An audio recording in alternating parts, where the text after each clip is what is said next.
Hello, everybody. How's it going? I got Al Nickerson here that's also here and ready to go. And I want to say hello to everybody on X, on Rumble, and on the YouTubes, and everybody's filing in a sort of kind of regimented manner. So, Al, how's it going, dude? I am well. Sorry, I run back into the studio. Yes, I am well. Just You are very, well. very, very busy. So Nice. happy Sunday. Happy Sunday. Did I interrupt some eating or anything like that? No, I'm done now. Thank you. Oh, okay, not a problem. I mean, you can munch away. It's okay. Let's see. I want to say hello to who else is here? We got Vincent. Hey there, Mike, Comic Relief Crusader. Nice to see you, dude. My illustrious wrench. And we also got the one that eats anybody that gets out of line, Snorter Poopus Cuber. So how humans and other critters, and hello to you. We got the man, the myth, the legend. Gap After Dark. Hello, Gap. That's right. This show is so huge. It's massive. It's unbelievably girthy. So glad that you could be here. Let's see. And I like this. I like this. Vince, thank you. Send CRC to Japan eventually by commissioning artwork or buying existent art at freelance graphics. Oh well, yeah. You know what? Yeah, no, you don't want to do that. You want to go. You want to go. You want to go to X. That's right. And I know that you already like deleted that, but you know what? Yeah, if you want to commission, you know what? Even by Al, even Al too. I don't know if Al does commissions, but you know, I'll leave that up to him. But yeah, I mean, on my X, I put that commissions are open, so I will gladly sell myself that way. So get a hold of me on X, if you can, or here on the YouTubes or on Facebook or anything like that. And yeah, I am. I'm willing to lay myself out before you and doodle a little thing for you. So if you guys can in the chat, like, share, comment, subscribe, and do all that kind of fun stuff. Spread the show around because this tries to aim to be the Republic of Alberta's first comic. Should this get done, and that's why we're doing the show, to make sure that it gets done, to hold myself accountable to you guys, the public. And because if I fail, eventually it's going to be a bloody bloodbath on my side if I procrastinate too long and not get it done. So, and I welcome that. So go ahead and start the show. You always say for hours and hours anyway. So, well, yeah, today's going to be a little bit different. I think. Let's see. Slayer Lord J. Hey, dude. Nice to see you, my man. Great that you can join us here. Um, yeah. So, also, my cohort here has a YouTube channel, Mr. L. Nickerson. If you want to go check out any of the videos he has put on there, there is his YouTube channel. If you want to bother the man and see what little tidbits of little glimpses into his thoughts and see maybe little droplets of info that he likes to put out there as the third issue of Sword of Eden is coming out. There's his Facebook. And also, yeah, if you want to go ahead and buy his issues that are out right now, then you want to go over to Messianic Store over at Big Cartel, and buy yourself some good books, some good reads. And let's see. And Vincent also has a question here. So, top question: what would you choose as Alberta's national anthem? Ooh, I'm glad you brought that up. Um, okay, here's the thing that's going on right now. We got, I mean, aside from famous comic book artists and actors that have come out of this province. We also have musicians. Um, we hate to inform you that Nickelback is actually an Albertan band, and I know some of you out there might not like Nickelback. I don't mind them whatsoever, but they're an Alberta band. So there's a reason why they're called Nickelback. I don't know if you actually know the reason why, but in a small town in Alberta where they came from, they used to work at a cafe, and what was it? And they and coffee at the cafe because I happened to install the satellite dish actually in that cafe where they worked. Um, Coffee was $2, right? Or sorry, a dollar 95 for a cup of coffee. And so everybody would pay, like in Canada we have the toonie, which is a $2 coin basically. And so everybody would be like, give a toonie, give $2, right? And they'd always ask, you want your nickel back? And everybody would always say no. So it went into the tip jar, which actually helped fund the band, with buying instruments and stuff like that. So no, I'm not going to say Lover Boy. God, I can't stand Lover Boy. I'm sorry. Nickel Nickelback is not much better. It's better than Lover Boy. So so that's how they got their band name, Nickelback. So, but anyway, about the national Alberta's national anthem. We have a country music star by the name of Paul Brandt. Okay, some of you, I don't know if you're into country music, some of you, but Paul Brandt, along with Terry Clark, are country music artists in the province.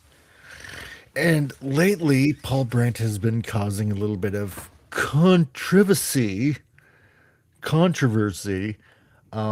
he released a song, and where essentially it says in a straightforward kind of way that he's for independence, essentially, in a roundabout kind of way, right? So that he's Canadian, he's Albertan, but he's also for independence. So it's a little bit of a droplet there, that he's quite possibly for separation. And people started saying we should get Paul Brandt to write our national anthem. If should we and when we separate. So I thought that was kind of hilarious. So yeah. But anyway, Vince, also there's been a person in Didsbury, which is actually like about 10 kilometers away from here. Um, they this guy also wrote a really good song, about separation and stuff like that. Um so there's a lot of creative minds going on right now, like here, like on this show, because I aim to be the Republic of Alberta's first comic book to come out. So because what's going on, there's going to be a lot of firsts, and you might as well jump on the bandwagon and do that. And also, weird thing, I have to do my NDA for a third time to get my badge, to do the petitioning, to get signatures. So it's crazy. It's crazy. Crazy, crazy, crazy. So anyway, what are we doing? Yeah, we're gonna be drawing and doodling and stuff like that. And you know what? I know I was gonna be working on the fourth page, doing a little bit of inking, but you know what? I couldn't exactly help myself. Yeah. So it, you know what? For some odd reason, it doesn't look that good on screen. I don't know why.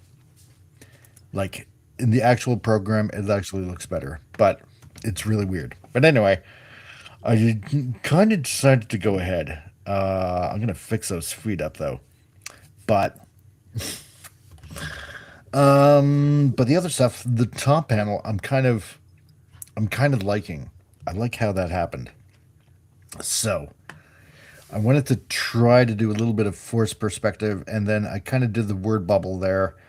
And so far, so good. I think gonna switch up a few things up, and I'm gonna do a little bit of stuff on this page, and I'm probably gonna finish up this character design. So, but you know what? I'm gonna do something a little different today. Um, let's see. So on Thursday, okay, well, first of all, some of you, just to follow the timeline a little bit of what's going on. Tuesday on before Titillating Tuesday happened, had a phone call from a manga school, basically a manga school in Japan. Okay, and had the interview on Wednesday, and I kind of did a show on Thursday saying how things went and what happened. Showed a little bit of video. Still kind of a little perturbed that it didn't record my audio, but you guys get the gist of it. That essentially they accepted me into the program. However, getting into the school, because obviously, when you think about it, teachers, instructors, taking their time, they do have to get paid. So, but 6,000 US, which what was it? I worked it out to in Canadian funds to $8,112.36, I believe it was. And it's like, wow, that's a lot. It's it's that's a lot of money. Dang, dude. Like, but you really can't complain about it because, considering, and I looked up these people and they are legit people. You do get feedback from a lot of coaches and a lot of editors, because the editor is basically your gateway to getting published. Especially in Japan. And they do have the experience that, should you take their feedback in a positive light, it can really help you out. So, and I'm sure, stuff like that Al's gone through as well, with editors here in North America, which is crazy. Yeah, but the difference is they were paying me. True. Yeah. Which they should have. Well, except for one. Well, I won't even get into it. But yeah. So that was a job. So at that point, I was a jobber. Doing what the editor says, working on property that doesn't belong to me, and I was happy doing it at that time. So explain what a jobber is. Oh, all right. Fatigue, something fatigue. Because some people might not know what that term means. I just, honestly, that is the very first time I actually ever used that term. I picked it up from the Cartoonist Kayfabe YouTube channel. Ed Pistor. Oh, really? Okay. Yeah, and Ed Pistor would often refer to like work made for hire guys, pencilers, inkers, letterers, writers, working for like Marvel or DC, for example, as jobbers, as opposed to comic book creators that are working on their own, create their own work. So that was something I picked up over at Cartoonist Kayfabe. So a jobber is somebody where it's just a job, in relation to animation or comics. It's like it's work made for hire, doing artwork or writing on properties that you don't own. There you go. There you go. There you go. So you know what? There's things that they went through, in the interview also, and I thought, you know what? It probably might be a good idea, because if some of you out there are, looking to start your own story, whether it be, whether it be a film, whether it be a graphic novel, a comic, or anything like that, there are certain steps that you want to do first, because a lot of people out there, myself included, especially myself included, will think that, you know what, it's just, starting to draw, like panels on a piece of paper. And you know what? It's no, it's not exactly that way. There is planning involved, and you know what? And I'm going to say I am so guilty of not planning it out properly because sometimes you want to rush in with you know uh you just want to dive in without really thinking about it, and you got the story in your head, and you don't think about that there should be a how should I put it, kind of in a way there should be a proper methodology that you should probably follow in a sense. And I thought, you know what, I'm going to start out kind of with this, and Al, who obviously has way more experience than I do, can give feedback on this as well. Hopefully, to help a lot of you people that are out there watching currently on Rumble, on X, here on the YouTubes, or anywhere else, And hey, if it helps you out, then great. Hopefully, I'm sharing some useful information. So, you know what? Here, and I wrote down a few things.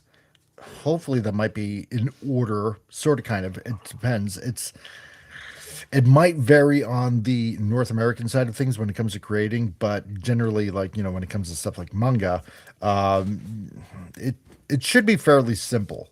Okay, so the first one here that I listed is timeline. When, I should say when, and I should probably have added where is your story. Is there characters with a with a backstory? This is where you got to do a little bit of world building as well. So, and I should add that in. When and where is your story? Here's the thing.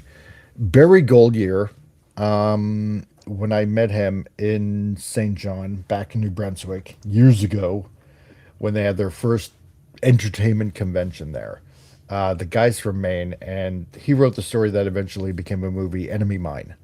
With Louis Gossett Jr. and dang. Trying to remember the other guy, dang it, the white guy. How dare you? I Racist. know. I am Yes, very insulted. racist. On behalf of all the white guys out there, I am deeply insulted by your comment. It's that bad. I can't. Oh, dang it! Like I know who the guy is. I know who the guy is. The name is on the tip of my tongue, but I can't. What? Do they all look alike? I'm What's just- wrong with you? Dennis Quaid. Yes. All white people look the same to me.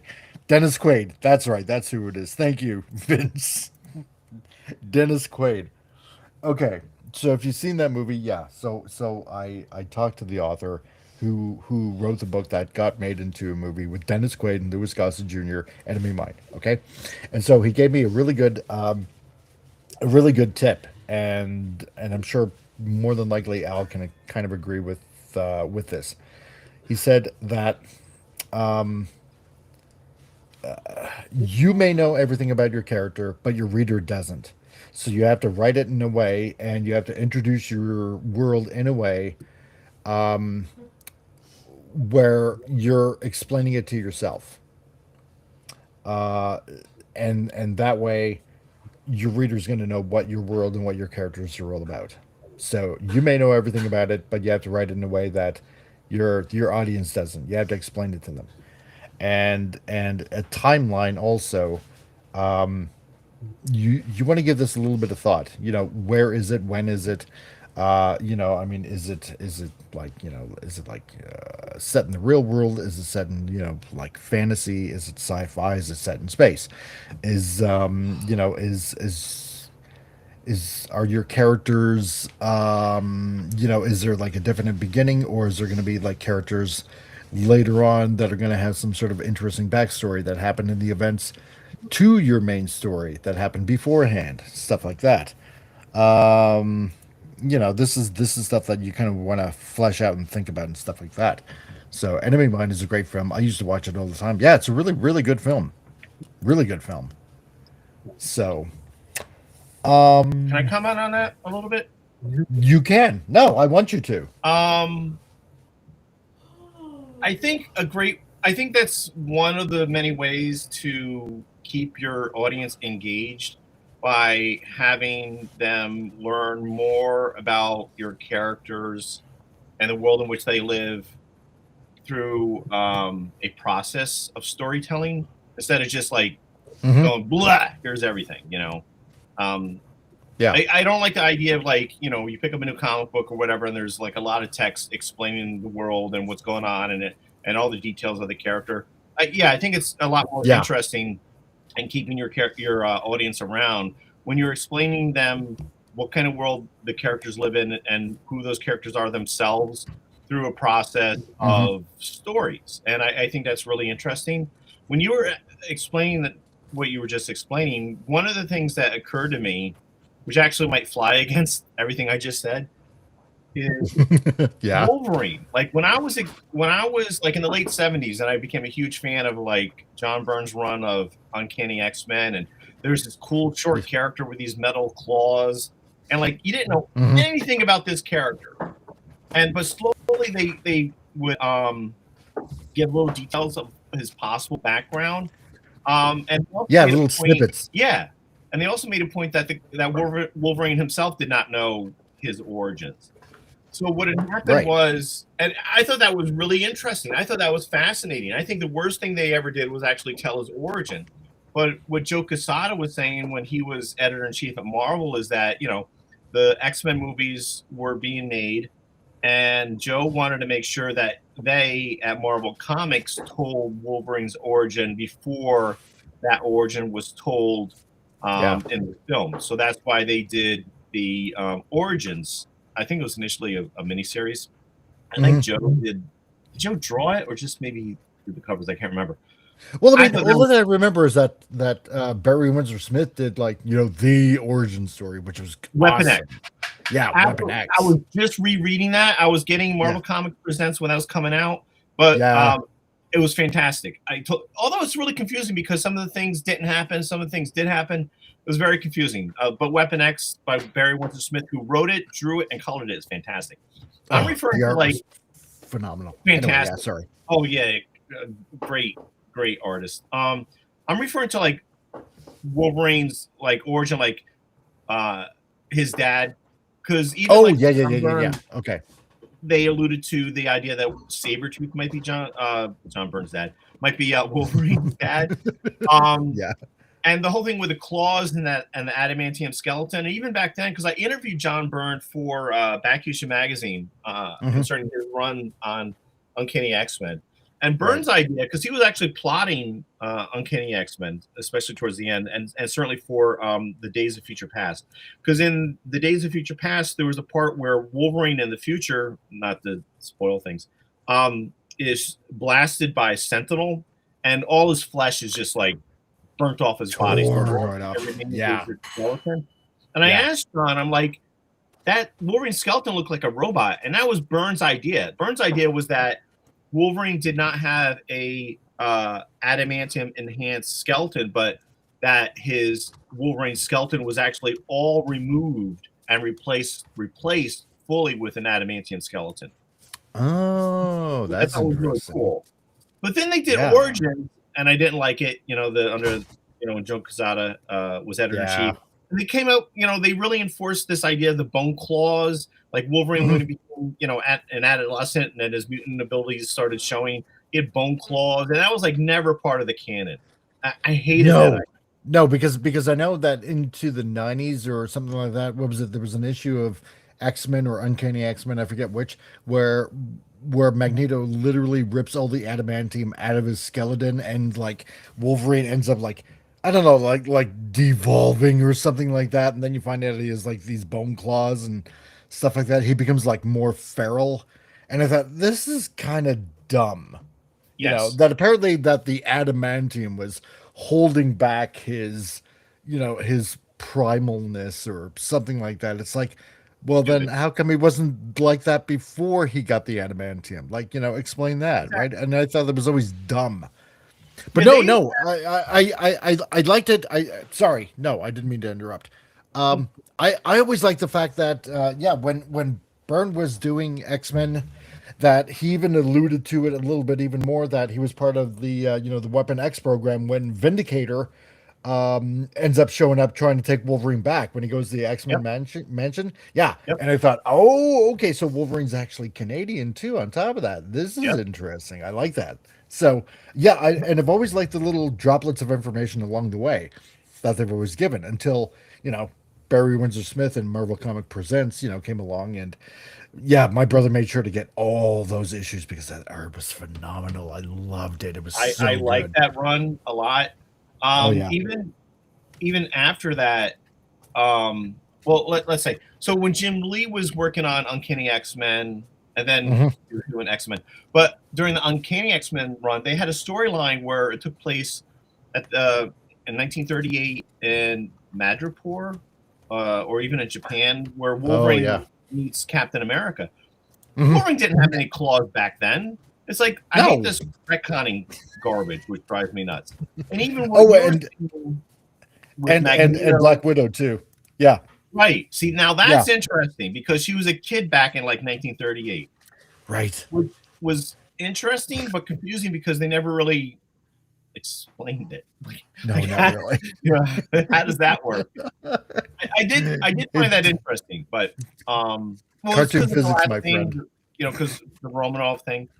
Yeah. You had mentioned, yeah. So in X-Men or Uncanny X-Men, Magneto rips out all the adamantium in Wolverine's body, Yeah. and later on he has these claws that pop up. Now Wolverine is confused because he doesn't remember having claws, and he thought maybe these bone claws were had something to do with his healing factor, where his body was accustomed to having metal claws, so That the could be. healing factor created these bone claws.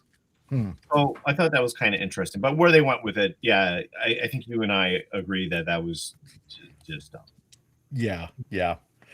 So yeah, anything else you want to add to timeline? Knowing how your story is going to go. Yeah, so try to think of your world, try to think of your characters, how you're gonna how many characters you're gonna have in it. Think about, is there possibly a story that you want to fall back on that led up to maybe some of the current events that are in the story that you want to be building that maybe there was a cause earlier in the past that you want to kind of get into, why things are the way they are, like, now, stuff like that. So you want to build yourself, you want to at least try to build yourself a little bit of a timeline. Next is character creation. Okay. Now, this is what I added. Asking what about your character is about before drawing it. You know, basically the personality, you want to know the personality about your character. The personality kind of builds around how your character is going to end up looking. And I kind of want to bring this up. And like I said, yeah, I personally have have not have not doing this. I kind of like, but without really thinking about certain things, how I'm gonna build it. I just when I started practicing, taking lessons from, for example, from Hungry Boy, and then on top of that, listening to Al, and the way that he does things as well.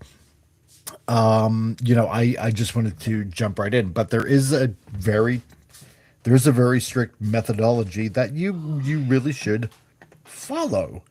I'm gonna show you. I'm gonna show you guys this, and you know what? I'm gonna make this available on my Facebook page, on the Comic Relief Crusader Facebook page, and I'm going to make it available to all of you guys on X. Okay, so, and I thought this is rather interesting. Now, if any of you guys are familiar with Hihiko Araki, he's the guy that created the manga JoJo's Bizarre Adventure.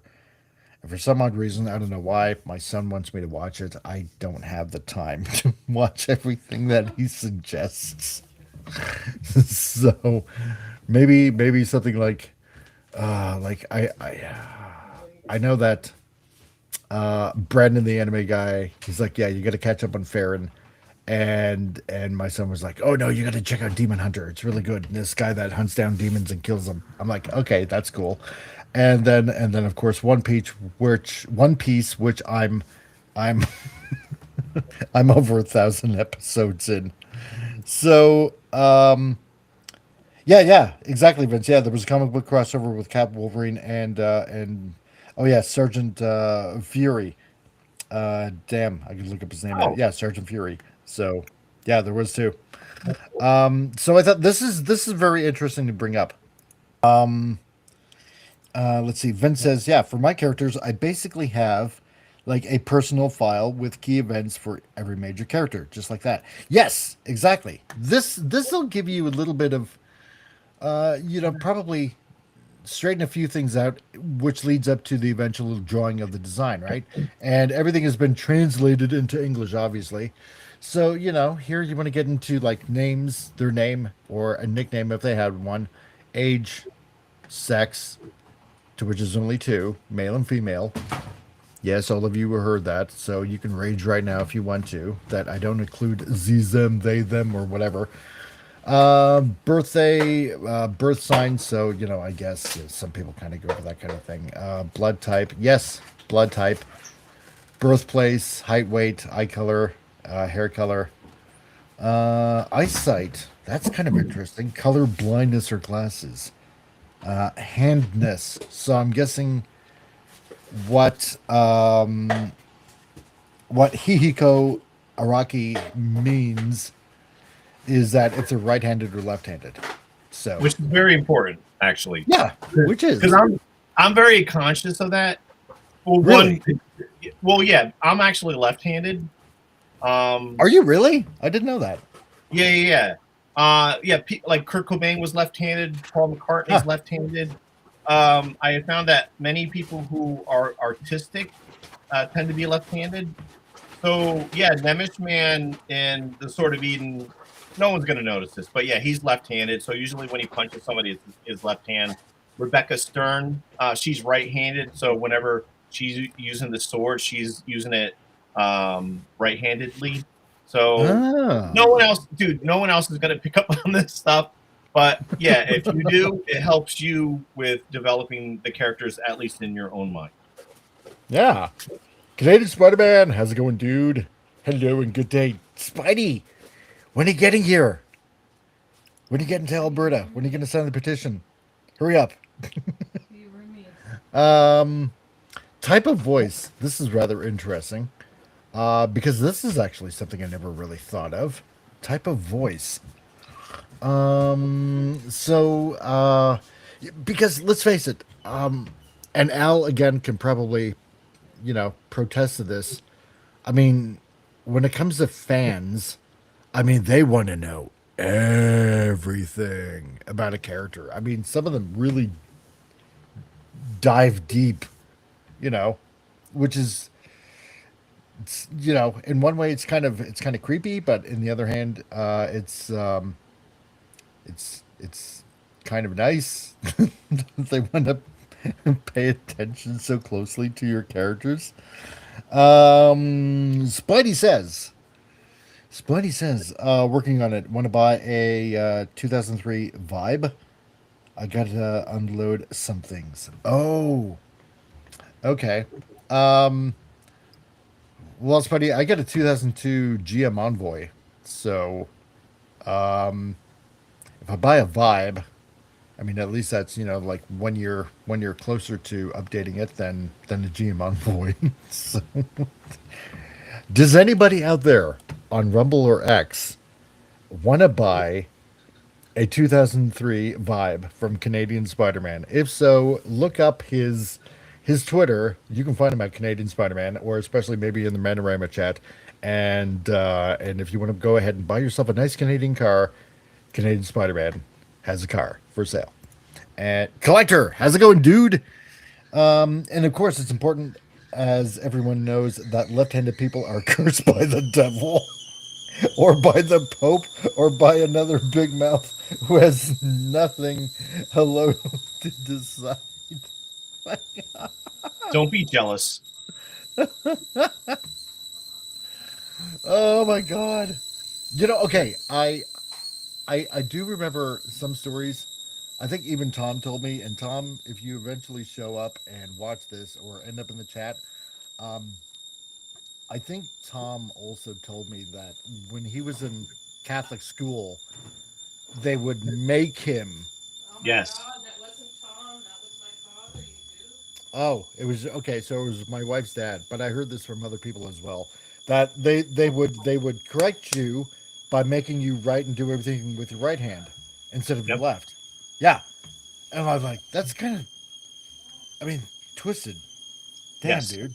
So, but no, you're not cursed by the devil for being left-handed. That's only redheads. No. Um.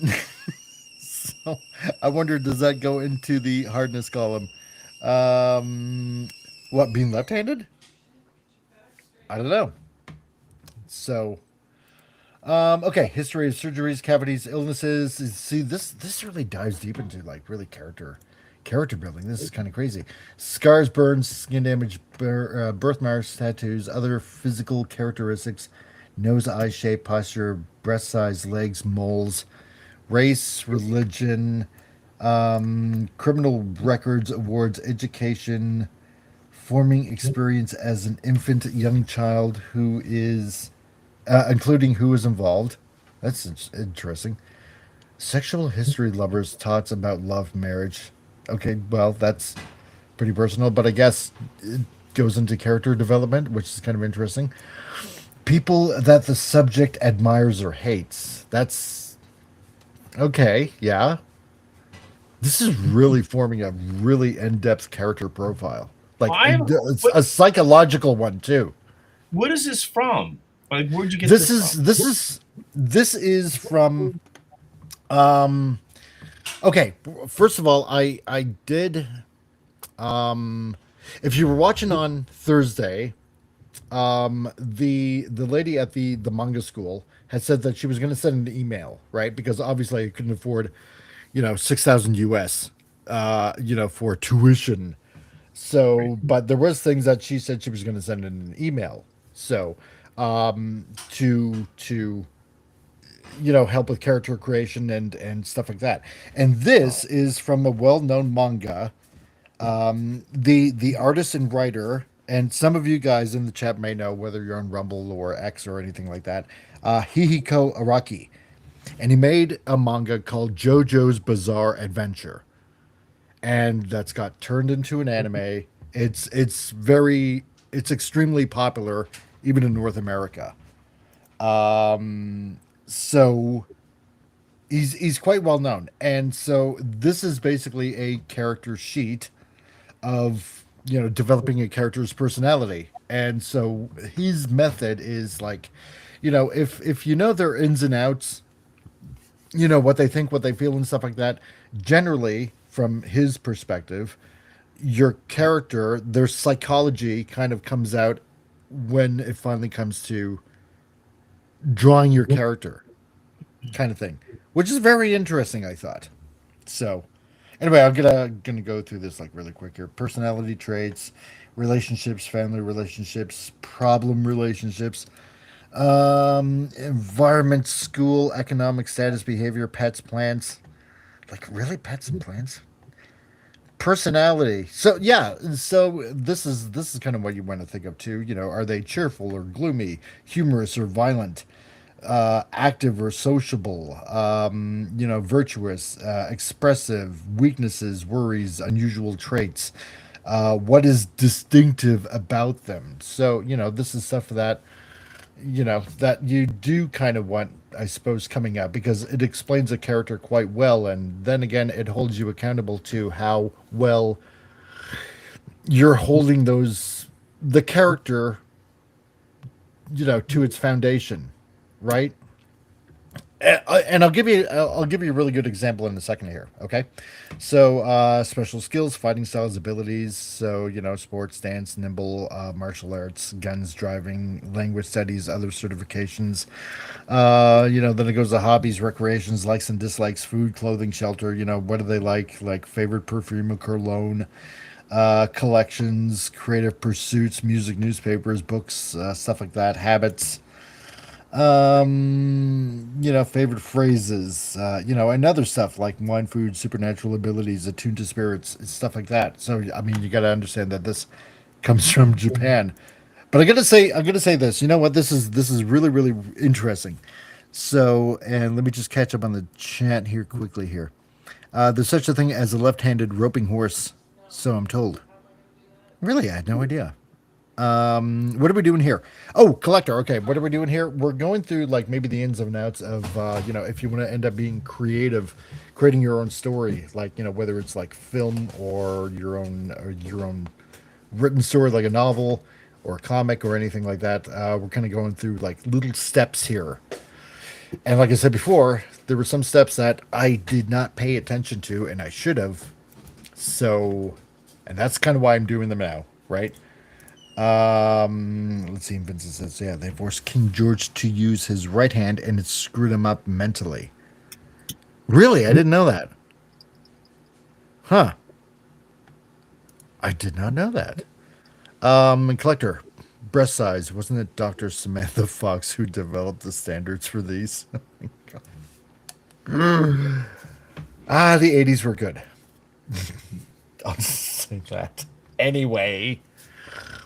This is actually pretty handy, I think, and I'm going to give my reason why, and then I'm going to ask Al what he thinks about this.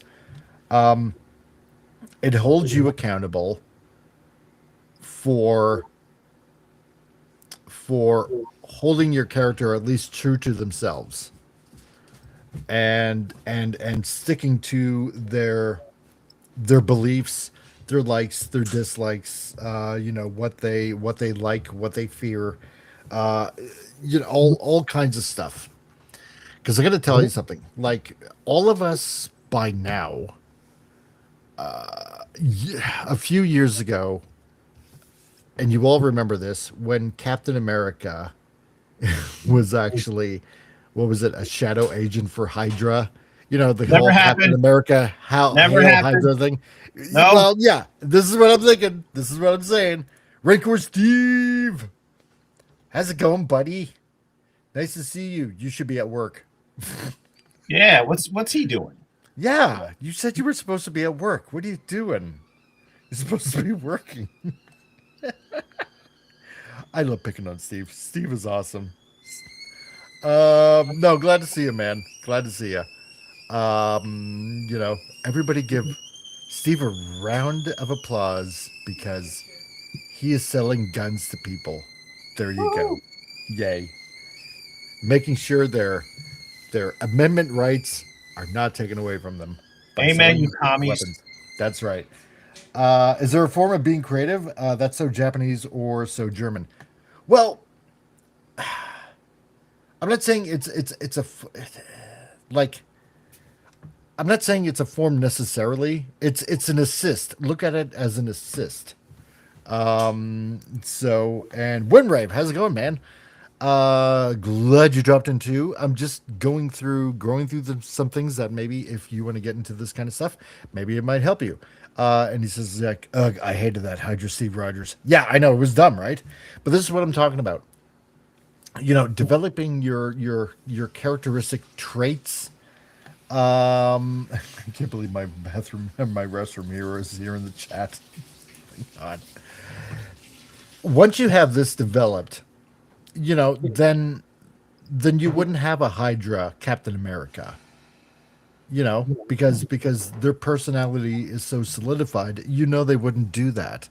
And I mean, you know, they wouldn't have done that anyway. This was just due to crappy writing and somebody not doing their research and stuff like that.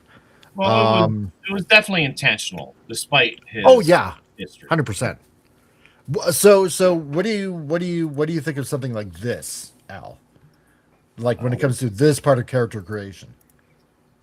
Hold on. Just doing some stuff in Photoshop. I guess it Yeah, no comes in handy. Some of these elements are important to know, and as a creator, if you give a lot of thought into who your characters are, it helps when you put your characters in a room together and then they just start talking on their own. I don't have like charts and stuff like this. I usually No. just keep sketchbooks, you know, and I just write stuff down.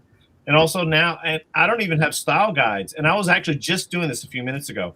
Oh, really? When I'm working on something new, like I'm working on some new pages now, and I'm trying to figure out what the building in the Sword of Eden, their headquarters looks like exactly. I was just Ooh. an older, like I just picked up volume 2 and I was just flipped through in it and I was like, oh yeah, that's what it looks like. So I don't have like style guides per se. I have sketchbooks when I start creating things. If I need reference to the characters or certain things, yeah, I'll usually just look at one of the books that have already been printed. The stuff I see in this chart is really detailed. I'm not It saying it's a is. bad thing to do, but yeah, if it helps somebody, you know, when they're creating their characters to have their characters thought out, I think is fine. What was some of the stuff on there, like mole tattoos and yeah, it's Oh the yeah, moles. yeah, like moles, tattoos, you know, any prosthetics maybe, you know, like breast size or leg size, you know, their nose and eye shape. You know, basically physical characteristics, right? Scars, Sure. burns, skin damage, birthmarks, tattoos, you know, history of surgeries or cavities or illnesses. You know, it's like well, yeah, you know, it's it's weird, but it kind of Some in a of, weird kind of way makes for an interesting character. I don't well, know. I think some of it is very relevant to certain characters, like Deadpool. Like Yes. you're talking about scars, and yeah, yeah, that's important. So, Yeah. Right. but how But many I cavities? mean, well, yeah, right. You know, I don't know if you have to go like in such great depth like that, but I don't know if it oddly I'm not enough saying. plays into a story idea. Maybe I don't know. Oh, I am no way saying this is bad. No, Don't. no. So all this kind of stuff, any stuff that I'm going to show you guys today, you know what?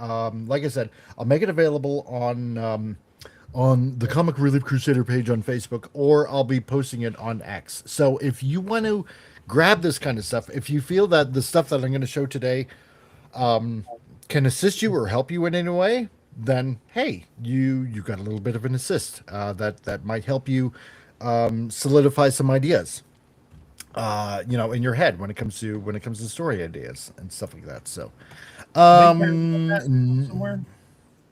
what's that? Can they download that graph from somewhere if they actually would like to use it?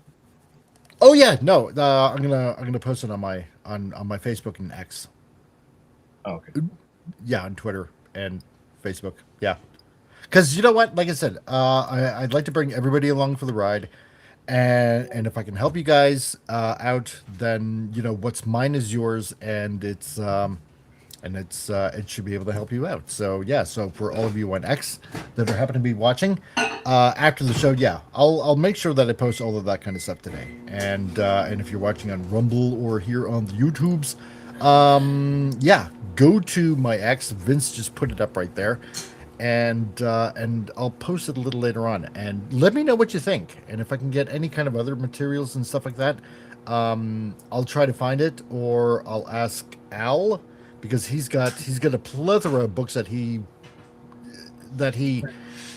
plugs you know and recommends like all the time. So Absolutely. do Books that I like, books that I've learned about in regards yep. to creating comics.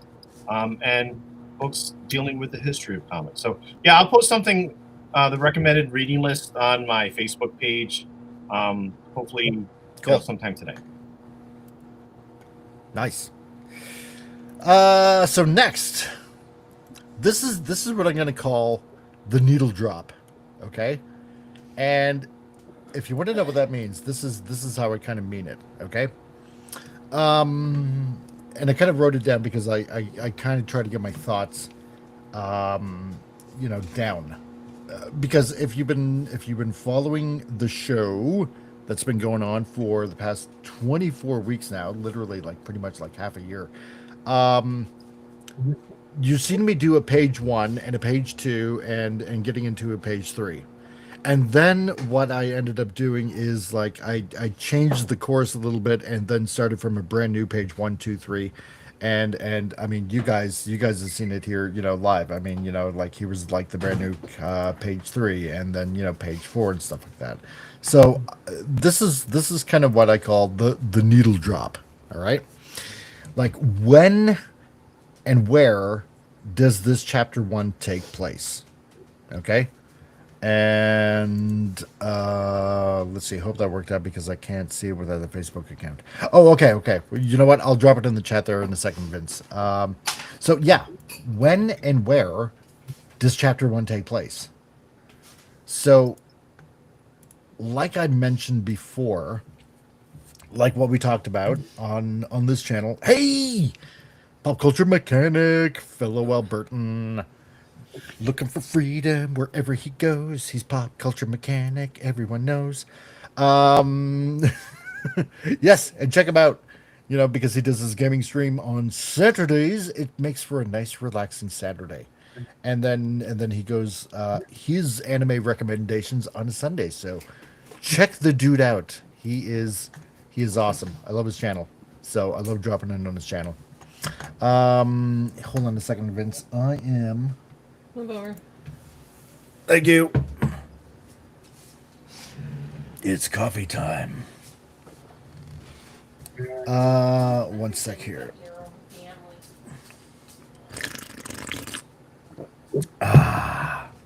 So good. Okay. Yeah, Vince. Here we go. Going to drop it in here. And it probably is the same thing. Okay. So yeah, so I'm going to repeat it again because I am getting derailed. Yes, I'm going to ride that freedom train, says Pop Culture Mechanic. Yeah! Ooh, yeah! On our way to freedom. Freedom for everyone! Okay. All right, so the needle drop. Yeah, when and where does chapter 1 take place? Okay, because sometimes, yes, there are different places in your story that you can start off a story with. You can start it from the very, very beginning. Like what some people will do, it was a dark and stormy night. Or like I mentioned before on this show, when you think about it, you take a look at Indiana Jones, right? And it's already kind of like in the middle or, near the end of an adventure is how Steven Spielberg, kind of like does those movies, which is a very interesting way to go. Because it's already in the thick of action. And then it starts off in a brand new adventure. Or some people will start it off in the middle of a story, backtrack as to how it started, and then, go through a little bit of the story there, how it progressed to that point in time in the beginning of the story, till you're caught up to those particular events. Yeah, like episode 4. Exactly. Precisely it. Like episode 4, Star Wars episode 4. The blockade runner is, just running away from an Imperial ship. Darth Vader's on it. So, it's like already started into the adventure, and what were these events that took place? So, and that's why, again, when you think about, when you think about your timeline, right? This is why I said you want to kind of develop some sort of timeline. You know, is there any kind of backstory? And that's kind of what we got with Rogue One, for example. So yeah, very good prime example, right? Windwave, yeah, that story is IRC called In Media Res. Yeah. So, what? God, you know what? I can't even read my writing. What seems like an interesting place to, to look, to hook. Sorry, that's not an L. That's an H. H. What's an interesting place to hook your reader? Okay. You know, is it going to be at the very beginning of a story? Is it going to be like in the middle of an adventure?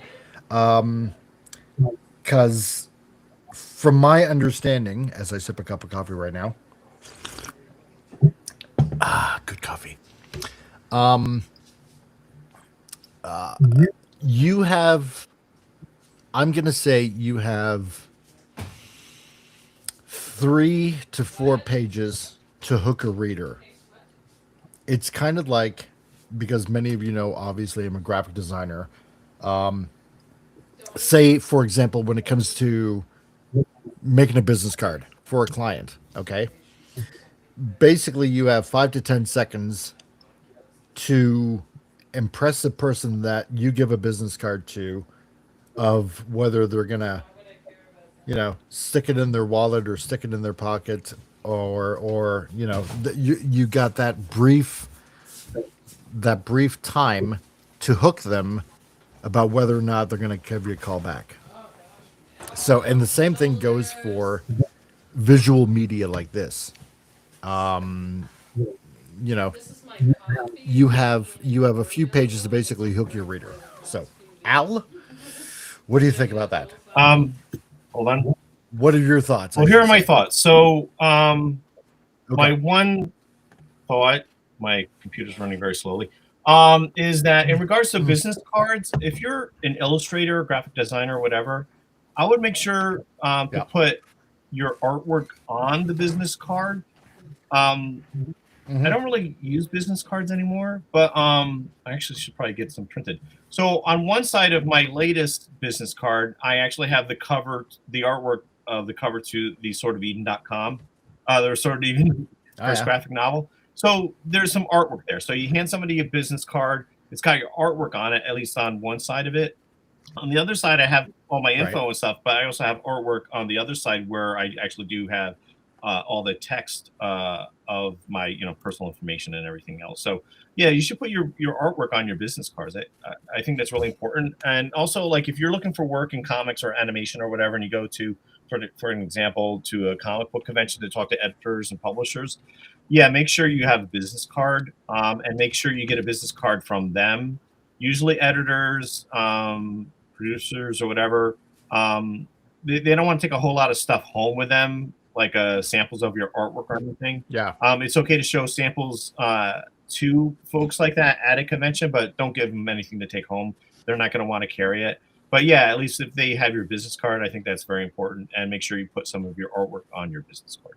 And get a business card from them. That's also very important. Nice. And, well, and there's one more thing. You were talking about world building.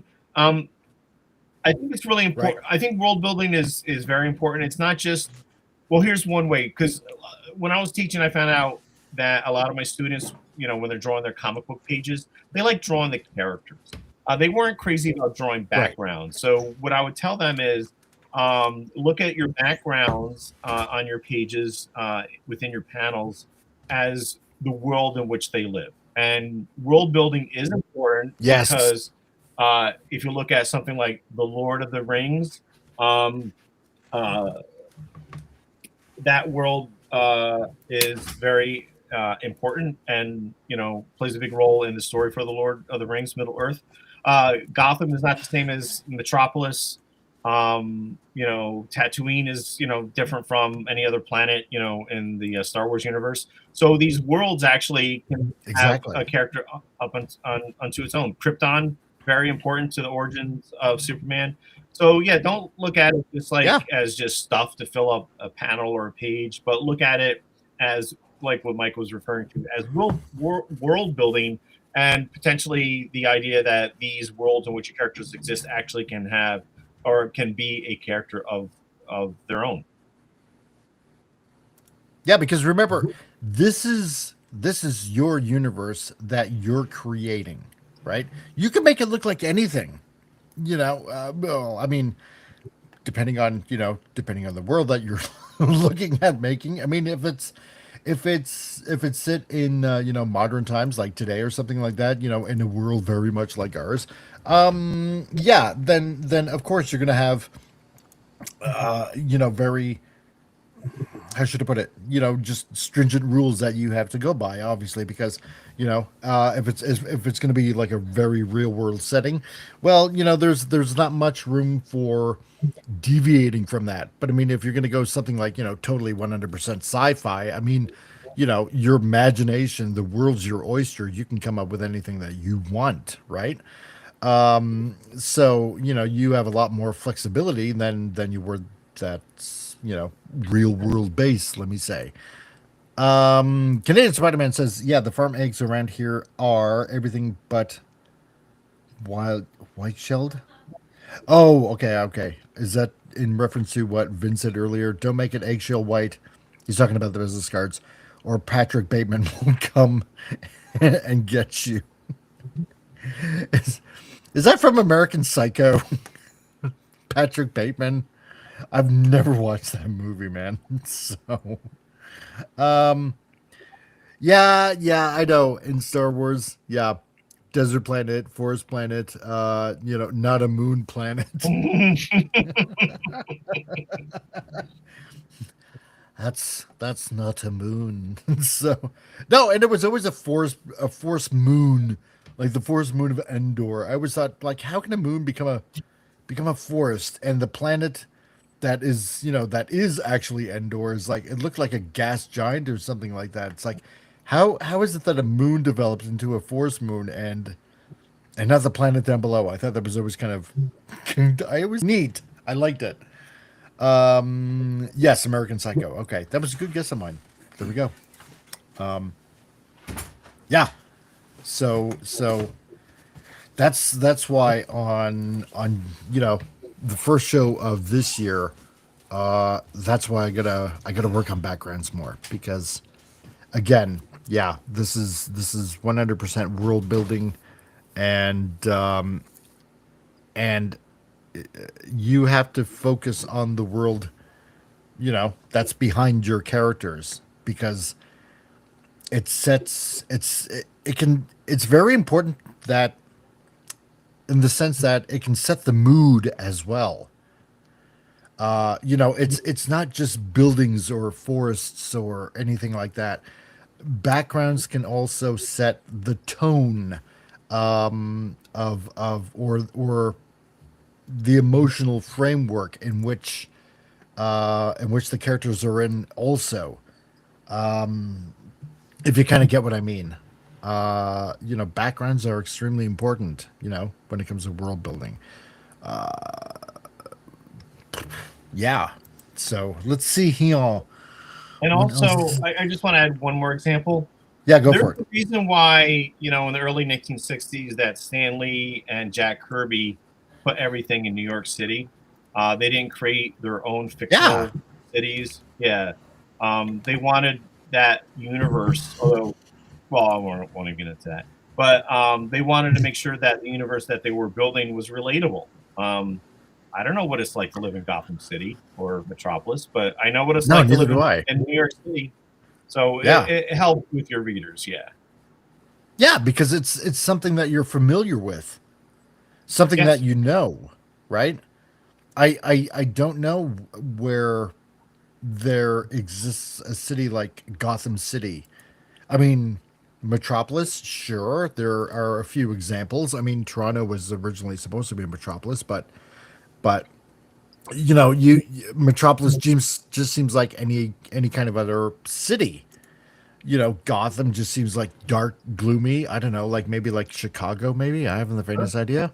But I don't know. I can't relate to it in a way because Right. it just it's a made up place, essentially. You know, places like say Marvel. I mean, they're real places. New York, Chicago.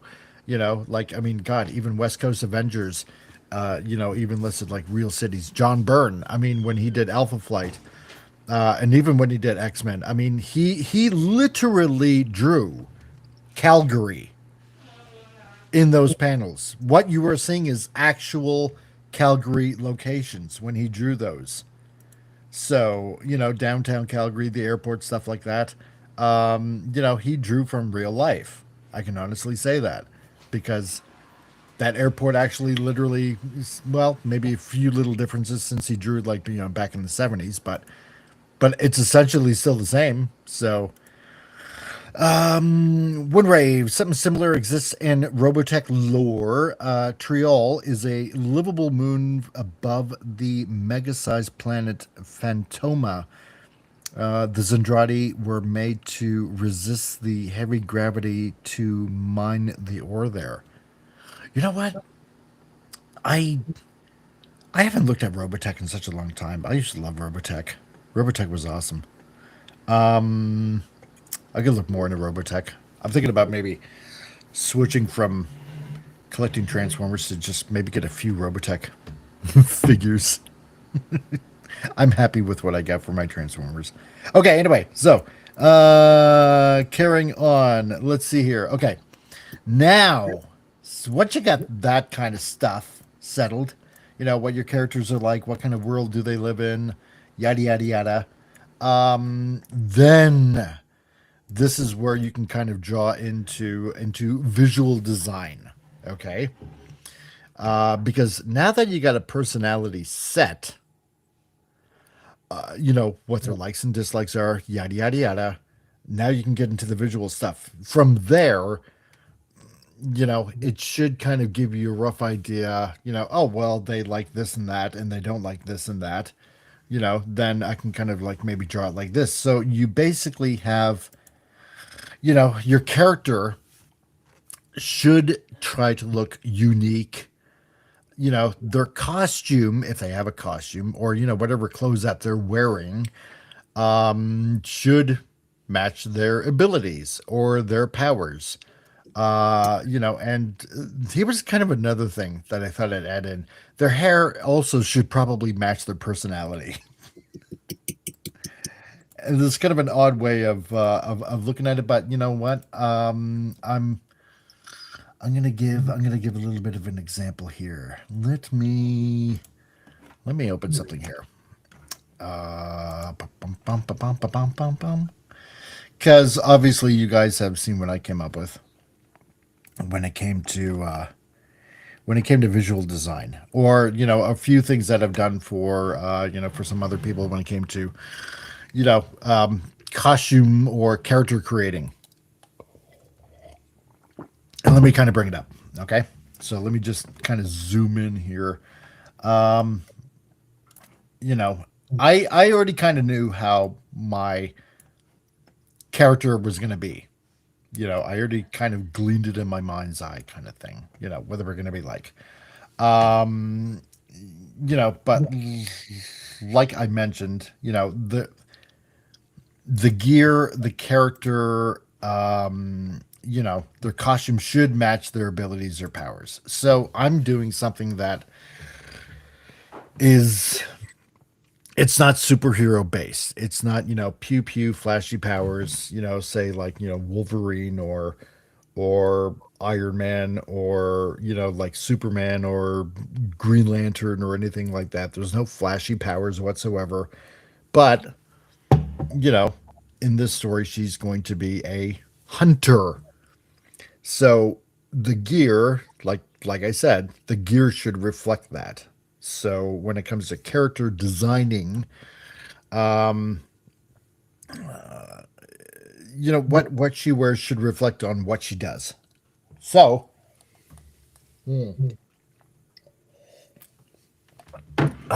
gulping that coffee down. Let me bring up something else. Because I'm gonna go through some maybe a little bit of your work here. that I did, and I think I probably might have shown this. Let me bring it up. Yeah, this is kind of like an earlier concept. I know it looks so good in color, doesn't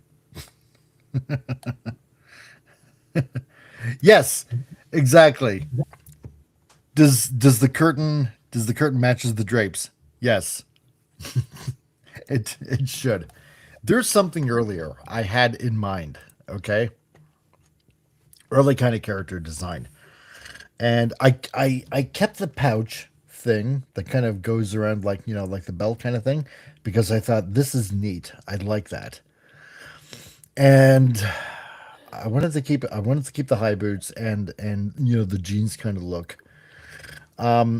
But I switched out. First of all, I switched out the hair color. So instead of blonde or strawberry blonde, I just went redhead for some odd reason. Because as we talked a lot on this channel, there's a ginger side in Hollywood.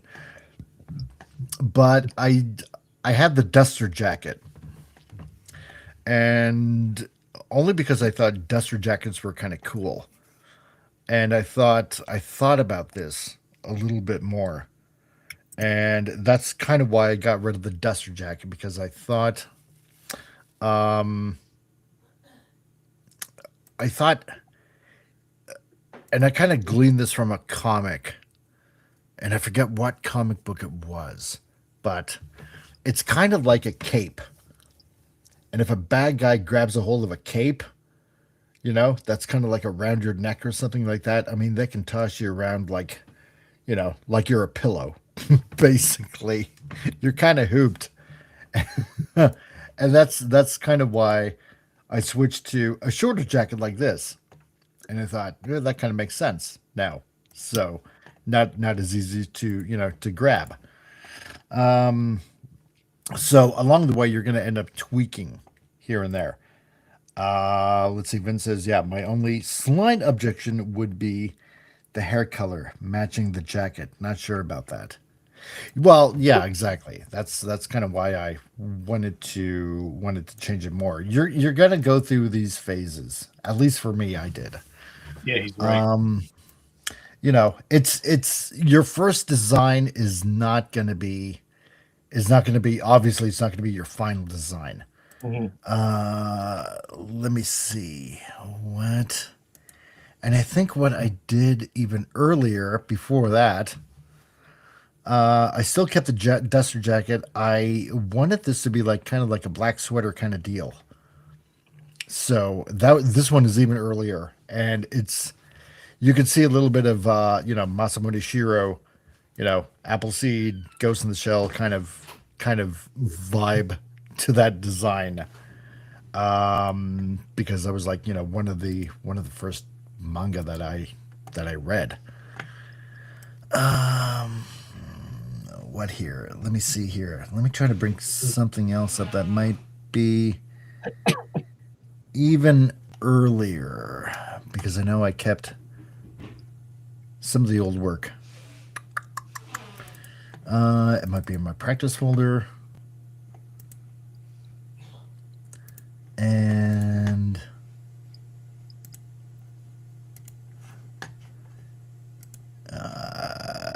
yeah, there we go. And boop. Okay. So there's that. Yeah, this is like a little bit of even earlier one. So still kept the pouch, still kept the duster jacket.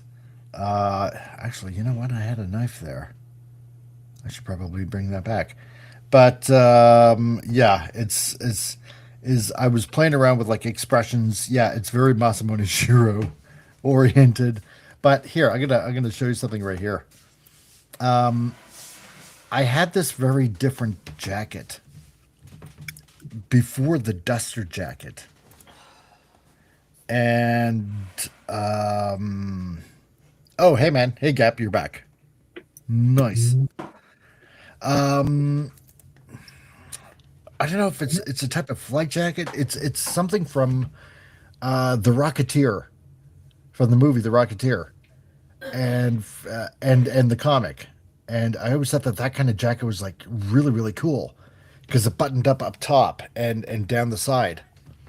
And I thought that was always like a really neat jacket that Dave came up with, or that that somewhere he saw, and so I liked it. But again, it doesn't work. It just doesn't work. As much as I like that type of jacket, it it just it just doesn't work whatsoever. So let's see, going even back to the first one. This is the very first one. I just started to try to see. You can see that kind of jacket right here, and where I kind of wanted to use it in here. I was just doing basically a rough sketch, and I'm trying to figure out names, and so the whole point of what I'm trying to say is you're gonna go through a lot of iterations of when it comes to visual design, and you're never gonna come up with a final design on your very first try. And like I said, it should be the costume should at least match the abilities of your character. It should be a bit unique. It should be like functional and and at least eye catching in some sort of way. And yeah, and I know I put that hair to match personality kind of thing. How I'm going to explain that is you look at something like My Hero Academia, okay, and you look at Deku, and it's a very type of plain hair design. Okay, unfortunately, I don't have any pictures up. And then you look at his rival. Um, I can't, I can't quite remember the name because it's so freaking long. But the one that makes things explode. And you look at his hair design, and it's very spiky. It's very loud, right? And Real Wave Nation Gaming, how's it going, man? LOL, I just did Tron Ares comic. Oh, did you? How was it? Was it pretty good? Let me know, dude. So yeah, it's very loud, it's very spiky, it's very it is energetic, it's loud like the character is. And then you look at the other character, and forgive me because I can't remember the names, but if you know what I'm talking about, you can even look it up online. One of the other ones that controls basically fire and ice. Again, the hairstyle is very it's it's calmer. It's not like spiky or anything like that. It's not like like messy or anything like that. It's like the character himself. It's very calm, very sort of kind of laid back. So it reflects, right? Ah, it's on your Rumble. I see, Wade. Yes. So, Al, Yes, what sir. do you want to add to that about visual design, character visual design now? I think I brought this up a couple of weeks ago. Yeah. So if you look at Star Wars, Yep. and for me, the first three films, episodes 4, 5, and 6. So when Luke Skywalker is introduced, he's wearing white. He's a young, snot-nosed, whiny punk kid. Empire Strikes Back, he's wearing all gray. He's got that, the gray one-piece suit. Yep. Return of the Jedi, where he could possibly turn into his dad, he's wearing all black. So I thought that was kind of Yeah. neat. Darth Vader is mean looking, he's evil, so he's wearing black, and looks evil. But I think there's also this interesting idea of taking that sort of like view, where the characters, the way they look, is kind of like their personality, and like twist it around 180 degrees. And what comes to mind is Matt Wagner's Grendel comic book, where the protagonist, Grendel, Rose, he's a villain. He's the protagonist of the story, but he's a villain, and he's a charming, handsome, elegant, rich, flamboyant kind of character. He's the villain, even though he's the protagonist. The antagonist, who's actually the adversary to Grendel, Hunter Rose, is the wolf-looking character. He looks like the monster. He looks like a monster, but he's really the so-called good character. So I thought that was a very conscious decision on Matt Wagner's part, where he made the hero look like a monster, and the villain, who was the protagonist, look like a hero. I thought that was kind of cool. Yeah, it is pretty cool. I liked it a lot because because I didn't know anything about the character at first, Grendel, and I thought he's very, very slick kind of new hero kind of look, but also very dark, only to find out that he's not whatsoever. So, but it's a very simple design. Like you said, he's basically, this rich guy also as well, so I mean, he's got this mask on, but also, wearing a suit essentially, right? Yeah. And deadly as sin. It's crazy. But there's something very elegant about it in a weird kind of way. That I like. That makes it pretty compelling. Yeah, and it was also, and I was reading an old interview with Matt Grendel. I think it was for Amazing Heroes, and he was talking about the Hunter Rose character, and he was saying, and this is like the mid late 80s, I think, when he was first starting Grendel. And this is before the whole anti-hero thing became very popular in the 1990s. Another example I want to use is that, and this is kind of spoiling things a little bit, if anyone is a fan of the Teen Titans, and this goes back to the 1980s. The character Terra, who will be able to control Earth. And so when George Perez and Marv Wolfman were working on the new Teen Titans, which I thought was a great book, and I was a huge Marvel fan back then, but I was picking up new Teen Titans because it read like a Marvel book. They introduced Terra, and there's seemingly a lot of comparisons between that group, the new Teen Titans, and what was Marvel's popular group, the X-Men. So when they introduced Terra, everybody thought she was like, the sort of very similar character to Kitty Pryde in X-Men. Then the 13, 14-year-old teenage girl, kind of cute, young superheroine. And she looked it, right? She looked like a cute, funky little. When you find out later on, she is absolutely not that.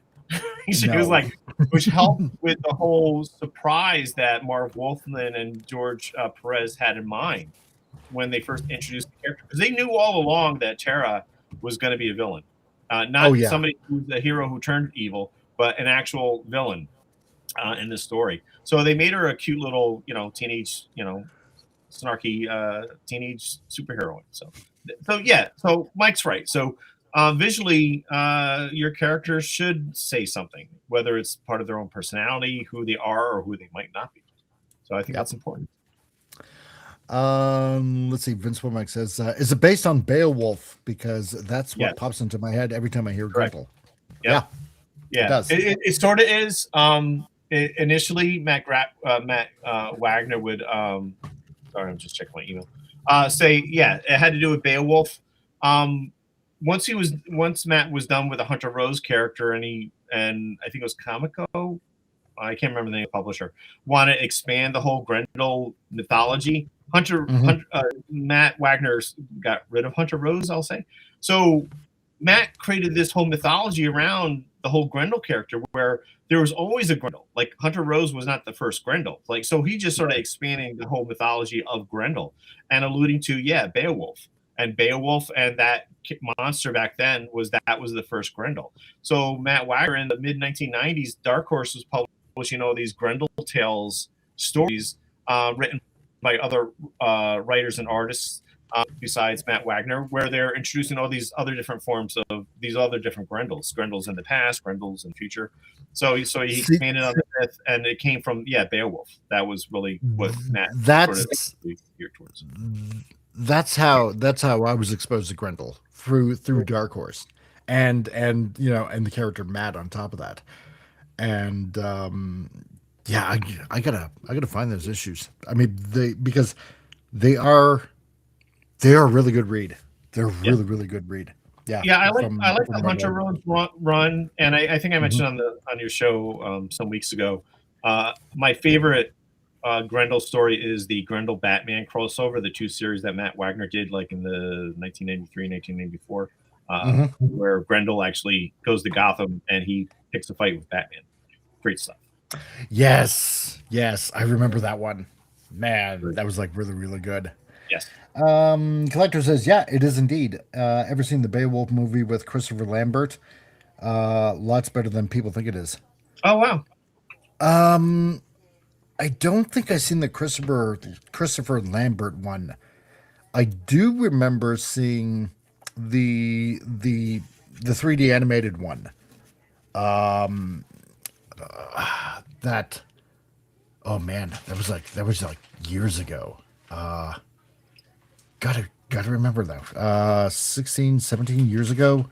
Trying to remember who was in it. I know Angelina Jolie. She was Grendel. I think she was Grendel in this, or Grendel's mother. No, it was Grendel's mother.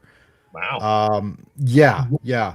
And I know it had a lot of criticism because it was like animated, like that 3D animation, like that, but it actually wasn't that bad.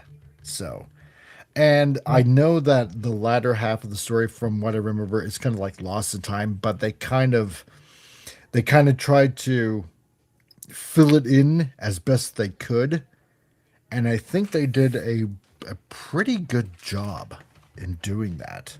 So, but no, the one with Christopher Lambert, no, I haven't seen that whatsoever. Okay, so next one. Reference sheets. And here's something, okay, that we were talking about earlier, or actually that Al was mentioning earlier. So reference sheets, and what do I mean like this? What do things look like? Okay, places, environments, like basically, if it's going to be like a made up world, even a world map, for example, depending if you're going to be creating a fictional world. And many of you guys on here have seen me open up a folder and grab reference pictures, especially when I'm drawing it out. And again, there's nothing wrong with reference pictures whatsoever. And yeah, you know what? Sometimes you have to trace a little bit, but only because sometimes you want to develop that kind of muscle memory as to what a particular object looks like. And but something when it comes to man, see, and I can say the word gun, and you know what, and I know that I've showed a gun on this channel, but it's a picture and it's a reference picture. But yeah, you want reference sheets, like I said before, when I've drawn out this, like I said, this pouch kind of thing here, that is from a reference picture. The basically the gun belt with the holsters. And I know that in this picture, the guns are backwards. It's because it's a particular kind of way of pistol draw, which I probably have mentioned before, which is the cavalry draw. It's basically, where you have your revolver backwards, and it's a particular type of, different type of drawing your weapon. And see, and that also goes into the whole character formation, the whole character creating and building and stuff like that. What makes your character unique, and it's doing different little things like that. That also makes it unique because it's something like this. Something like this right here. And this right here, that should catch your eye. It's like, wait a minute, those guns are backwards. Why are they backwards? They shouldn't be backwards. They should be forward. It's like, yes. But have you ever heard of a cavalry draw? So, which is backwards. Go look it up because somebody like Clint Eastwood, he did it in a movie, in a Western movie, and it's freaking awesome. It's like totally unique in one of the Western movies that he's did, which is like really cool. So, and again, you want to add something different. Like here, I added a katana because you know what? Later on in the story, because in the first page, I have. Wait a minute here. Just gonna close out some windows because on the first page, if you were paying attention, it looks like an ordinary sword. And yeah, so a little later on down the road, I'm going to be switching things over a little bit. But that's what I'm talking about. It's what does your stuff look like? It's not just your character, but what does the environment look like? What does your gear look like? And I'm going to extend this because like Alan mentioned earlier, when he was talking about the whole gang that he has and what their headquarters looks like. He's got to look. He like he said, and it's caught on video here. That he's got to look back and see what some of the stuff looks like, and this is something I've tried to get into, but this is something I have to work on because you just can't get to a particular spot in your story and then you're kind of hooped and you're like, oh, well, what should it look like? What should, what should this house look like? What should this laboratory look like? What should good hangar underground look like or something like that? And I'm going to make a reference here because in, I believe, like early Fantastic Four issues that Kirby had come out with, and I believe, if I'm not mistaken, Byron, when he did Fantastic Four, I think, he added these little additional pages of, say, what the inside of the Baxter building looked like. And I thought, what, this is like really cool. Because it's something that we don't think about. And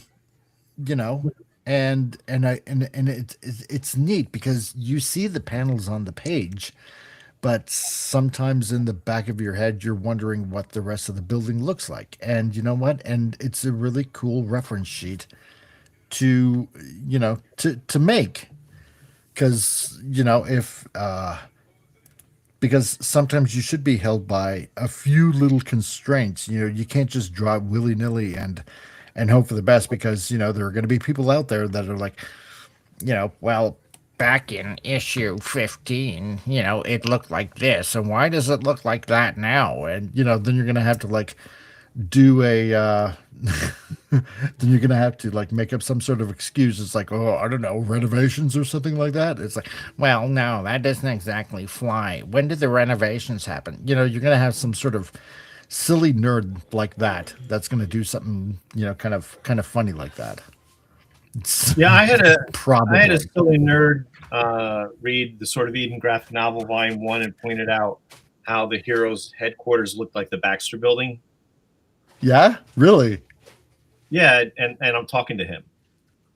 Oh, okay. So you're the only guy who pointed that out. So I knew you were going to say that. Yeah, so there's that. But ultimately, the thing is, like, when you have to design, like Mike had mentioned, like a house or your headquarters or a vehicle, if it means something to you, that's probably it's a better idea to go in that route because it means something to you and it'd be a lot more fun to draw. I had in the Sword of Eden graphic novel, the first one, there is a scene at the end of the book where there's a funeral service, but there's a shot of outside of the building, a church building. So I just took, I just drew a church building that I was familiar with when I was growing up, and I just drew that and used that design as the church building, which the characters are all in. Nice. Yeah, so stuff like that, and it was a lot more fun for me to draw. It meant something to me. It might mean something to some of the people that I grew up with who read the graphic novel. Same thing where I had to create like a secret identity of one of the main heroes in the Sword of Eden Shinobi Volume 2, where Super Dead travels to meet this older retired superhero, and he's in his alter ego persona, I guess, on a farm. And I based it on a friend I knew. And that's what it looked like. And there was a barn in the background of that farm, and the barn looked like the barn from the second season of The Walking Dead, where all the zombies were being held. Oh, wow. So stuff like that, yeah. So that makes comics fun, and that makes drawing comics fun as well. Yeah. Not many people will point this out. Only the really geeky one who will say that, your superhero's headquarters looks like the Baxter Building, and then you got to stay away from those people. Oh, I see. So what you're saying is you're a glutton for punishment for constantly being on here, then? I don't. Well, I sometimes wonder why I am on your show. No, I mean, I love talking shop, and it gets me. I'm working at the same time as we're talking shop. So okay. Yeah, another good example. I think I mentioned this once before, and I had asked John Byrne this when I was interviewing him about the on an X-Men. So in the Dark Phoenix saga, when Jean Grey becomes Dark Phoenix, then she goes out and she consumes the sun, and then it destroys this whole solar system, including a planet filled with asparagus-looking people. Aliens. She goes home, and she goes to her parents' house, and John Byrne modeled it after the house that was on the TV show Bewitched. It looks exactly like that house on the inside. I knew I seen that house from somewhere. Yeah. Oh my God, you're right. Yes. So I actually asked him about that because clearly that's the model he used for the home of Jean Grey's parents. And it's funny too. Wow. Bewitched. Jean Grey becomes Dark Phoenix. The house like the house from Bewitched, belonging to a witch. So, I thought that was kind of neat. And John's like, yeah, I've always said that, that house was modeled on the TV show Bewitched because it was the only TV show home that, for me, looked like it was the same house on the inside and on the outside. Inside being like a set. Oh, I suppose that makes sense. Yeah. Yeah. So I thought, but yeah, just stuff like that. You have to come up with the vehicle or a building or a house or a robot based on stuff that it means something to you or something you like. Again, it might not mean anything to anyone, but at least it means something to you, and it'll be a lot more fun to draw. Yeah. Let's see, just catching up on the chat. I hope you guys actually out there, whether you're on Rumble or X or here on the YouTubes, find this kind of interesting because, like I said before, if you want to get into storytelling and whether it's film or doing a novel or writing your own comic book or graphic novel or whatever, I hope you kind of find all of this kind of interesting. We're doing something a little bit different today, and hopefully it actually helps all of you guys out if you want to get like really super creative, because I think these are little tips. And like I said, some of these I have not done, and I should have done it in order. And I wish kind of somebody had told me, you should kind of maybe do it a little bit in this order. Because then it'll help you along in your whole storytelling kind of thing. And so, where nobody kind of really kind of shared this information, and, sometimes you have to really go hard and search it all out. That's why I'm doing it today, being a new year and technically a new month. It's February the 1st. So, you know what? On the first day of the second month, hopefully all these tips will help you. So Collector says, I found a couple of bootleg kaijus today, and even a critic from Alice in Wonderland. It was a strange day today. Also carried Rye Mysterio. You'll never know if you might need one. Let's see. Vince, for the same reason, we remembered Dr. Fox. I should be so lucky. Oh, yeah. Samantha Fox. I see. Yeah, what about Xena? Says Collector. Yeah, I mean, Xena, like the TV show, very interesting character design. The armor looked pretty cool. I mean, even if you were to probably see a silhouette, I'm sure that you could probably figure out who it is. Comic, says Vince. Have you seen Grenadier, the Beautiful Warrior? I think she wears her gun like that, but I was a bit distracted. No, I haven't. I haven't seen that whatsoever. I'm gonna have to look that up now. Is it an anime or is it a movie? I'm guessing it's probably an anime. But I've never heard of it. Grenadier the Beautiful Warrior. Okay, I'm gonna have to look that up. Gap. That's right, full on muscle. Well, I'm trying my best. I'm trying to give the best tips that I can think of, and hopefully, like I said before, if I missed any, then hopefully Al can correct me or add to. So, and Collector Grenadier. So where do they stream this? Want to watch? Oh, okay, yeah. So I'm gonna have to look that up. Give me a second here as I go back in the chat. Okay, one sec. While that's catching up. Oh, okay. I was wrong from one pick where she's not holding a gun. Okay, hey, Collector, blah, blah, blah, blah, blah.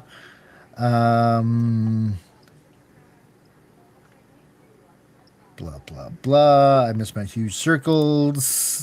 Says Vince.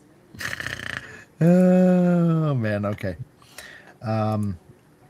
Do that, but I know when to stop. I tend to overthink things that in the greater story didn't matter. Well, sometimes it's the little details that maybe somebody might miss that probably ends up leading to maybe a bigger part of the story that nobody kind of thought it was, where it was going to go or something like that, due to maybe a small little detail. I mean, you can always add stuff like that. So, and Gap with the circles. Man.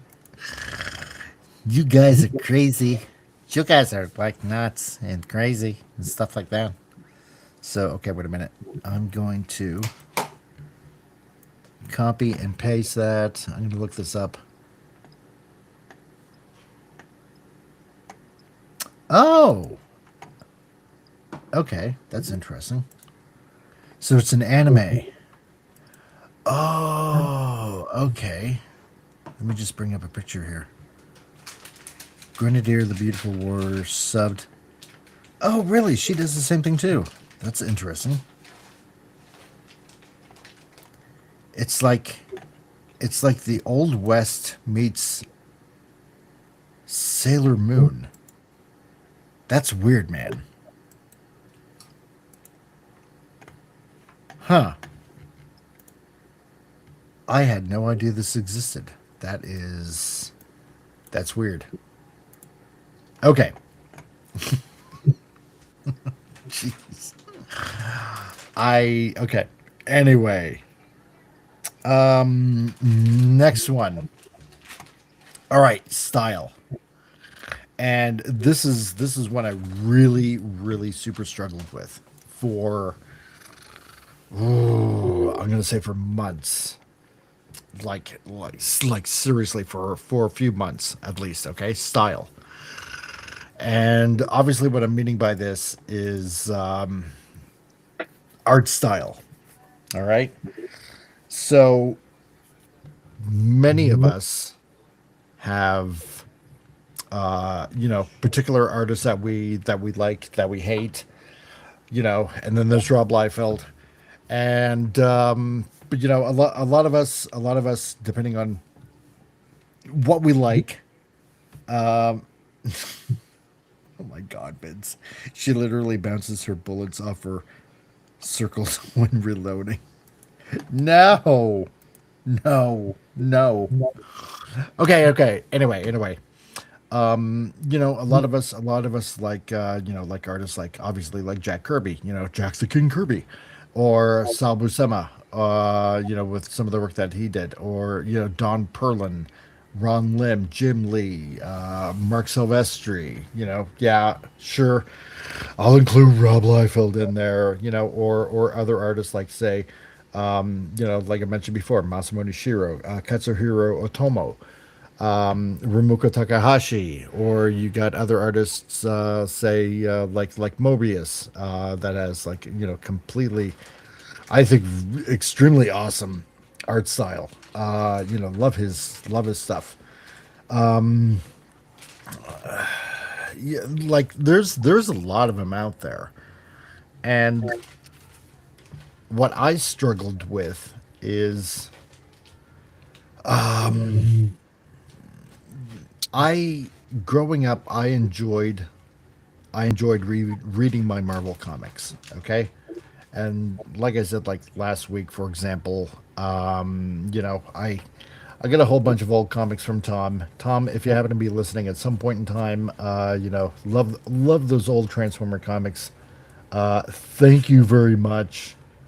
This is stuff from my childhood that I enjoyed, right? Don Perlin, especially when he drew a lot of those issues of Transformers, super stuff. Loved it. Loved the art style, you know. And then when I expanded from there, I mean, say, for example, Mark Texeira when he did Ghost Rider, awesome art. Loved it. Then you expand into, say, Guardians of the Galaxy, then you get X-Men, loved all that kind of stuff. And obviously McFarlane and Larson when they did Spider-Man, great, loved it. And even later on when they got an Image. So, there's a lot of art styles that I enjoyed. And hey, Gambit, what's up, dude? Hi to all of you. Hi, CRC. Hi, Vince. Hi, Gap, and everybody. Yeah, how's it going, man? Great that you can join us today. Um, you know, and nothing against the way things were done there, but on the other hand, like obviously, this is no surprise the way I'm saying it anyway. I enjoyed Japanese manga. The storytelling was very different than your average run of the mill superhero North American superhero kind of storytelling kind of angle, right? And I know there's a lot of different writing styles obviously here in North America. I mean, somebody like Chris Claremont is, vastly different than Alan Moore, for example, vastly different. So, but I'm not a big fan of Alan Moore or anything like that. But here's the thing, like when I'm talking about style, like art style, for example, or maybe even style of writing, take examples of what you like, because this is about you and how you want to tell your story. Analyze, like some of the comics that you like. Analyze what they have in common. Okay, and try to fuse, if you can, try to fuse those styles together. It might be a little bit hard, but what I'm going to say is this: something like analyze what they have in common. Okay, let's take, for example, and I wish I had pictures with me, but I don't have them up. Like, let's say Jim Lee and Walsh Portasio and Silvestri. Okay, for example, big huge names, say on the X-Men side of things, and when they went to Image, with their respective works, Wildcats, Wetworks, Cyberforce, and stuff like that, take a look at, for example, some of the backgrounds, right? How they draw, yeah, some of the gear, some of the backgrounds that they work on and stuff like that. You find that there are a lot of very fine lines. It looks like a lot of kind of technical type of drawing. They really get into like the nuts and bolts of how things are drawn that way and whatnot. So if that's what you like, maybe try to go in that kind of direction. Try to take those styles. Maybe it's just the way you like Walsh Portasio, the way he does like wild hair. It's very long and straight and stringy in most cases. Or maybe you just like Jim Lee's aesthetic on how he draws musculature. Like he said, he likes to draw them like footballs and then just kind of like go from there, or elongated footballs. So maybe you like that kind of thing. You know, take what you like, maybe fuse it together. Maybe you'll come up with something interesting, something very eye appealing. So for me, however, I I was thinking maybe because like before like say meeting Al, there was Hungry Boy. And Hungry Boy, I hope you're doing okay. If you happen to come across this and you're all the way in Australia, I hope physically and mentally you're doing great. I sent you emails, even a video postcard a couple times. So go look at them. And if you happen to come across this, dude, I really honestly hope you're doing well. But what I'm going to say is, yeah, exact. Vince, just don't ask Liefeld to draw feet. Poor Rob. Everybody's hating on poor Rob Liefeld. What's wrong with you people? Or wrists, because they'll be covered by wristbands and stuff like that. Oh my God. Or pouches. They'll be covered in pouches. Hey, I use pouches in my stuff. Yes, but when you do pouches, there's not like a billion of them. I was trying to get away from having Rebecca Stern not have pouches in her uniform, but it Right. just didn't look right. So I don't know. When you're talking, well, all right, let me tell a story first. I actually have a lot to say about this. So Okay. when I was in go for it. college, one of my teachers was Harvey Kurtzman, and Harvey Kurtzman was very famous for starting Mad Comics, which became Mad Magazine. Nice. He worked for EC Comics. He did Little Annie Fanny. Harvey Kurtzman is hugely influential in the comic book industry, in the comics history. I did not like Harvey Kurtzman's class so much. He seemed like a nice guy. I think at that point, Harvey was starting to show signs of some sort of dementia. So he was going through something, either Alzheimer's or something like that. But he had an assistant, and Harvey often had assistants. But Sarah Downs, was Harvey's assistant, not only on Little Annie Fanny for Playboy magazine, but also she was Harvey's teaching assistant. But really, Sarah Downs was the one who actually taught the class. And how this has to do with style is, like, I remember I was showing Sarah Downs one of my assignments. And I can't remember how the conversation came up, but I said, well, that's my style. And I'm an art student, right? And she's like, well, you're too young to have an art style. And I'm thinking, like, really? What? That's what she said. And I was thinking, like, I didn't argue with her, but I knew that I didn't agree with her. Like, inwardly, I knew I did not agree with her. But I understand her point. Here's a couple things. If you take, like, a brush and whether it's watercolor or ink, and you draw a line, it's going to have a distinct line. So you're always going to have some sort of art style, whether using the various tools you have. But the thing is, and I think maybe she didn't get this, is that even as a young artist, you do have an art style. It might change over time based on all the different artists that influence you. If you look at Mike's work, it clearly has a manga art style.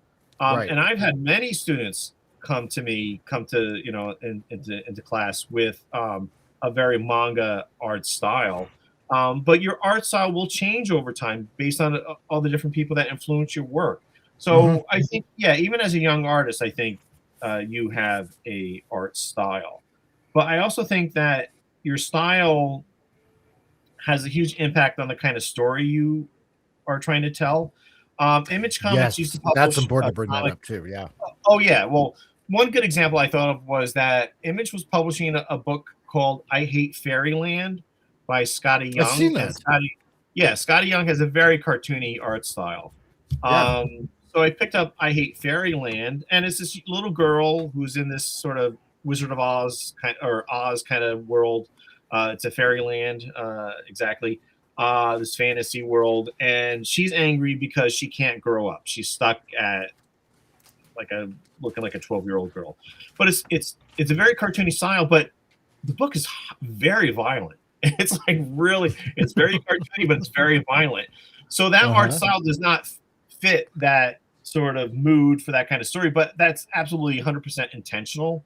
I think another example, which actually has to do with animation, is, even though I never watched the show Family Guy, which Right. has a very sort of cartoony animation style, but the content tends to be very adult. Oh yes. Or South Park is a very good example as well. Uh-huh. So I think your style actually helps with the kind of mood that you're trying to set in your stories. I had found because I've been influenced by many different people: John Byrne, Terry Austin, Frank Miller, Klaus Janson, Jack Kirby, even Eisner towards the end. And my art style has changed over time. I knew when, and I found this as well when working on Volume 3 of The Sword of Eden. In Volume 1, I mentioned this before, I introduced Count Orlok, this vampire character from the Nosferatu film. And when we are first introduced to the character, he's kind of cartoony looking. And I don't think this was a conscious effort on my part. But during the battle that Count Orlok has with the heroes for, I think it's 11 pages, he starts looking, I started drawing him a lot scarier looking, a lot more realistically looking. Because by that point, he was a monster and he was fighting all these characters. And I seem to have been doing that again when now I bring him back for the Sword of Eden Cry Vampire Volume 3 story that I'm working on. Mike had mentioned Mobius. I was a huge fan of Frank Miller's work on Daredevil. By the time that Frank Miller was working on Ronin, he really became influenced by the work of Mobius, as well as a Japanese manga artist. I think it was the guy who did Lone Wolf and Cub, and that hugely influenced Miller's work on Ronin, as well as some of the stuff he was doing on The Dark Knight Returns when he was doing most of the inking himself on the later part of that. Mike had mentioned Jack Kirby. Kirby, his art style changed a lot from before World War II until even before he had passed. Kirby's art style changed a lot. Kirby drew everything. Kirby drew cowboy comics. He and Joe Simon started the romance genre in comics. Kirby drew superheroes, obviously. He did gang and mob comics. So his stuff, changed over time as well. But I think, your style will change. And I think, again, as a young artist, you do have an art style, but depending on the various different artists that influence your work, your style is going to change. And when you draw like 1,000 pages of comic book art, your style is going to change, and that's okay. Yeah, it is. It's very interesting to, for all intents and purposes, see the evolution of how a artist goes through their artwork over time. It's great to see, because sometimes I don't know. I think that sometimes some artists go like completely south, like in a totally wrong direction when it comes to some of their artwork. And I only say that because I've seen. Let's take Frank Miller for example. He produced some fantastic work, and then what was it, like last year or something like that? There was like this particular image of Wolverine that was released, and I'm like, what the fudge is this? This is just bad. I'm sorry. This is horrible. But you're not wrong. No. And that's one of the things. I think by the time he was working on Elektra Assassin, or no, wait, it was Elektra Lives Again. He didn't do Elektra Assassin. He wrote it.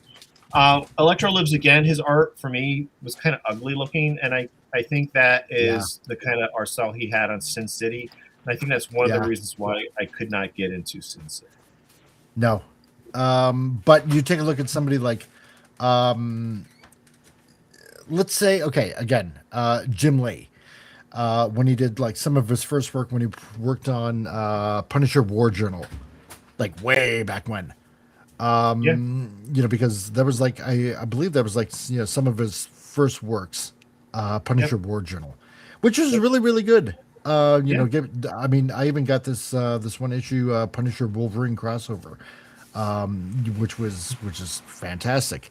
And you look at some of the stuff now. I mean, clearly you can say that his art has stayed pretty consistent, but you can see there's been like quite a bit of growth over the years. That it's just been refined so well. Other artists, it just seems like they stay the same, which brings me up to this comment by Vince. So, where he says, "I actually apologized to Rob because I saw that guy, because I saw a guy in the guy that had that Captain America build. Yes, and I know exactly what picture you're talking about. That is from an actual person. So, but like I said, some people, it just seems like their art just stays the same. You know, like Rob Liefeld. And I'm gonna even throw in probably Eric Larson. He's as, oh god, as his storytelling has gone way south. Like, oh, oof. You know, it doesn't seem like it's evolved much. So some artists you can see they yeah, over the course of time, it's gotten a lot better, and it's great to see progress like that. Others, I don't know. Others, they just stay at a standstill, and you know, it just becomes boring. You just don't want to. I don't know. You just don't want to read it anymore. You know what I mean? It just seems like stale. Like I've read, was it the first 2 or 3 issues of the new Youngblood that Rob Liefeld has put out? And here's a prime example, guys. Here's a prime example. The artwork still seems the same. It doesn't really seem like it's any better. And the backgrounds, this is one of the things that have always kind of bugged me. Like, don't get me wrong, I like his artwork. It's very unique. That's what I like about it. Okay? It's a very unique type of art style. All right? But the thing is that the one thing that really bothers me is that his backgrounds are so unbelievably basic. You know, a building is just basically a cube, you know, and maybe he'll add a few little windows here and there. Um, you know, other than that, it's, you know, guns are essentially just, you know, just friggin' tubes. You know, there's no chamber, there might be like a simple little trigger or something like that, but there's no trigger guard. They're just, you know, it doesn't go into detail. You know, give me a little bit of meat on the bone kind of thing, you know? And that's what just irks me about this. Anyway, okay, so next thing. Production. You know, this is actually when you start putting pen to paper, and like on this channel, what's been going on for months on end, thanks to Vince. And yes, I'm gonna keep on saying that, Vince. Thanks to you, dude. And a lot of you guys out there, you know, for kind of like being the cheering squad, so to speak, and also, you know, I guess I got to thank myself, you know, because I don't want to procrastinate and just, you know, put it off. You know, it's something you gotta want to do. You're getting into the production phase. So try drawing a page. All right. Practice. Get your speed up. Um, and I can't reiterate enough. You know, just practice, practice, practice. It's always about practice. That's yes. Give me the meat and give it to me raw in suspense. It's right. Um, no, it's your art is not gonna be the greatest when you start, and you know, let's just put it that way. Your art's gonna suck. Mine did. Yours probably is going to. I mean, let's put it this way. When I showed you the first character idea that I had for this character, this one right here. Okay. Um, no, no. You know what? I'm gonna do one even better. I'm gonna do one even better. Okay. Um, I'm gonna do one even better. This is gonna be a prime example. Prime example. Okay. Um, you wanna keep drawing. You have to keep drawing. You have to keep at it. It's like a muscle. Okay. You have to consistently work it. And like anything else, you have to exercise it. Okay. I'm gonna bring up. I'm gonna bring up, for example, a very interesting page, and this is something I did back in 1993. Oh my God, has it been so long? Was it 93? Um, damn it! And I accidentally hit my Photoshop button, which I didn't want to do because it's going to bring up Photoshop and it's going to make a little bit of lag. Okay, let me bring up something right here. I'm gonna give you a little bit of a prime example, or try to at least. Where is the picture that I am wanting to share? I'll bring this one up. Bring that one up. Come on now. Come on.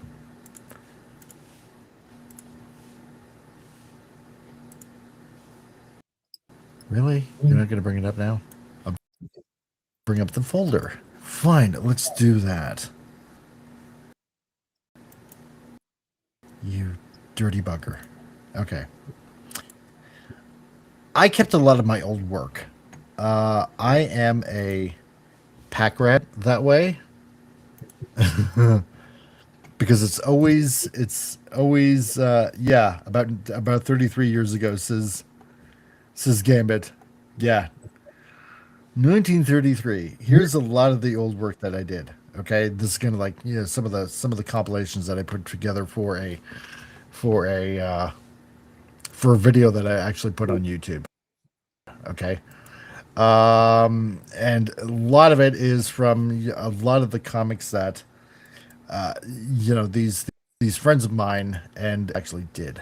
Okay. And we call ourselves, as you kind of know, we call ourselves Drop Off Comics. And it's like going off the deep end. Drop Off Comics. Some people thought we were really odd, but you know what? I don't care. It doesn't really matter. We were wanting to do what we wanted to do, and that was the fun stuff about it.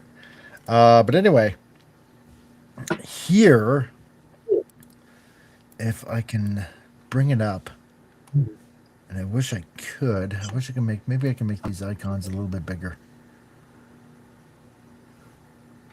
If it no, it's already extra large icons. Okay, so right here, this one, and this one.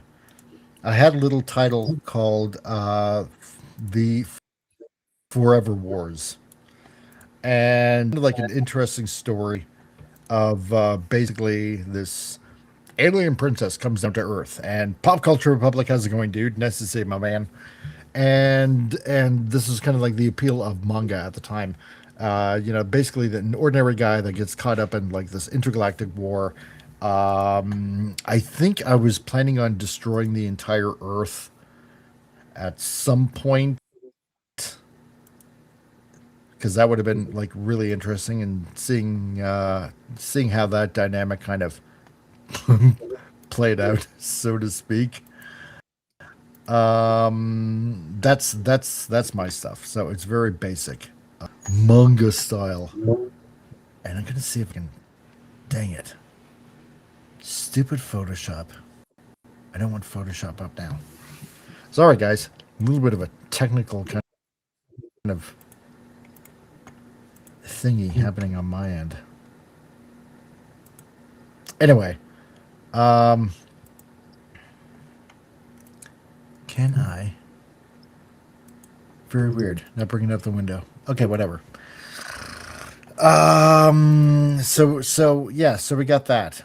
The some of the old stuff that I've done. Then getting back into things. Stop sharing. There.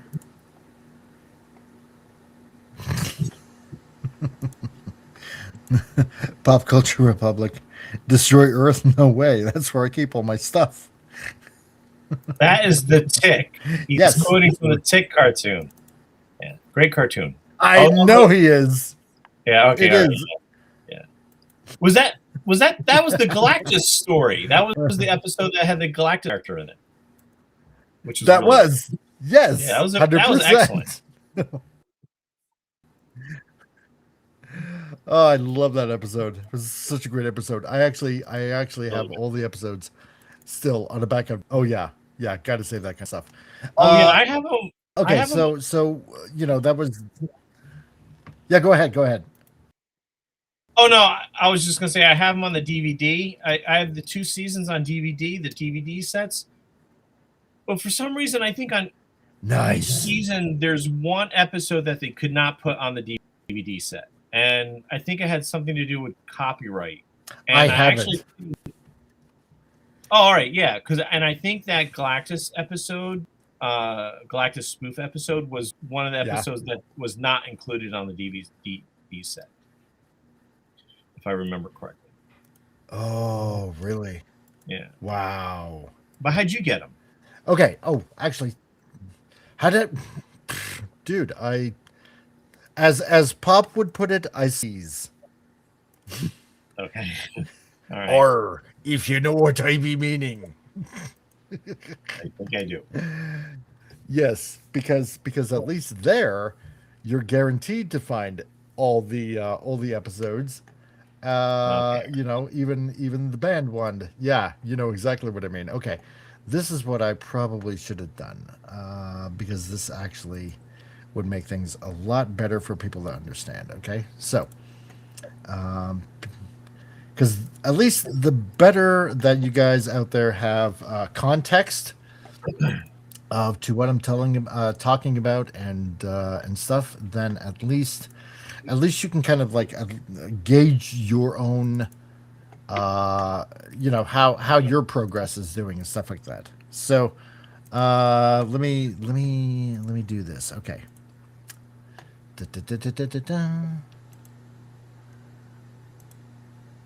Okay. So I'm gonna bring this back up. Bring it back up. Daniel Barry Sports Highlights. How's it going, my man? Great that you can join us today. Stick around. You're always here, and then you say hi, and then you're gone. I miss you, man. So, let's see. Gambit, yeah, 3,000 is a long time for the Earth to destroy itself. Yeah, it is, 100%. But in that story, I was actually going to. So I was actually going to blow it up, and fight this intergalactic, warlord kind of thing. Okay, so here we go. This is a lot better. Okay, so here, this is something that I did like back in 1993. A book called Forever Wars. Okay, very Japanese manga inspired.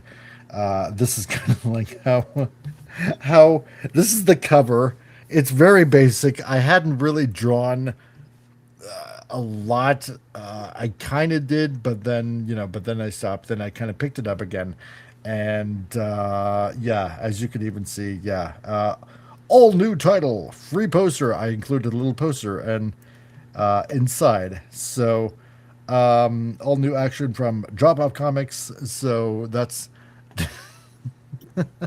that's what it was. It was $1 US and $1.25 Canadian. So, because at the time, you know, our dollar wasn't complete and utter crap. So, but yeah, it wasn't very good, as you can see. Compared to like stuff that I'm doing right now, um, it was could have been better. Then I put it down for like 30 years, and then I started up again with Hungry Boy, and he was kind of like teaching me things. So, when you have a big lapse in between, and you really haven't done anything, you can kind of see like, and this is like, trying to think when this was. This is back in, let's see, what's the fifth month of the year? May, January, February, March, April, May. Yeah, so this is May 21st of 2023. This. And I'm like, wow, that's nuts. So everything is extremely very basic, and I put myself through the ringer, just practicing hard, and then it came to, you know, testing myself with facial expressions, and this was even getting harder. So I had to end up drawing stuff like this, and I'm really, really trying to practice hard. And Vince, thank you. Oh man, even your old stuff looks better than my current stuff. My God. No, no, no. Listen. Don't say that, because again, this is all comes down to style. Okay, it all 100% comes down to style and how you grow and at the pace that you grow. Okay, and believe me, I am getting to something on this. So let's see. I'm gonna skip a couple tests here, because then, this is actually gonna be hilarious for you guys, because I'm gonna open this up. Then it came to character creating, okay, and coming up with some very unique character creations, and this is kind of like the whole list that we've been going through today. So, and I'm gonna say this: when it comes to character creating, it can get very, very hard. Don't kid yourself. This is gonna be very hard stuff to come up with some really unique character ideas.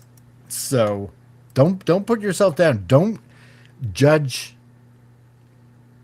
I want to word this right. Don't judge my progress by how you guys are doing. Okay, because it's not fair. It's definitely not fair to you. Okay, so I was doing, so Hungry Boy had me do, like, come up with, like, take a pose that I did in like a previous test, and come up with like different characters. Okay, so I came up with, like, Cowboy Bob versus the Manicore.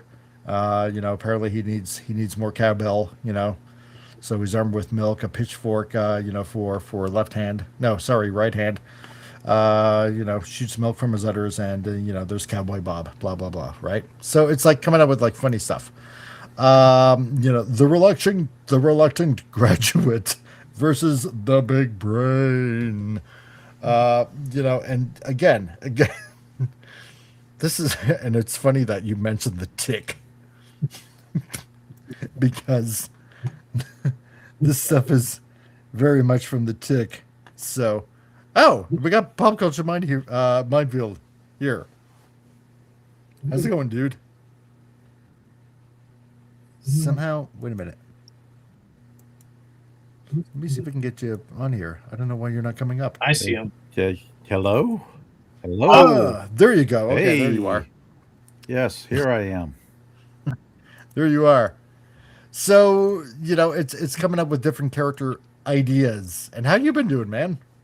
Oh, thawing out. The northern ice giants have migrated their way east, taking the frigid weather with them, so it's nice and sunny, and I'm thawing out, checking for busted go. pipes and all that. Sweet. Hopefully you don't Yay. get in trouble like you did a couple of days ago. So yeah, there was another one, Fish Boy versus Robot Man. Fish Boy is the lost reject of Subatlantica. What was it? Movie Man versus, I don't know what this guy is. I just came up with something. It was like really weird. So so again, it's adding elements to a character design. Because again, the costume should fit the character, right? Of what the character is about and stuff like that. So it's all different types of just things, just drawing away and stuff like that, and just being bizarrely creative. It's not easy, to come up with stuff like this. So and What is then all this? Your past work? yeah, I was it's listening some, kind of lurking, taking care of stuff, and caught like a little bit. I mean, because it's character testing and explaining to people how they end up growing. All you have to do is just keep at it, and the more you keep at it, your speed will go up. It's no different than being on a job, and the more you get good at something, the faster you become at it, and the easier it becomes, essentially. Okay. So, and then, like, you guys know that the pages that I'm basically up to now, like something like this, or or even something like this, you're gonna end up getting better. You will. Don't quit because you get frustrated. If you start to get your that means, yeah, you've hit a wall, but you're gonna have to punch through it, is how that is. You're about to, I think. Let's see, Vince Womack says the Reluctant Graduate sounds more like a corn movie. Yeah, it does. It does. And Ice Giants, damn you, Odin, you probably more Ice Giants.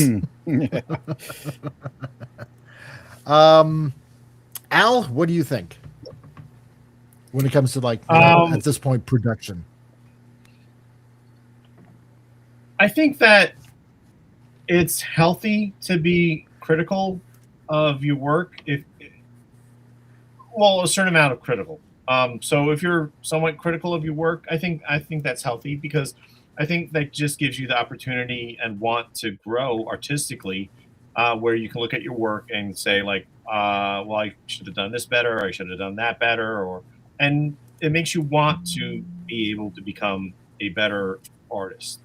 So I have a hard time looking at my work after it's printed, whether it's the Sword of Eden graphic novels, or whether it's stuff when I was working at DC or Archie Comics, because I would always actually see the mistakes. So I have a very difficult time doing that. I had there's one of the guys who I used to hang out with during college, like, even back then, he always thought that his artwork was just fine back then. And Right. his artwork has not gotten any better 35, 40 years later, and his stuff still sucks. And he's never had a career in working in art at all. So, yeah. So I Rob think Liefeld. No, I like Rob. I like Rob. I'm joking. I am not going to start bashing on Rob Liefeld. No, this is I'm some kidding. non-artist guy who I knew. Right. Yeah, so I think it's kind of healthy to want to get better with your work. And if you get a little frustrated with where you're at, I think a little bit of frustration is fine. It just shows that you want to get better. But you got to want to do it. I've met so many different people, you fans of comics and or animation, that they like the idea of working in comics or animation, but they really have no desire to do so. And you can't help somebody like that. You got to you have to have a want to draw and create. And if you don't have that, then you're never going to succeed. So, yeah. Yep. Um, Pop. Now, I think Do I you caught a have any little bit of bit your insight? past live stream. Yep. I seem to remember you talking about finding comic book scripts and whatnot, trying to figure out how to do layout for a script or whatever. Did you Yeah. find resources? That's cool. I did. I found Gary over at Pop Culture Minefield. Put me in connection with another guy that also used to work at IDW. So, but yeah, no, that's the one thing that I do got to work on is you got the story in your head, right? You know Yep. how it wants to go. It's just writing it all down, because now in the back of my head I'm thinking, how many there be? Does this work? Does that Hmm. work? How does the conversation go? It's bringing another element into it, which is, you know, uh, it seems like a little, but also a little bit of excitement at the same time. Oh yeah, giving you a little bit of structure. Yeah, right.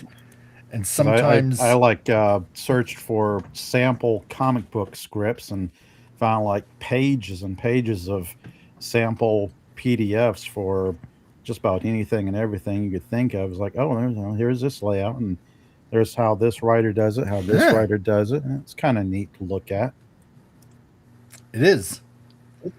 Um, because there was a few like that that I seen that actually Hungry Boy had given me, and it's like, this is how it should be drawn out. Usually a typical comic writer will roll sometimes write it like this, like describing the scene, and then if there's any dialogue that's added into it, the dialogue is there too, right? So, which brings it to storyboards. Yay! This is the one part that I actually kind of like to do. I really honestly will not lie. I love doing storyboards. I find them I just find it fun. It's like a little bit of a playground for me. Storyboards, okay? So plan out layouts, are they easy to follow? So if you're planning out a page, you got to make sure that for the reader it's going to be easy to follow. So the story, right? And is it visually interesting? And this is the one thing that I've talked about, and especially when I was talking to the lady at the manga school. I told her, yeah, I get it why you have editors and whatnot, because and coaches, because they want to understand if you know the art of storytelling. And I said,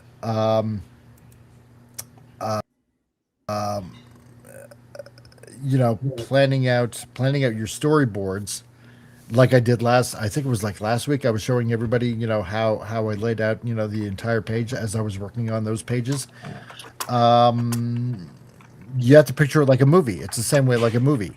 You have to plan out your scenes, and it can't be just, you know like a what's the word I'm looking for? Just eye level views all the time, right?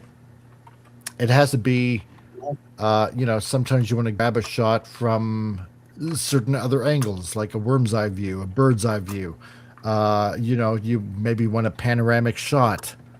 You want to try maybe, and as hard as that can get, some forced perspective in certain panels and stuff like that.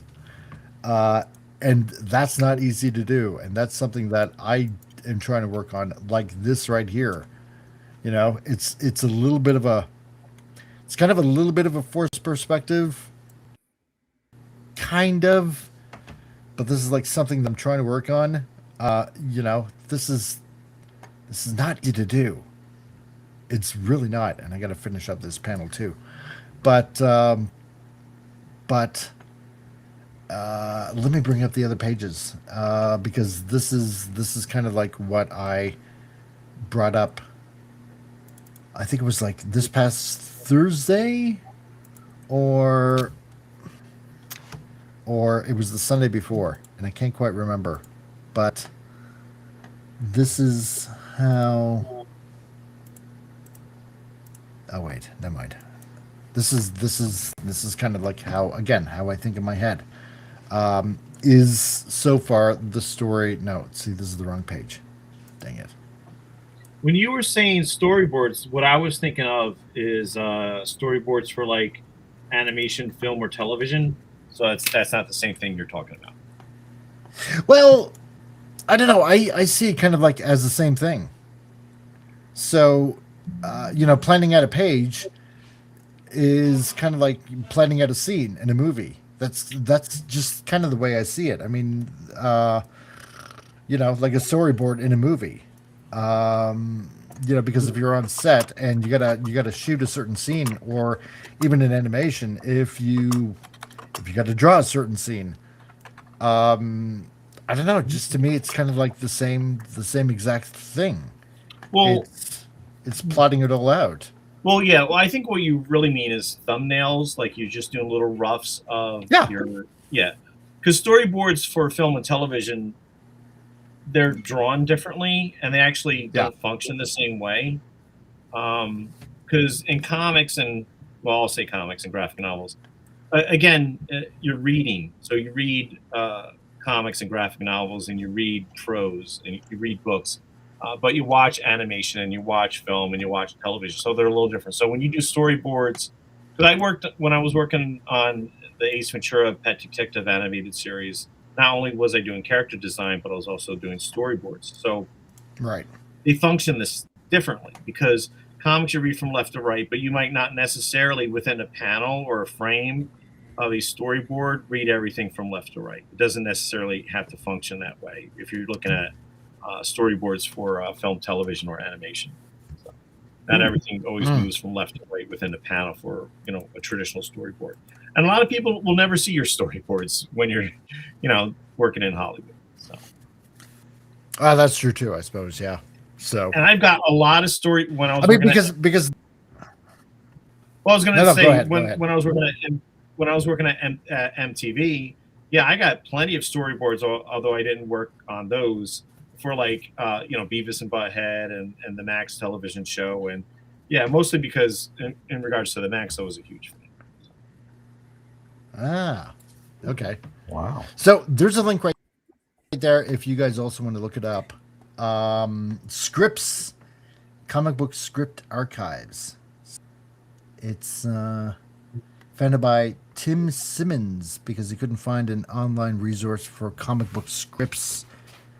It says eventually he decided to make one. Comics Experience is pleased to present Tim's archive as an educational resource for those interested in comic book scripting. I like looks this. pretty cool. That's pretty cool. So if we want to go ahead and do that and take a look at that, if you guys were interested in kind of stuff like that, then there's a link right there. So worm's eye view, bird's eye view. I call it upskirt and down blouse. Jeez. Also, if you oh my god, if you're drawing comics, or if you're actually doing storyboards, like I was saying, and you actually have a hard time figuring out what to put or how to draw a panel, you can find this online. There's Wally Wood's 22 panels that always work, and I would search for Wally Wood's 22 panels that always work. Yeah, by Wally Wood. He had it in his studio. Wally Wood is a very famous comic book artist. He worked for EC Comics. He worked on the first few issues of Daredevil. Not the very first two, but after that, he was working on Daredevil. If you ever see his artwork, you can recognize it right away. His artwork was always quite beautiful. But in his studio, he had this put up. One of his assistants was Larry Hama, and Larry Hama actually got a copy of the Wally Woods 22 panels that always work. And when Larry Hama was an editor at Marvel, he would hand that out to the various different pencilers just to help them when they're trying to figure out what to put into a panel. But yeah, Wally Woods 22 panels that always work. I highly recommend it. You can find it online. I have a copy taped right in front of my drawing board on the wall. Great stuff. Okay. There you go. Oh, This? yeah, it's fantastic. Yeah. Was that the right link? Yes, it is. Oh, cool. Yep. I seen Mike this starts- before, somewhere before. Yeah, you gotta print it out, put it next to your iMac, laptop, art table, and whenever you have a problem, how you want the camera to work or what you want to put into a panel, I would refer to this. So by the great Wally Wood. Another sad story in comics, but yeah, the guy was a genius. If you ever see his sci-fi stuff, it's just beautiful artwork. I would check out. Just go on Google and Google image and type in Wally Wood, and you can see his. I mean, these are just sketches here, but they're functional. No, I mean, this is extremely handy. Very, very handy. So, and you know what? Okay, so I saved a copy of this. I will again post this on my X, the entire picture, and on the Facebook page. Because I mean, this is because this was kind of it says right here, propagated by his former assistant Laura Hama, while an editor at Marvel. Wally Wood's 22 panels that always work as a handy shortcut G.I. for Joe editor, composing writer? a comic. Larry Hama. Wow. Yeah. And in this article, we'll take a look at each of the 22 alongside some iconic examples. I like this. Yeah. I see this Larry somewhere. Hama.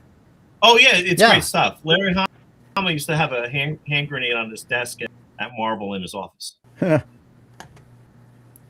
I heard that. So that. So Larry Hama, so he was in Vietnam. He had a lot to do with G.I. Joe. I think he worked on the Nam for Marvel. I don't know. But I had a college buddy before. I think so.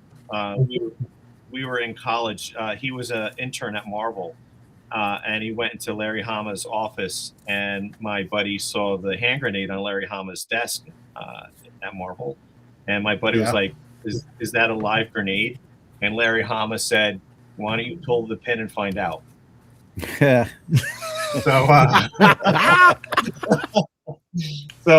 Yes. Really? Oh my God. Absolutely. So no one brave enough to take him up on his offer. Also, my friend's still walking, but I would imagine that it was not a functioning hand grenade.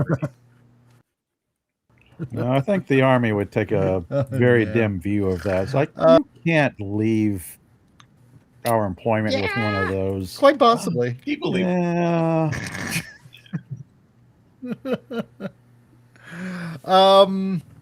So, oh man, I love that grenade on the desk. I'd love that. Yeah. So to all of you out there, this is what I'm talking about with planning. Okay, with story. To me, it's a storyboard. So an animation and film, storyboards are a little bit different, but to me, it just makes sense to call it a storyboard as well, because you want to make sure that you're seeing. I brought this up before, like when I did with page 2 of when I was kind of like redrawing things, because this is how I drew it out. This is kind of how I wanted to lay it out. And then you take a look at page 2 right here, right? For an example. So, and you want to make sure, because like I said before, you got your page 1, and you got your page 2. So, because you want to make sure that even without words, that the story is easy to at least follow, right? At least for me, that's kind of the way I think. And then for page 3, it kind of should continue from there. And that's how I kind of wanted to continue the story from there, right? Like here, okay, she's, she's standing there. You're wondering what she's looking at. I'm going to remove actually those word bubbles. Going to do that. But it like continues from there. You see this like really mysterious kind of creepy hand kind of thing, right? Where she's standing off in a distance and her gun is like right there. And it's like, I need to get it. I need to get it. Right. And so she's shifting her feet. I'm going to have to probably redraw this a little bit different. But then, you know, this entity, this thing that's staring back at her, you know, is like glaring and then obviously springing into action. They're both running towards each other. She slides underneath as the entity right here. I'm going to have to erase that. You know, lands on the other side. I'm going to have to, like, you know, draw something like that a little later on. But this is as you all planned it out, at least in my head.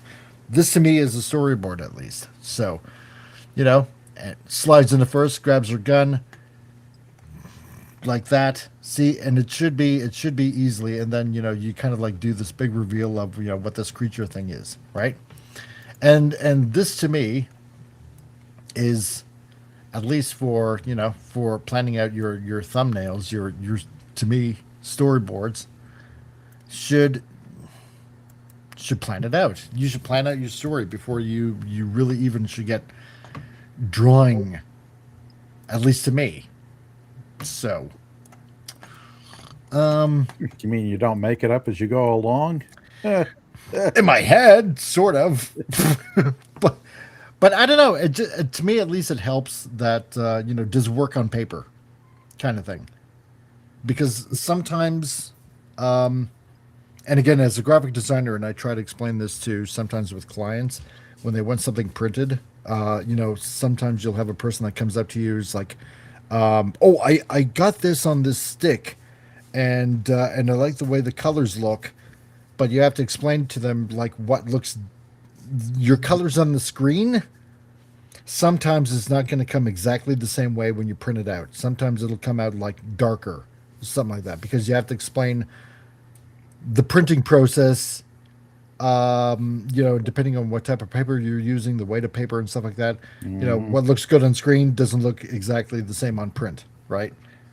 And so to me, I kind of related in the sense that, you know, the scene that you got in your head, when you draw it out on paper, especially when you're, you know, doodling it away as a storyboard, in this case, might not work the same way. So it kind of forces you to adjust. And you know, hopefully the way you have your panels, you know, it should kind of like, you know, visually work as well, that your reader can easily follow it. At least that's my understanding of it. So Joe's Atmosphere, dude, how's it going? Drop by, like, and share. Mike, have a great stream. You too, my man. And Super Bowl is coming up soon. So you know what? If you want to go ahead and watch that Super Bowl stream that Joe's Atmosphere has going on pretty darn tootin' soon. I don't know when that's happening, Joe. Joe's Atmosphere, I don't have the link, unfortunately, right now because I did not count on you for dropping on in, but I appreciate it anyway. And it's amazing I got that easily out in one breath. So, Al, anything else that you might want to add to that? Yes. I suppose. Too late. No, I'm kidding. One thing is, yeah, I mean, you know, because I have a sketchbook and that's where I do all my thumbnails, just to compose a page. Again, when you're composing a page and you're doing your thumbnails, it's really important to understand and keep in mind where you're going to put your word balloons and how large those word balloons are going to be. If you don't give thought to that, because lettering, text, and word balloons aren't something you just slap in at the last minute. The word balloons are used to draw your reader's eye from, you know, one character to another, from one panel to the next, and you don't want to try to squish your text within your word in your panel afterwards. So it's you have to keep that stuff in mind. So yeah, there's that, and also keep in mind, you know, the larger your panels are, the more time your reader's going to linger on that panel. It's going to slow things down a bit. The more text they have to read will slow down the pacing a reader has when they're reading your pages and your comics. It's not a bad thing. It's just that you can actually control to some extent, the amount of time a reader will spend on a panel and a page. So you have to really keep that stuff in mind. Storytelling is really the art of making comics and graphic novels. On Facebook, I had just reshared my list of recommended reading. So if anyone's interested in that, my Facebook name is al.nickerson.3 on Facebook, and I just reshared my list of recommended reading. The first half is just books on how to make comics and graphic novels and how that all works. And then the second part on that list is a history of comics. And it's always very important to pick up books like that in regards to art and or history that are written and or drawn by people that actually have worked in that field. That was you know what? I'm glad that you brought that up about the word bubbles, because you know what? To be quite honest, and that's another reason why I'm glad that I have you here, because I totally forget about that too. Because yeah, you're gonna have to think about where you're placing all your word bubbles as well. You know, and your dialogue, that you want to make sure that you have enough room for that kind of stuff. Yeah, because I'm gonna be very honest, I could that. So well, a lot of artists, yes, a lot keep of that artists in mind too. A lot of artists look at text and word balloons as their enemy, and you shouldn't have that kind of mentality. Another problem is that it doesn't really help because of the sort of like factory working system we have in regards to comics. You have like one guy penciling it, one guy inking it, one guy, you know, doing the word balloons, one guy doing the coloring, and they're not always in simpatico. And also working in the Marvel method. I don't know if Marvel still works in the Marvel method or not. So that doesn't help either. But if you're drawing your own stuff, yes, keep in mind that, you know, word balloons, where they go, how big they are. Okay. Nice.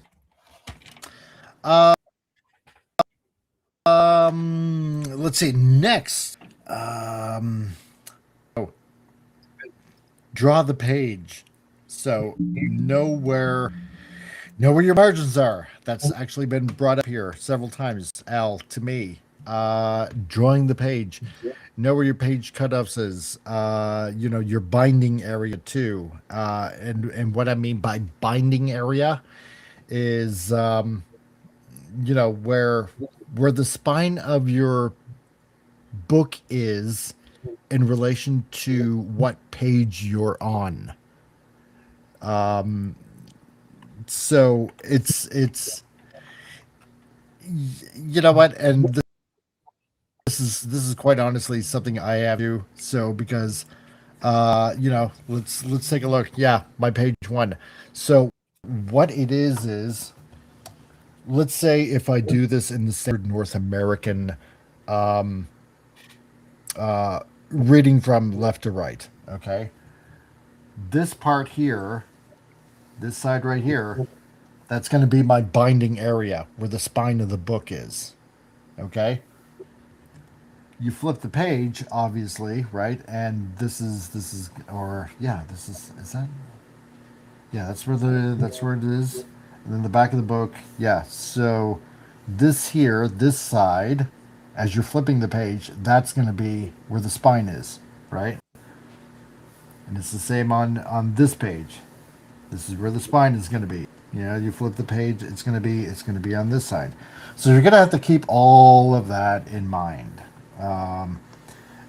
You know, as you're trying that out. And you know what? And I'm going to fully admit it right here in front of everybody.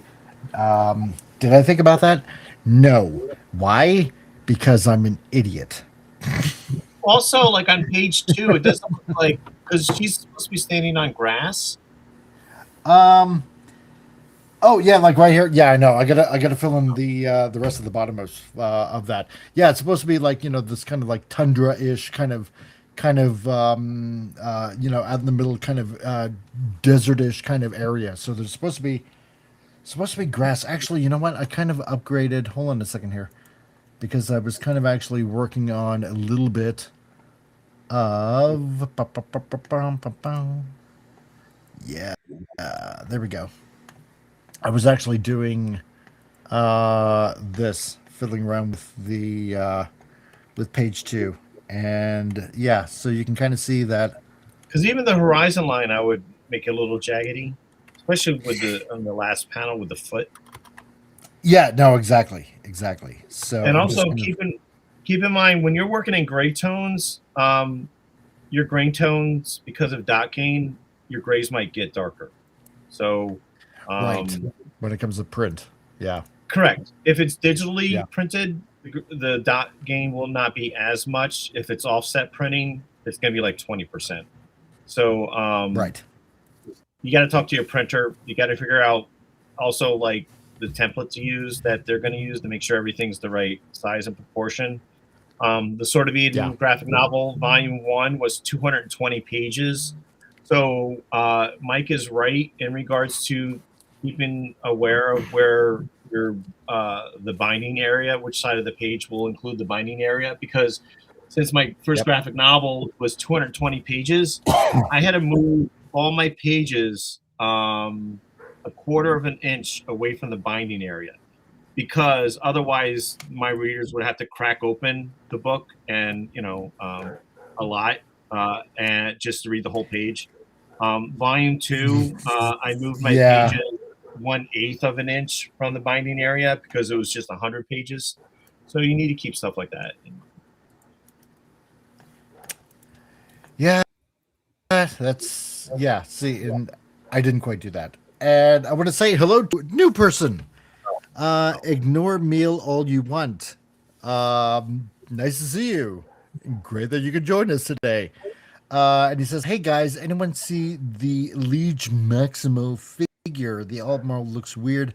No idea what it's supposed to be. I watched Return to Silent Hill movie. Actually, really liked it. No, you know what, dude? No, actually, I have not seen the Liege Maximo figure. I'm gonna have to have a look at that. So, Altmo looks weird.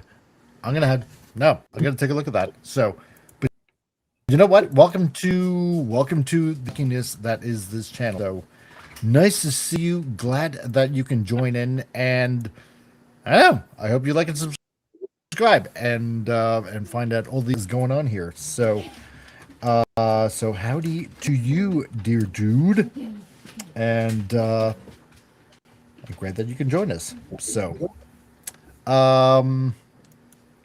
yeah, that's really definitely something I'm gonna have to work on. So, Well, it's just is work my a quick page email. Yeah, just a quick email to a printer. When you get the opportunity to start getting quotes from a printer, some of them, Mhm.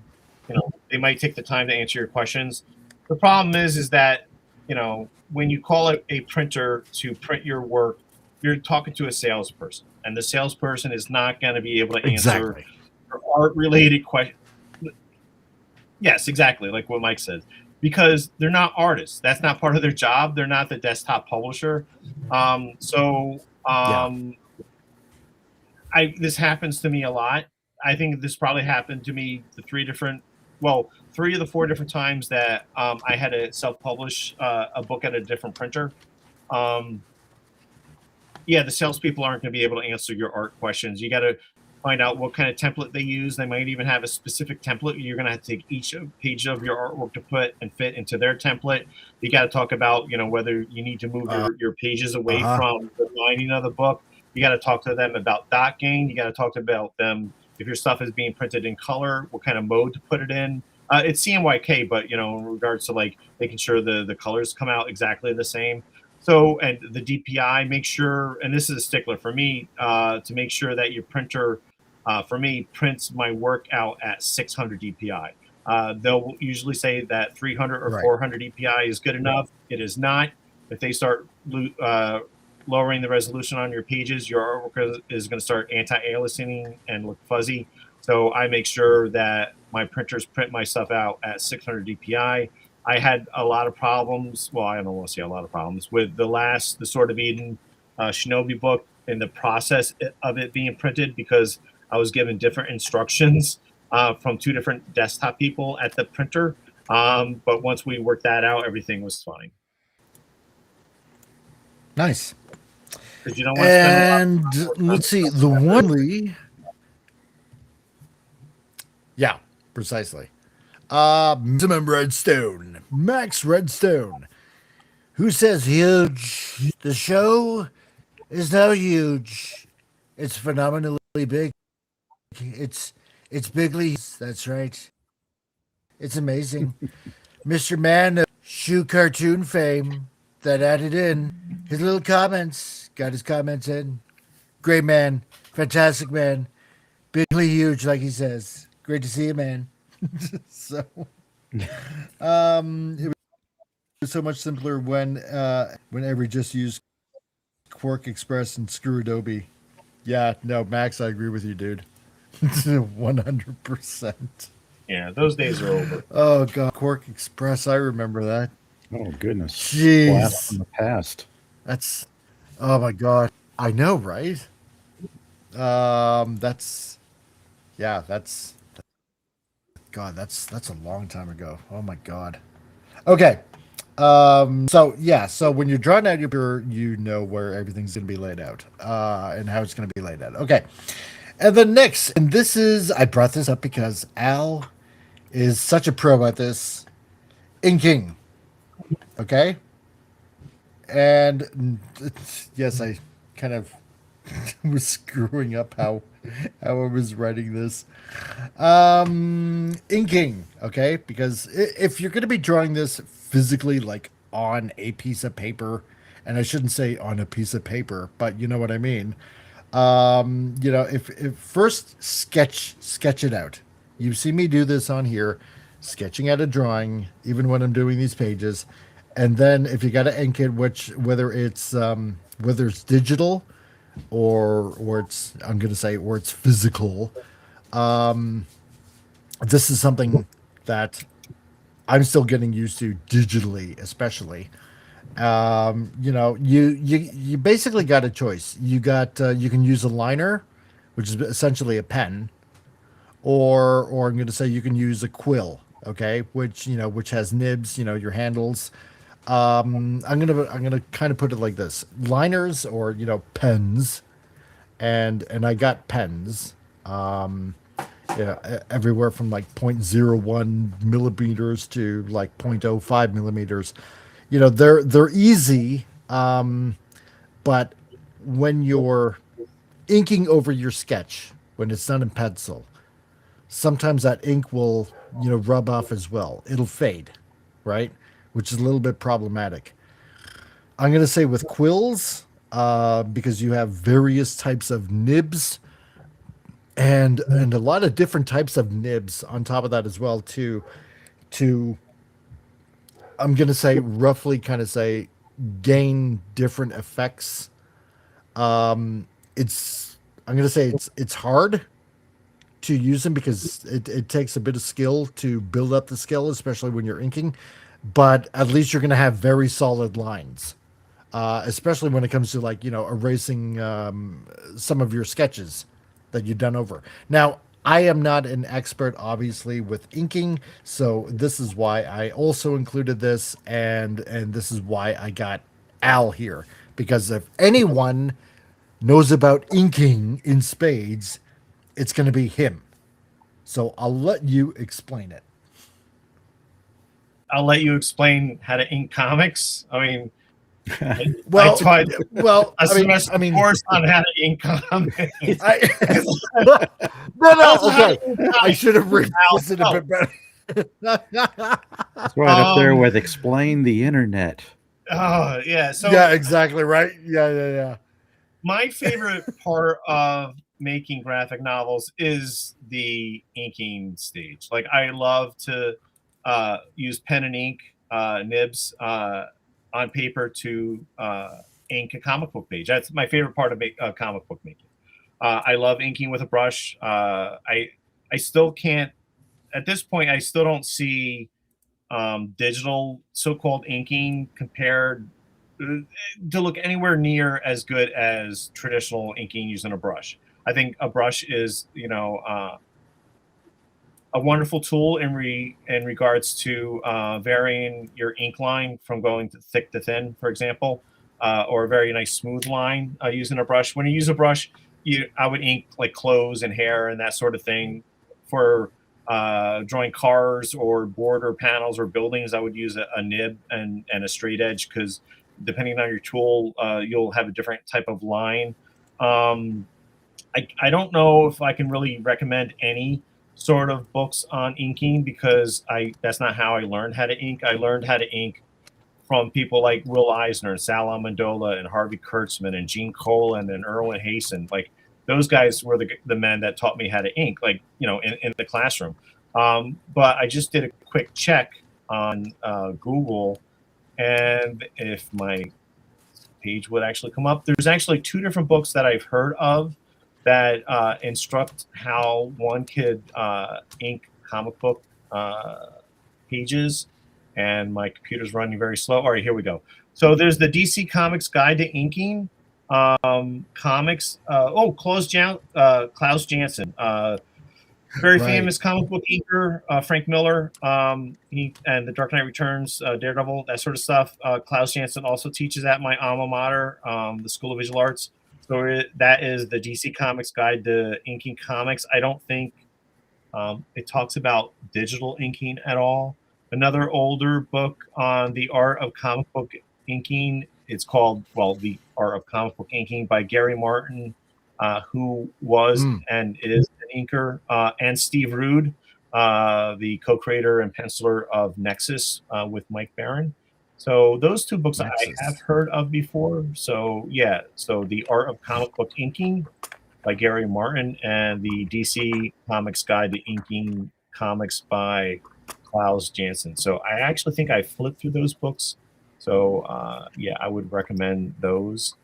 Yeah, inking is very important. It's probably one of the last things you're going to see drawn on a comic page. So you got to make sure your inking looks good.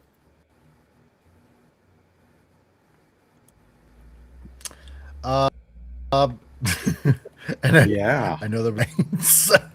Well, yeah, I mean, I can go in like what kind of ink you use, what kind of tools you use, like what kind of paper you should use. Like, it's a huge. It takes a long while, unless you actually take advice from people like me, to sort of figure out what kind of tools you use and what works best. And then that doesn't even start to talk about how to scan in your artwork. So. Now, I like it. But the important thing is you know what? Just be creative. Yeah, there's maybe a few more steps after this, once you've gotten through probably all that. And I know it sounds like a very big long list, but as long as you can kind of like, if I can try to give you, a somewhat of like a proper order, like a little bit of structure on probably how you should go about maybe, like I said, it doesn't have to be just comics. It can be like writing a novel. It can be like, doing film or something like that. It's like fundamental steps of how to try to organize, tell a good story. Of everything that we've gone through, like world building and oh my God, figuring out your and like everything else in between. You're gonna build yourself a solid foundation for whether it's based in the real world or some sort of fictional sci-fi world or fantasy world or something like that. The main important thing is just be creative, but have fun with it. If it's not fun, then at that point it's not worth doing. And if it's not worth doing, well, your work along the way is going to suffer. So like my mom said, if you can make your hobby your job, then at least you go to work happy. So, that's the thing. That's just the whole thing, at least to me. So, that's what you want to do. So just to kind of go over quickly, come up with a timeline. When and where your story is, your characters are, if there's a little bit of a backstory, world build, character create, right? Not drawing it out yet, but, figuring out what your character likes, what they don't like what I mentioned before. Hey, if you want to go into great detail, what kind of blood type do they have or something like that? What's their favorite food? What's what's this, what's that? And then next, the one thing that I call, the needle drop. When and where does your chapter 1, your beginning of your story, take place? Like also what I should have called, the Indiana Jones storytelling. Is it like in the middle of a story? Does it start at the very beginning? Is it like maybe in the middle of adventure? Only to start a brand new one, kind of thing. Where are you gonna drop that pin? Where are you gonna start? So, that's that. Then again, you want to get into visual design. This is where you start making your costume, your character. Does the costume match the character's abilities or powers? And I know I kind of added there, make your hair to match the personality. This is where everything that you kind of come up with what your character's likes and dislikes are, comes out in the flesh, so to speak. How it should look. And it's kind of like how everything just kind of comes out that way. Hopefully. And you're going to go through several designs. It's your first one is not going to be the be all and end alls, like I showed. So I gone through several revisions. Actually, you know what? I didn't ask you, Al. How many revisions did you go through with? Like with Nemish Man or Professor Jack or any of your characters. I should have asked you that earlier. I would say not many. Something like Professor Jack just sort of happened because he's based on Jack Kirby, and then I drew his costume. Don't tell Marvel this, based on the Fantastic Four costume. Yeah. So that it's easy when it's I know. So it's easy to create a character when it's sort of based on someone else. And also in the sort of Eden graphic novel, the first one, again, there's like a flashback to a group of superheroes in the story. And I just based them on friends that I knew growing up and some of the characters that they created for role-playing games. Nemish Man was sort of evolved over time, but he was first in print in 1987 in Will Eisner's, it's called the Will Eisner Gallery magazine, and his costume changed a little bit over time, but I've made that part of the story. So even when the characters are already in print, they might still change, but that's fine. I did see that little comment about paper. So paper is tricky. So since I use a nib, which it's like a crow quill nib, a Hunt 102, it's got a little bit of a point on it. So I use the Strathmore Bristol 400 series, and that holds up to a crow quill nib quite well, and it's pretty affordable. But paper is important. Nice. Let's see. Sometimes names reference sheets. Oh, go ahead. No, I was just gonna say, like, sometimes creating a character's name isn't always that easy. So but it takes some time. No, and some thought. So it's not. Yeah. Character names, character history, world building. I'm kind of going through that right now, trying to force myself to be more organized and outline a short story. Nice little exercise. Okay, stop being random and doing discovery writing. Like, oh, I got a little bit of dialogue in my head I want to put down on paper or sit in front of a computer and bang away at the keyboard getting dialogue out. I was like, no, where's this going? Outline will help make me a little bit more organized. Otherwise, I'll just have random bits of character history, character dialogues, character interactions with no real flow to them. It's like, okay, these are people who are doing something. These people are doing something. And none of them really mean anything.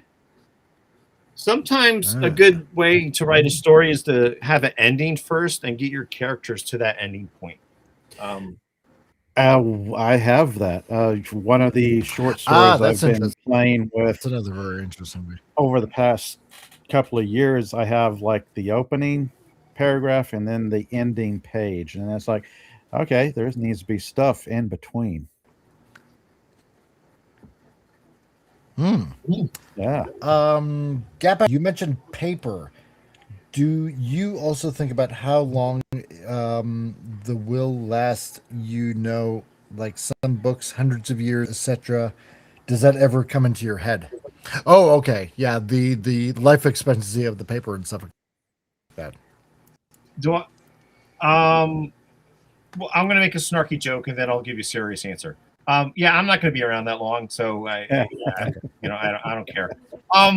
Well, it depends. You know what? It's weird because like I collect some comic book artwork, and people that I know that work in comics who I am a fan of. Like I have a number of their artwork, and some of it's framed, some of the stuff still has to be framed.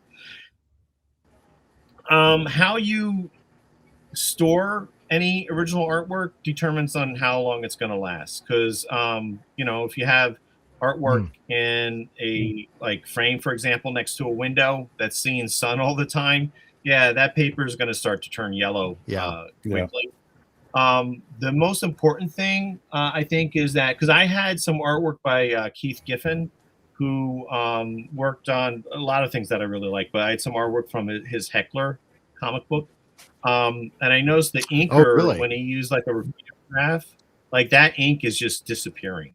So some of the ink that artists would use will actually fade away in time. So usually it's like markers and or like reprograph pens, like some of that ink will eventually just turn like blue, fade to like a yellow, and then disappear. But I found that like good indie ink, that'll stuff will last. And store your paper, in a nice dry area. Same with your comic books. I would not keep my comics or my original artwork or my paper in the basement or in an attic, whether it gets really humid. But yeah, so I mean, my original artwork that I have a couple of plastic bins in a closet and it's away from light. It's nice and safe. I have a trunk in my studio as well where I keep some of my original artwork.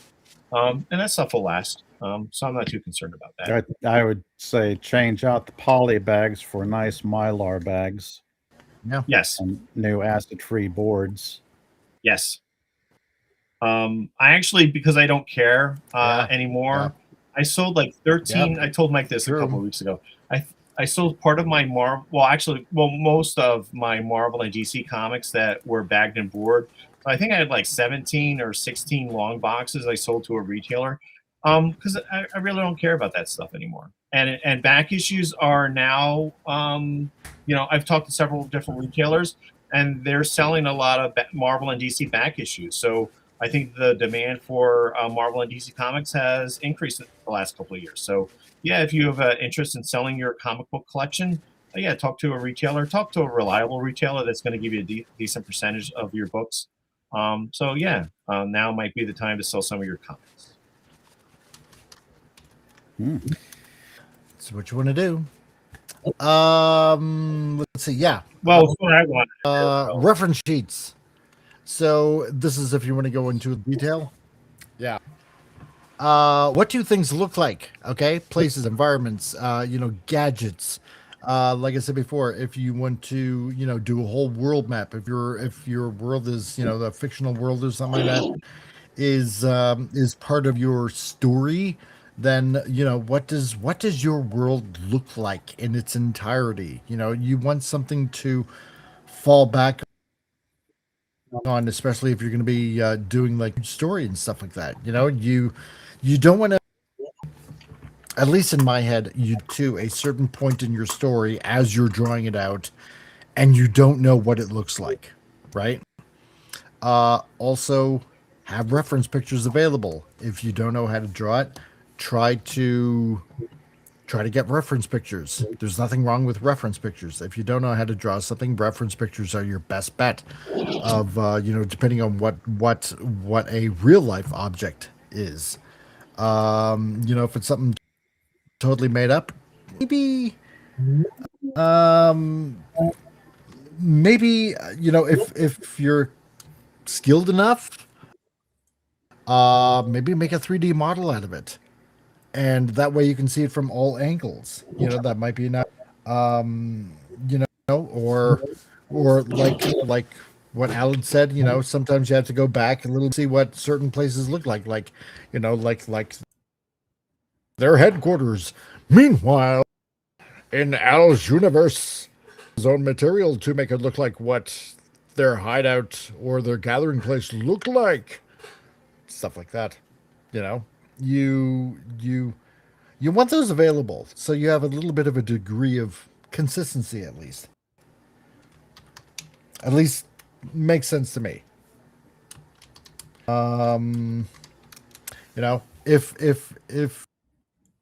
If you're gonna go like really elaborate, and if you want to give your audience the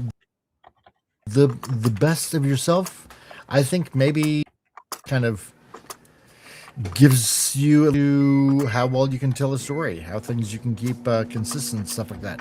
Plus, like what Al had mentioned also, it's something to mention before. Students, sure, they can draw, but when it comes to like background, that's the world that you're building up, and that's what you're gonna have to go through. And like I said before, it's something that I'm gonna have to also work on as well. So,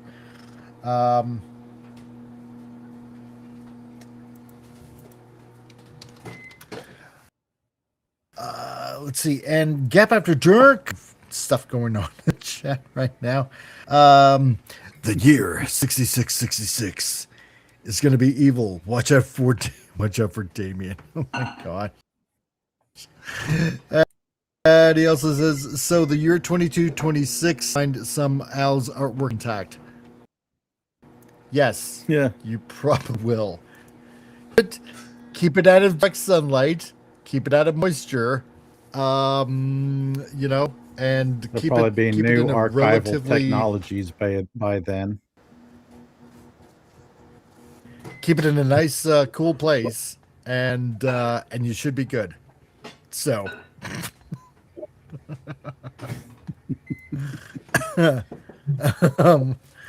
what else have we got? Okay, here was another thing. Style.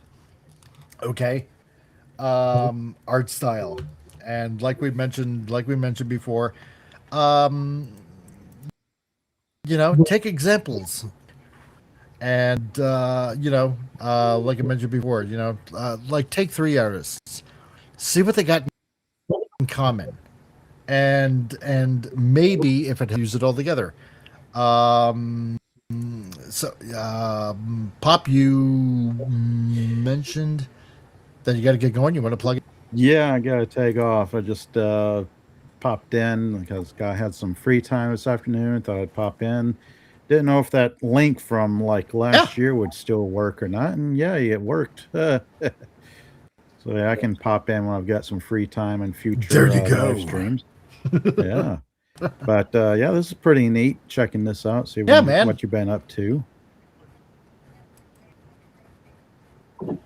this, that, and the other thing. Yeah. So, All right on. And with that, and good hanging out with you all. guys. Ah, Yeah, you too, yeah, man. my channel. It's been a while. I hope you're doing okay. Yep, doing all right. Yes, plug your channel. Got some stuff on there. I talk about anything and everything pop culture related. Movies, TV shows, books, comic books, K-dramas, anime, just stuff that I think is interesting, that I like and I want to chat about. And that's about it. Keeping that elevator pitch short and to the point. Thanks, Pop. Yeah. So with Right on, that, dude. I'll see y'all later. Yeah. Bye. All right, Ben. Bye. Catch you later. Go check out Pop Culture Republic and his channel. And great to have you on, man. And that was Pop Culture Republic. There we go. The man, the myth.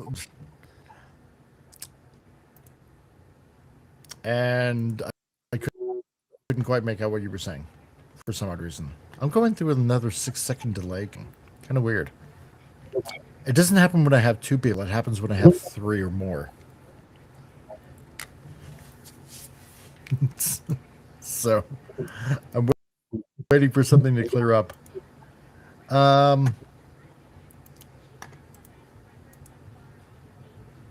know you were sounding kind of muffled there for a second, Al. Wait, No, I'm you're sorry. still sounding Were you muffled. talking to me? Okay. Was it talking to you? I don't know. I'm just talking in general. Oh, okay. No. I was in my living room because there's a book that I enjoyed reading, but I really disagreed with like half the things that the author was saying. I don't even want to mention it because I don't know if I would recommend it or not. But yeah, I was just looking for that and I can't find it, and I hate that because I never lose anything. So I'm going a little crazy trying to find this dopey book, which I didn't really agree with. Nah. Silly stuff. Nah, it's all good. Yeah, so if you're looking for a style, just take a few artists, find out what they got in common. Maybe try to fuse something together and come up with your own unique style, or or just pick it like myself. I was trying to pick and choose if go, like a more standard, a quote unquote Americanized kind of style. You know what I mean? Or because I liked also Japanese manga, or go with a style more like that. Because like I was showing in a lot of the older stuff that I did, I did like Japanese manga, but I also did like, North American comics and, a lot of North American artists. I thought I could probably do a fusion between the two. It's not as you might think, but somehow, some way, there's a question that I had asked before. Just draw, and you will find your own style. It'll just happen. What you see and what you like, it'll probably come through in your artwork. So, Collector says, did I anger you with any of my stupid comments? If so, I'd like to apologize. No, dude. No.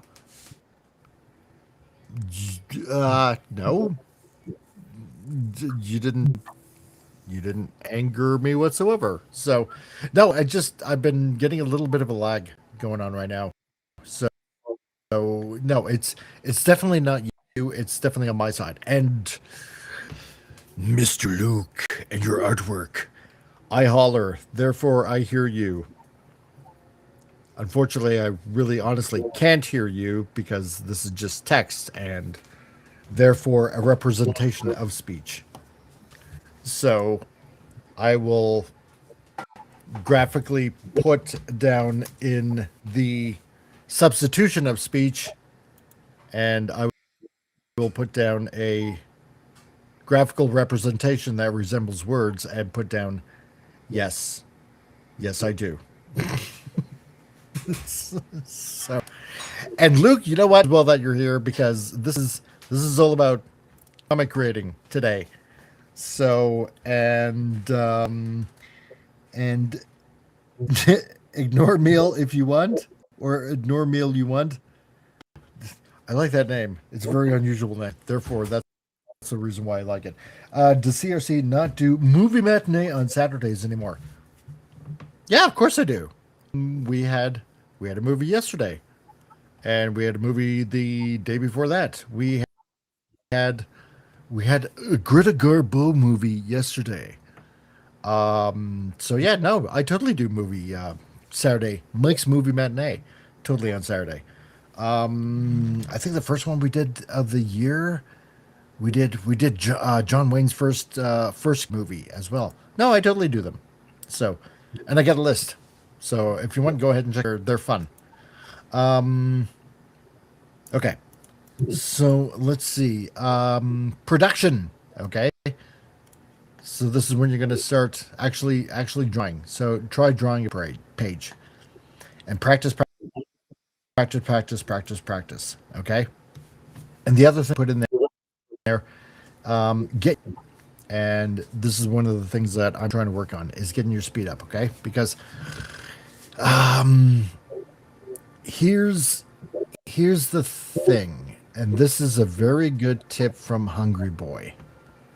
And I want everybody to kind of pay attention to this. All right. A lot of people out there, there's a lot of people out there that are putting out their own books. Okay. Nothing wrong with that. Absolutely nothing wrong with that. All the power to them.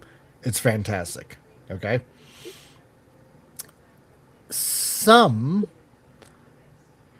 take oh hell, I'm just going to come right out and say it. Okay. There are some people out there, let's say like a notorious naughty comicscape person, like Ethan Van Sciver. Okay. Yes, I'm going to call him out on this, and I'm not trying to be mean or anything like that, but he's put out like, I don't know, like maybe 1-2 books or something like that. And this is supposed to be like a professional artist or that who talks a lot but hasn't put out enough product. And I'm reminded if YouTube is acting weird. Ignore. Sorry about that. I don't know what's going on. He promised a particular book, Rainbow Brute. And supposed to be coming out, I think, like maybe even last year or something like that. And it hasn't even come out yet. So speed,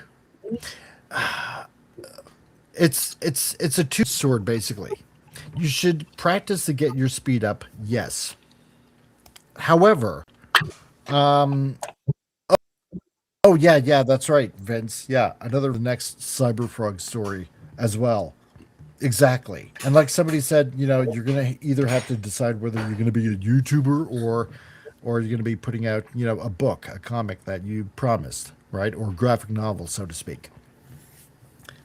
Now, I'm going to say this, though. There's another side to this that people should understand as well, is that if you're doing a book by yourself, and I'm sure that Al can testify to this, it's very hard when you're doing everything yourself.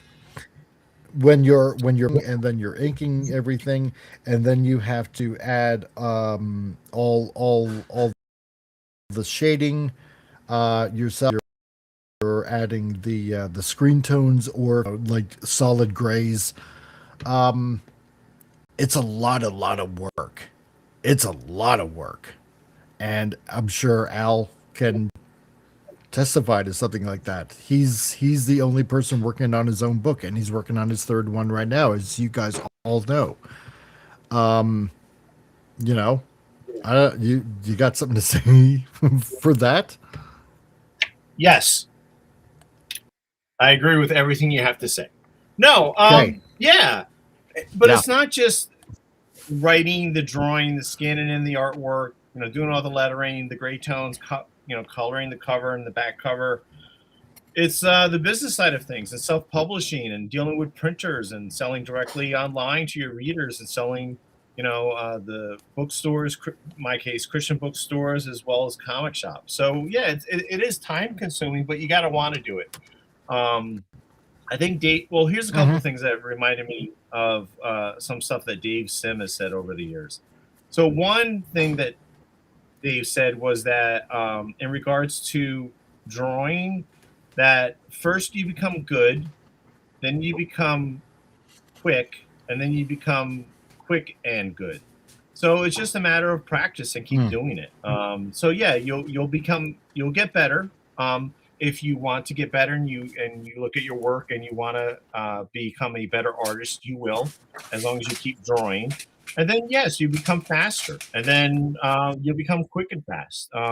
So yeah, it's a process. And yes, it is. Self-publishing your own comic book series or your own graphic novel series is not the same thing as being a jobber, like I said earlier, for either Marvel or DC. Totally different creature. But when you're working on your creator own work and you're self-publishing, it's yours. Like, you own it, you're invested in it. Hopefully you have something to say by creating that kind of work. And you don't have an editor who's telling you how to write and draw your stuff. So that's kind of where I am right now in my career, because I spent decades, worked for Marvel and DC, and I was an animator, and it was a blessing, and that was fine. But I can never go back to that. I can't go back to somebody telling me how to write and draw stuff. I can't go back to drawing something else for other people. I can't even go back, I don't think, to working with other people on teaming up, working on creator-owned stuff ever again, because I've lost friendships over that, where working on a self-published comic or working on other work together with your character, teaming up with someone else's character, it doesn't often end well. And then if you have a falling out with that person, that happened, like I said, several times with me, that work can never see print again, because I would like to keep that stuff in print, but the person I work with does not want to keep that stuff in print. So it's very frustrating. Yeah. Unless you have You're a contract in that case. So, well, one guy I worked with, True. which was actually great, was Brandon J. Carr, and Brandon had a web comic called The Kenmore, and he wanted Nemish Man to appear on the web comic for like a few weeks, and we did it. So he did all the work. Really, we plotted the story together, but yeah, he did all the work on the web comic for his website. But he wanted to have a contract, and I was okay with that. Contracts are good if they're fair. And we came up with a very simple half-page contract. And basically, the contract stated that he owns his stuff, I own my stuff. We both agreed that if either of us want to keep the work in print, we can. His interest was about money. And he didn't want any money exchanged, and I was okay with that. So it was a nice, simple contract. So when I self-published a book collecting all of Nemish Man's short stories together in one comic book, this is before the Sword of Being graphic novel series, I included that webcomic in there that I did with Brandon. I did ask him if it was okay for me to reprint that story, in print. And he said it was fine. I didn't have to, according to our contract, but I just thought it was the nice thing to do. So contracts are good. Exactly. That's fine. Yeah. So, yes, it takes and it is a lot of work, but it's fun. Yeah. Better than flipping burgers or digging ditches. It is. Well, yeah, that's true too. So, storyboards, or basically your panels. whichever way you want to call it. Plan out your layouts. Is it easy to follow? Is it visually interesting? Can the reader easily follow along how the story's going? FKHC, nice to see you, dude. So this episode is brought to you by the word. I'm not going to repeat that. I don't even know what the acronym means. Yeah, okay. Totally into something that I can't think of. So, totally into televising show. There we go. Yeah, that makes sense. Yeah, because like I mentioned before, so is it easy to follow? So if you have something like this, can you kind of make out when you progress to say page 2, and then from page 2, can you easily make out what's going on in page 3, even without the words? That's the thing. Without the words, can you actually figure out what's going on in the story? That's a little bit of a, at least to me, a litmus test. And then page 4, and this is why I doodled a couple of Saturdays ago. This is why I did these storyboards, the doodling, as it were, because I wanted to see if this works out, and it does work out. So at least to me, and hopefully to you guys, the reader. Let's see. So storyboards, yeah. And start drawing the page. So once you feel like if you practice enough, here's one thing I probably should have mentioned.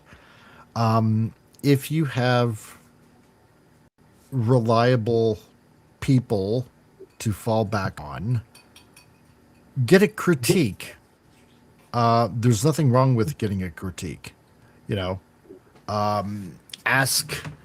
Ask people that you trust, or if you want to throw yourselves to the masses, ask a bunch of unknown people.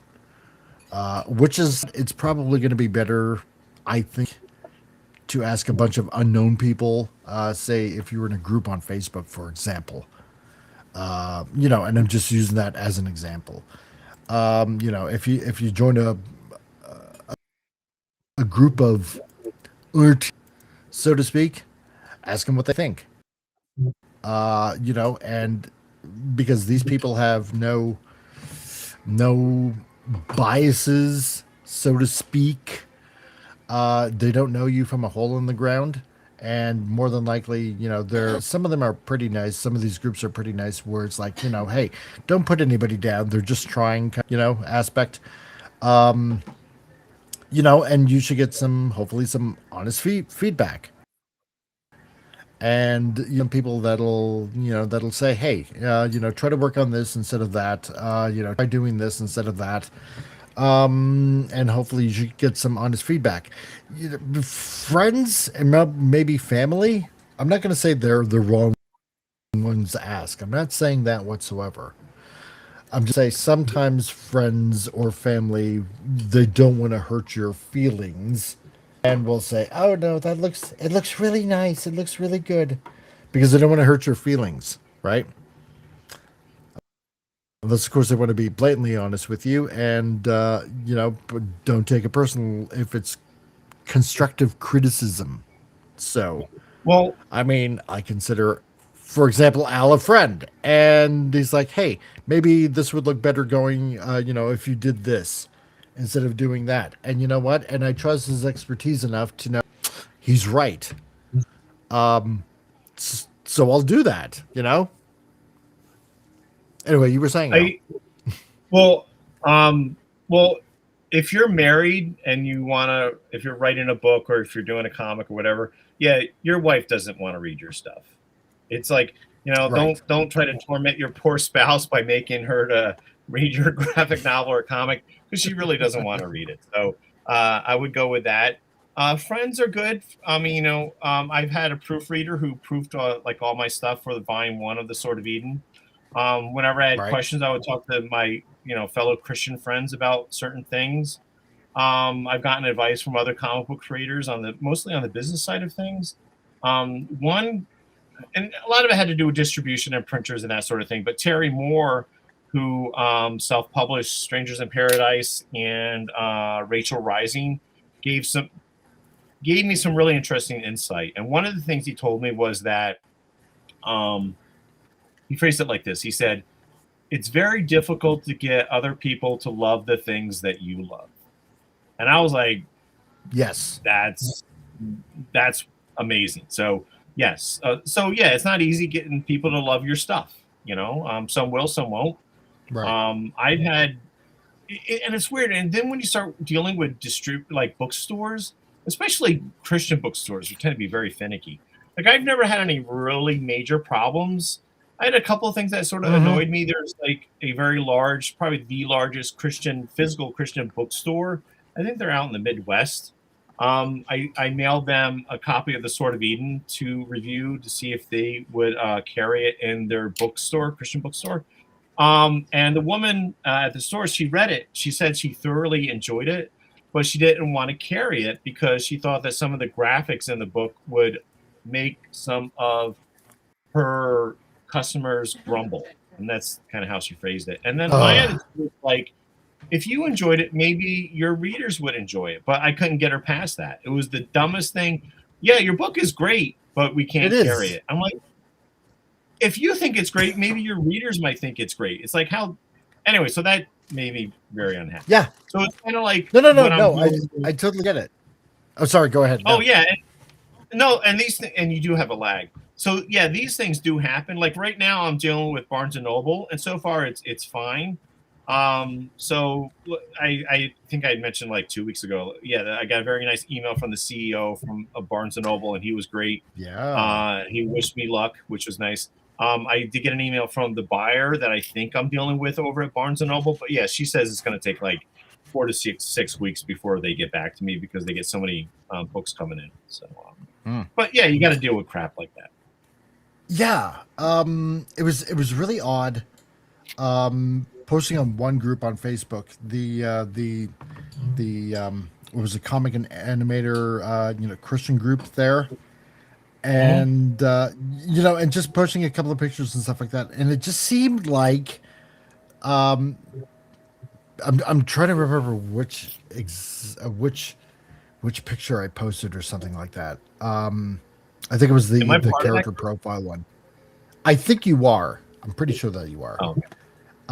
Yeah, and it just seemed like a couple of people were just totally fixated on oh my god, I can't believe I'm saying this. Totally fixated on the chest area. It's like clearly you can see this is a female character. Like, why are you only focused on that? I'm thinking in my head, and it's like, well, what was it? One person commented, I'm afraid that this is going to drive some people in lustful mindset. I'm like, are you kidding me? Like, come on. Because I'm thinking in my head, look, there are what, 8 billion people on the planet. Everybody is of various body sizes and types.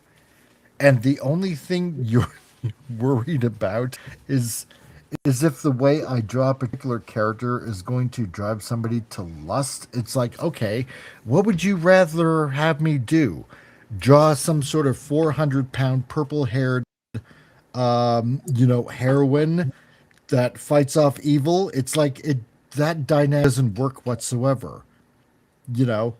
I'm not drawing some sort of Jabba the Hutt sized character that's going out and and fighting bad guys and Nephilim and monsters and stuff like that. It doesn't work that way. It's kind of like you're telling the artist, make your character unattractive so it doesn't drive other people to do something naughty to themselves. It's like if your mental constitution is that weak, then maybe the problem is in you. You know what I'm saying? It's and in one aspect I understand what they're saying, but I mean, on the other hand, give people a little bit more credit. Not everybody is like so weak-willed. Like, come on, it's a drawing. And if that was the Christian Animators Facebook group page, yeah, I didn't even see that. And it's also just one person's opinion. Yeah. And everybody has an opinion. So, Yeah.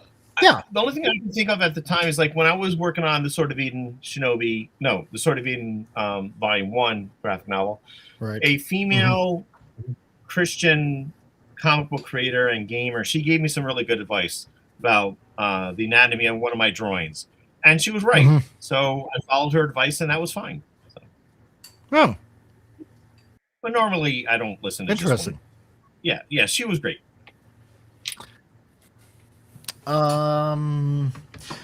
Yeah, so you know what? It's also kind of a testament that you can't please everyone everywhere. No. Kind of thing. No, you never can. So Max, are you suggesting the problem isn't you? My word, how dare you? Exactly, right.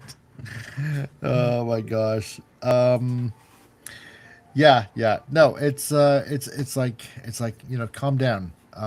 It's a story. It's a character on paper, proverbially speaking. So, don't pay so much about how the character looks. I mean, it's the reason why we draw superheroes in the first place, and books. I mean, nobody's going to read a book unless you're some sort of, like I said before, like some purple or blue haired or rainbow haired, 300-pound SJW, feminist maps loving liberal, nobody's gonna read it. Your character should at least embody some sort of healthiness, bodily healthiness of some sort. I mean, drawing somebody on the uptrim, with several poundage or something like that, it doesn't exactly give the greatest of confidence that, they can go ahead and, bench press a car or something like that if they're a superhero, or, or climb up a mountain, or, or defeat a kind of, any kind of bad guy or something like that, It's just doesn't work that way. It doesn't work that way. Somebody's always going to get offended.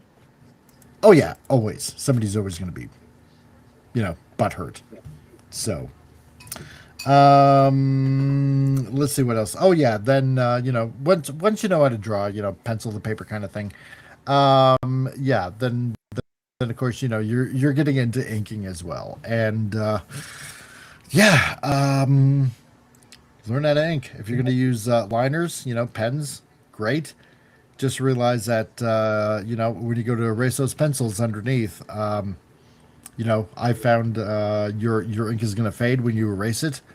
Yep. Or if you're going to go with quills, nibs, and handles and such, there's quite a bit of them out there, and they have different effects. But and it takes quite a bit of skill to develop how to ink properly with them. But you're going to get some really good, nice, solid lines, and it's going to be good, as Al can 150% recommend. Well, I would recommend that there's no quick fix, or there's no quick solution to becoming a great artist. It takes a want, a drive, practice, and a need to say something. And if you have those things, then go right ahead. Yep. But the big thing is having fun. Go be creative. Go explore that story in your head. Go tell yourself I have an idea for a story, and see if it works out. That's the important thing. Just be creative. Let yourself go. Let yourself play in your head. Because that's what makes extremely memorable stories. Like what Tim, otherwise known as FKHC 2005, mentioned, let's see, on Gragnar's channel. That's right, because they're doing Babylon 5 right now. Or, or there were stories like what Ignore Meal You Want, like Battlestar Galactica, like early Star Trek. Like a lot of the early Marvel and DC comics when there was like great care and fun put into their characters. They're having fun with a universe that they're building. Nowadays you got people that are just tearing it down, but have fun. Just go have fun. You were saying, Al? Was I? I don't know. I thought you were going to say something. Well, actually, one thing I agree with you about the fun part, because I don't like this idea that art is pain kind of crap. That snooty artists might think is true. I also don't like the whole idea of expressing yourself, because that sounds awfully narcissistic. But I think there should be a joy in creating art, and the whole process of creating art should be fun. And again, but mostly I think, work on your craft, but also, I think, especially when you're working in a medium that tells stories, like comics or graphic novels, figure out what you want to say, and I think that's really important, because I think I was thinking about this recently, because I the last couple of months I've been watching, because I don't watch television, I don't have cable, so I've been watching a lot of the old cartoonist kayfabe videos on YouTube with Jim Rugg and Ed Piskor. And last night they were reviewing Comic Scene #1, which was like a comics news magazine that came out in the early 80s. And there's an interview with some of the guys at Marvel, Jim Shooter, who was editor-in-chief at the time, and Stan Lee, and whoever was the president at Marvel at that time. And what I found a little disencouraging was that I think it was the president of Marvel at that time that said that his audience, Marvel Comics audience, were 11-year-olds. And I was a 11-year-old reading Marvel Comics. I was a little bit older than that in the early 1980s. But I like the superhero genre, and things have changed. And you had things like The Dark Knight Returns or Watchmen, and like these Marvel movies where, the content, the genre is still superhero, but the content is for an older audience, which I think is fine. But I think what we've left out nowadays is where are the young kids read? What are the young kids reading? Are they reading anything at all? They might be reading manga. They might be reading a lot of the stuff that's coming out through Scholastic at libraries and bookstores. But as far as superheroes go in the direct market, well, I think the direct market is a mess. But I don't know if any young kids are reading any superhero comics anymore. But there is the Sword of Eden, so there's that.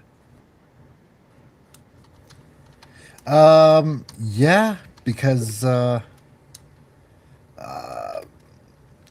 here's the weird thing, and it's funny that you kind of brought that up, because what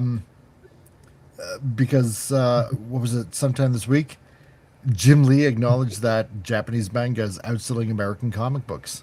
I don't know if you've seen that article, and which I find very, very interesting. I'm gonna get to that in a second here, because first there's a couple of things here. First, Max Redstone, and Max, I know you're joking, but could either of you gentlemen elaborate on the vital role that depression, alcohol, and narcotics play in the artistic process? Or am I just doing things wrong? Well, Goya seemed to make out pretty well, along with a couple of other well-known artists that ended up with stuff like lead poisoning and whatnot, and I'm sure maybe Andy Warhol dipped into some narcotics and alcohol as well. Well, I think he was. I hope he was joking, but there is a history of No, he's joking. He's definitely joking. Yeah, you got people like Wally Wood. Frank Miller had issues with alcoholism. Wally Wood suffered from depression and alcoholism probably, and he shot himself. Mm. Jack Cole had issues with depression and he shot himself. There, especially like in the golden age of comic books and comic strips, there's a lot of alcoholism going on, but you can find that in every walk of life. So it's sad. It's kind of weird that it was kind of, I don't want to say the norm, but just it just seemed like everybody, I don't know, drank and smoked. I don't know. It was weird. I don't know if you ever saw the TV show Mad Men, which Yes. was supposed to be taking place in the 1960s, revolving around the lives. It seemed like to be a smart show of advertising artists and agents and that sort of thing. They were always drinking and smoking in the 60s, apparently, according to them. So, let's see, and another comment here. Ignore Meal says, the latest BS reboot story I've heard was one about Blake 7 now. Yeah, I heard they're going to be like rebooting that. Years ago, they were going to be doing one for Sky Television, but that never happened. It's a case of I'll believe it when I see it. Yeah. Blake 7 a reboot? Yeah, no.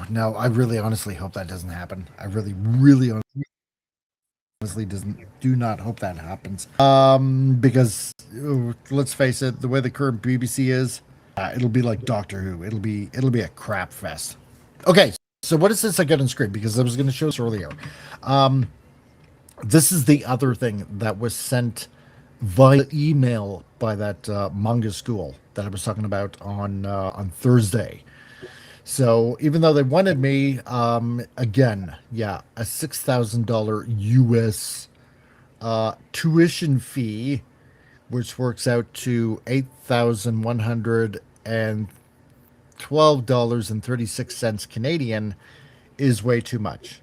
And yes, even though I checked these people out, they are legit. One of them is has been an editor for a popular manga publishing house, plus lifetime access, instructional sessions with actual real coaches and people that have been working in the business, and on top of that, the chance to be flown out to Japan, all expenses paid, with a translator, to go to their equivalent to the San Diego Comic-Con in Tokyo, Japan, and talking to actual editors and pitching your ideas. So I can understand that teachers do need to be paid and instructors and stuff like that, but when I heard that price tag, it's like, no.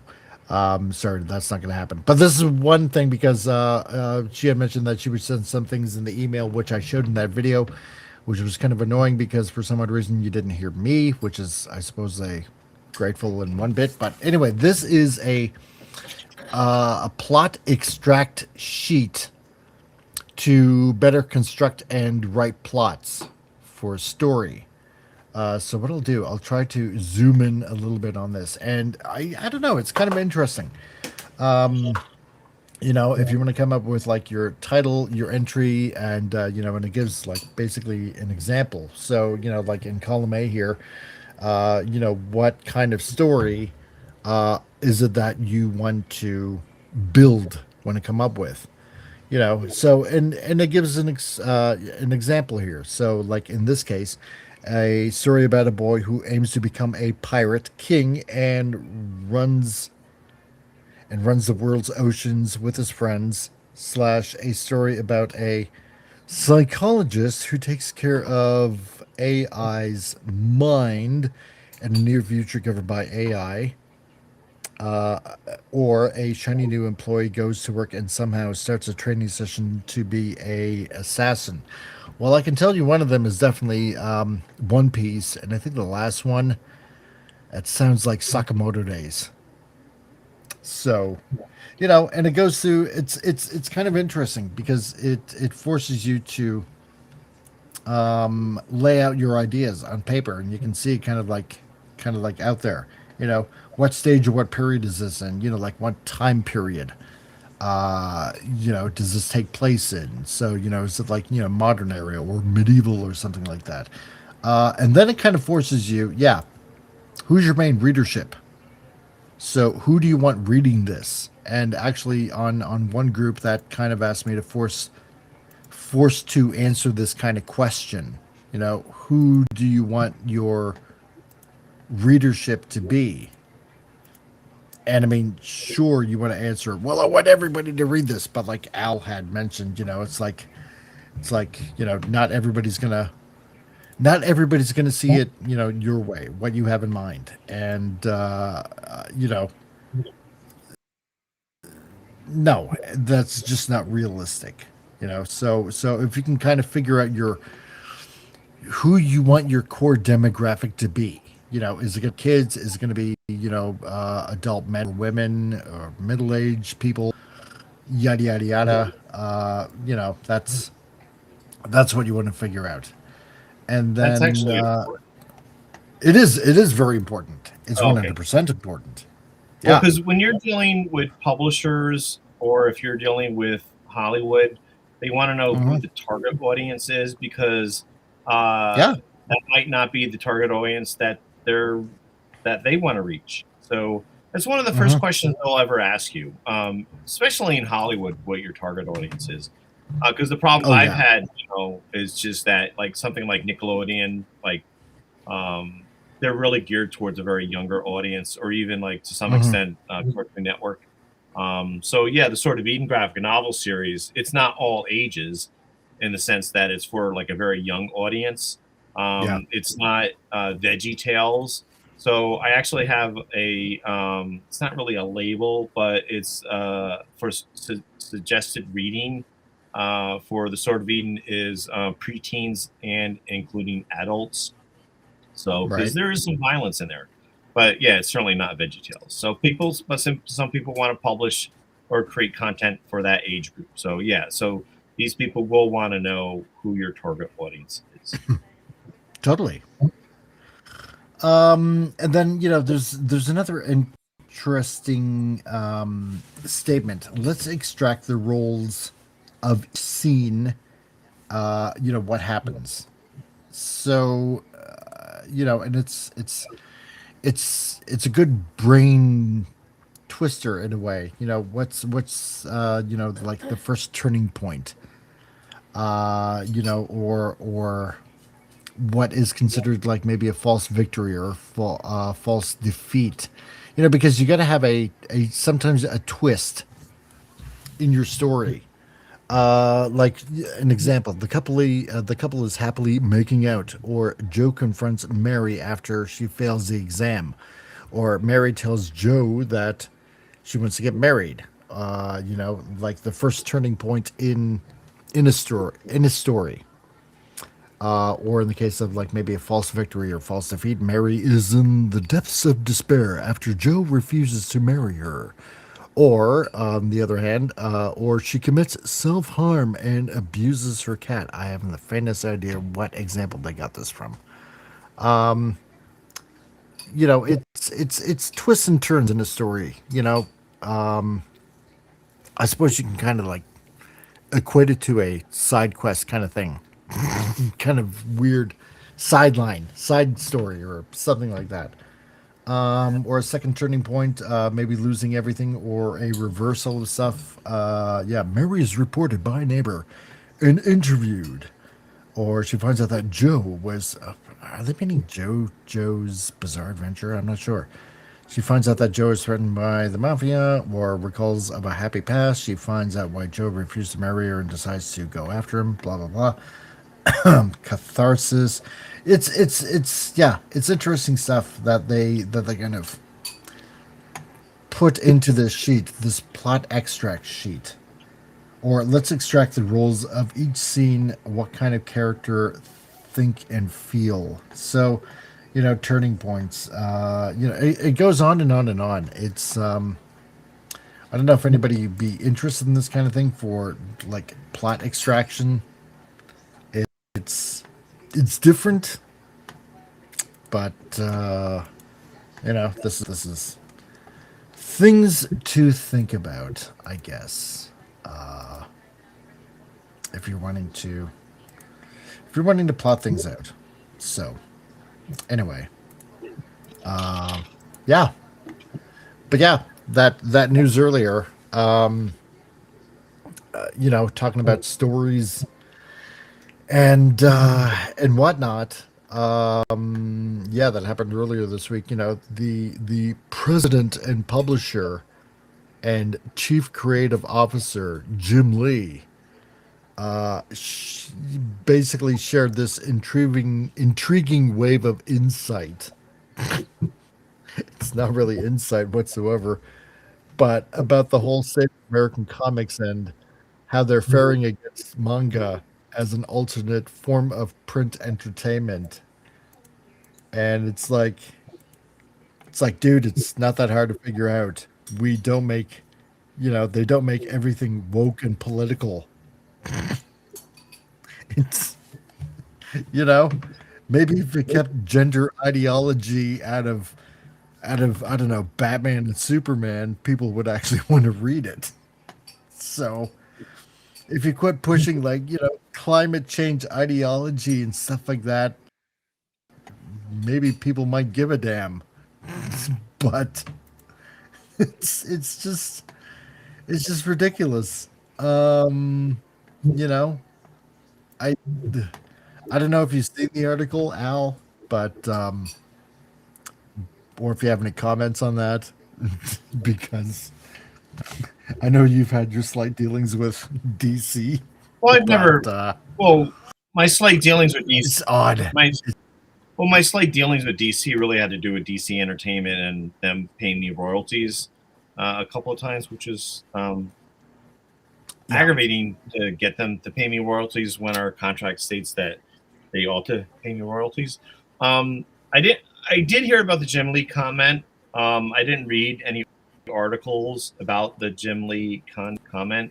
Right. I suspect that one is, I don't think Marvel or DC or anyone at Marvel or DC can deny how well manga sells in North America.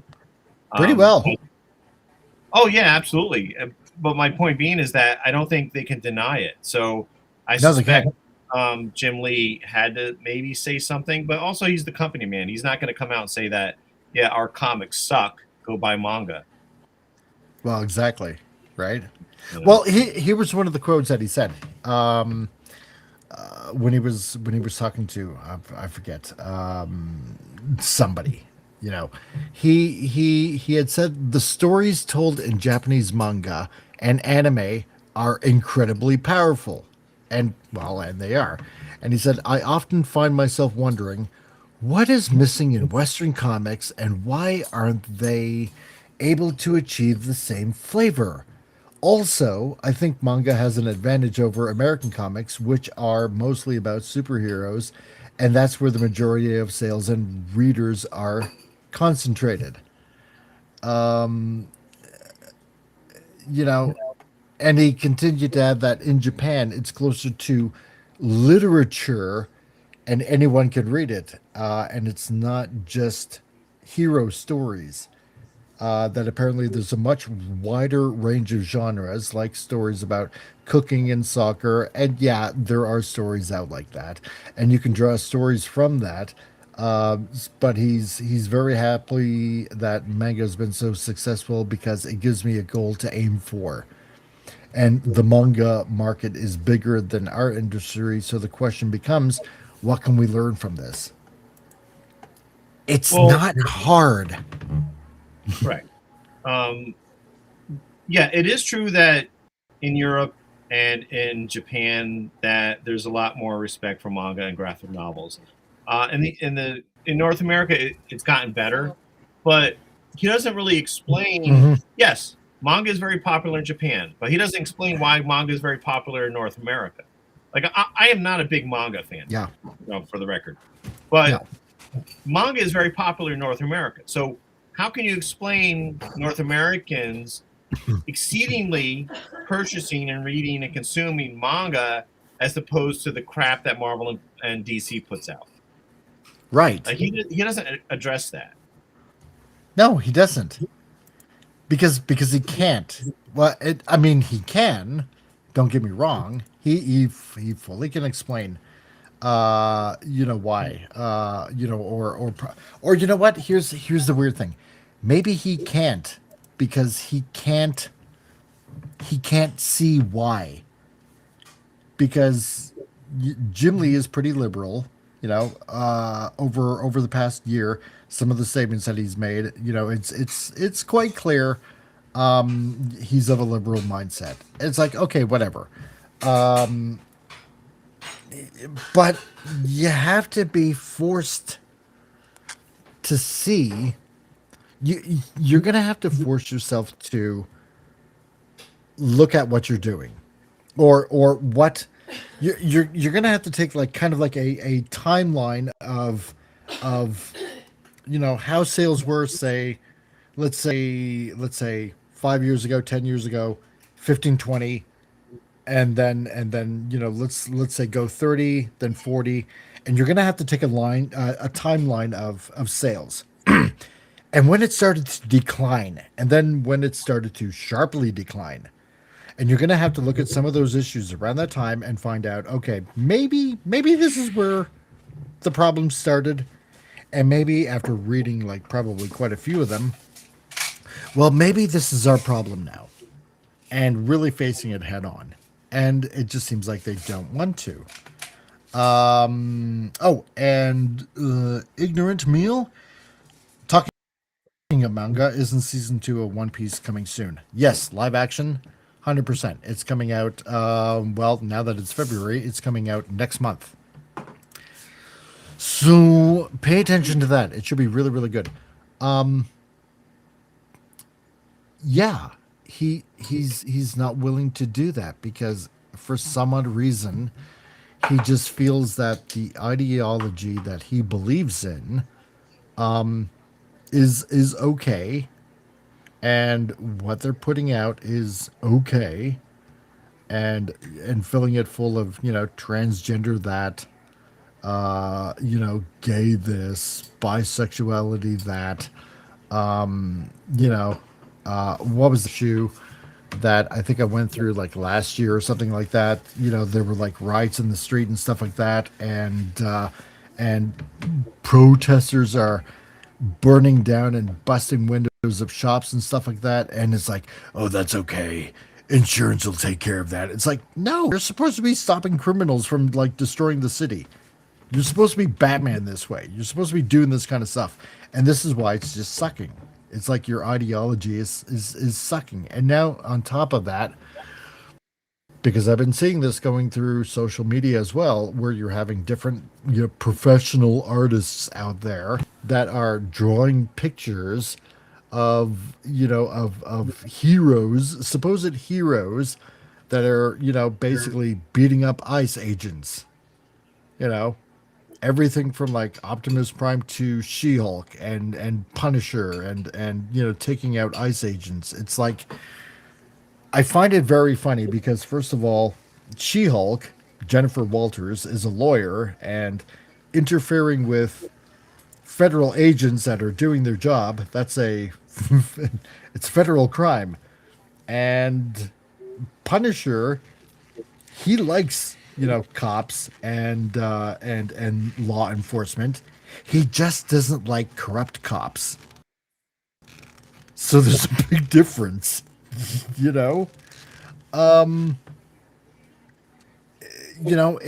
if they can actually admit what they're doing is actually harming comics, then it can start healing, basically. Well, so Disney and Discovery Warner, they don't care about the publishing side of the comic books that they publish. No, they don't. Marvel Comics and DC Comics, they only care about pushing an agenda. They don't care about the audience. They don't care about the characters. They can't admit that what they're doing is wrong because this is their worldview, and they want to push their worldview. They don't care about sales. They don't care about these characters. And the superhero comic book market, it's it was 90% male. When you start pissing off 90%, your readers, these Yeah. 90% males, they don't want to see a gay Superman. They don't want to see, a very woke Batman. They don't want to see their crap. So that's why they're not buying your stuff. No. And that's why they're buying Exactly. manga, because manga doesn't have all this crazy woke stuff in there. So, and the direct Right. market is a mess. So yeah, it's your own fault. And this is why back issues of like Marvel and DC comics, probably from like maybe the 90s and earlier, are what's really selling a lot of these comics nowadays in comic book shops, because people want to see a non-woke Superman or non-woke Spider-Man. So they're buying all these older back issues. And that's where they're going to. Or they're just going to die off. So the direct market's a mess. I don't think there's no saving this. I also don't think there's no saving Marvel Comics or DC Comics. And they don't care about stopping what they're doing. So, yes, read the Sword of Eden graphic novel series. Goodbye. That's right. That's what you want to do. Goodbye.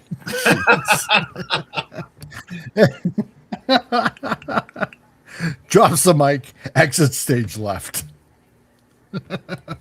No, but you know what? This is also what I'm going to say too, because like I said before, I was trying to make up my mind what style to eventually make a comic in, in a do I go the North American, so to speak, North American route, and concentrate on drawing like that. You know what? Here, yeah, because I'll bring something else up. Or do I concentrate in more of a Japanese manga style, as it were, and because I was starting to do. Let me see here. Where is the page?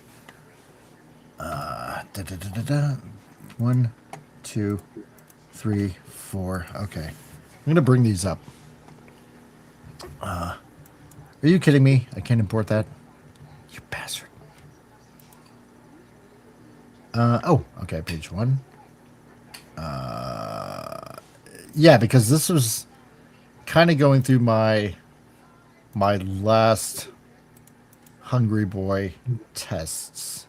Well, before he had to take a extended hiatus, right?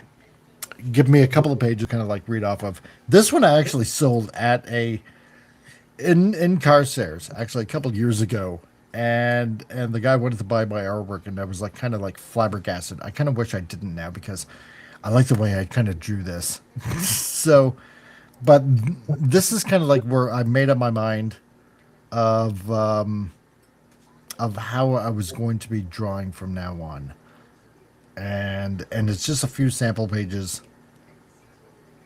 And I think that was like a different sample page, but anyway, and I think it was like kind of like right here. That I kind of knew I wanted to draw in more of a manga style. Dino Tube, yeah, exactly. I tried to do like the whole Kirby Crackle thing, like in the last panel, kind of like right here. And, and I was looking at how various kind of North American artists were doing like certain things, like, like by Silver Surfer, taking some cues from that kind of thing, like with energy blasts and stuff like that, which kind of worked out. But, it was like the last kind of stuff, and I knew I kind of wanted to how should I put it, get away from a more North American style. And I don't regret drawing like this. It's fun to draw like this. But I think for that particular reason, like what happened with Jim Lee saying that we can't figure out what's going on basically with the North American market, manga is outselling us. And I thought, you know what? If he's acknowledging that, it probably makes more sense now to do this kind of style of drawing. because I think if that's where the market is slowly going towards, or it has been going towards for a while, then it makes probably more sense to draw in that particular type of style. And I don't know. We'll just have to see. Well, I think you should draw the style in which you want to draw. I think the danger really is trying to predict what's going to be popular in the future, then try to do that. Make your own trend. Start your own trend. I suppose, yeah. Can you go to page 2 or 3, like the page after this one or the page after that? Yeah. The next page. Or that one? Yeah. Yeah, can you go up to one of the corners? Just zoom in. Okay. All right, so you see, so those are the crop lines right there. So that paper is going to cut right on that black border. Yeah, it is. Is that what you want? No, but Okay. this gives me room to adjust it. Okay. Yeah. So, see, still learning. I know. And this is another reason why I made that whole entire list, because it's also a reminder to myself to watch out for all this kind of stuff. You know, well, here's what I am learning. So panel 2 here. Yep. What I am learning and what I'm doing less now is drawing speed lines. Like I rarely do that now. I think part of what you're doing here is actually speed lines is fine. It's one of the things that comics has that it can use that no other medium has. But what I would do, and I'm not saying you should do this, because I'm just going away from using speed lines. I like you have that little speck of dirt coming from her heel. So what I would have done in this, I would get rid of the speed lines, take those little pebbles and stuff, put it closer to the back of her heel, and that would show motion. Oh. But that's just me. Here, let's no. Let's. Okay. I like that. Let's try it. Let's try that. Especially, I'm game. I'm game for anything. In the Sword of Being Shinobi with Volume 2, where they're in Japan fighting all these ninja, I rarely was using speed lines. I was just using other things just to show motion. And I would do something like that. Because I remember, I don't know, it was Rebecca Stern. She's jumping over the heads. It's just one image. She's jumping over the heads of all these ninja. And you see her full body. And like behind her heel is like some speck of dirt. So that is showing movement. Where is?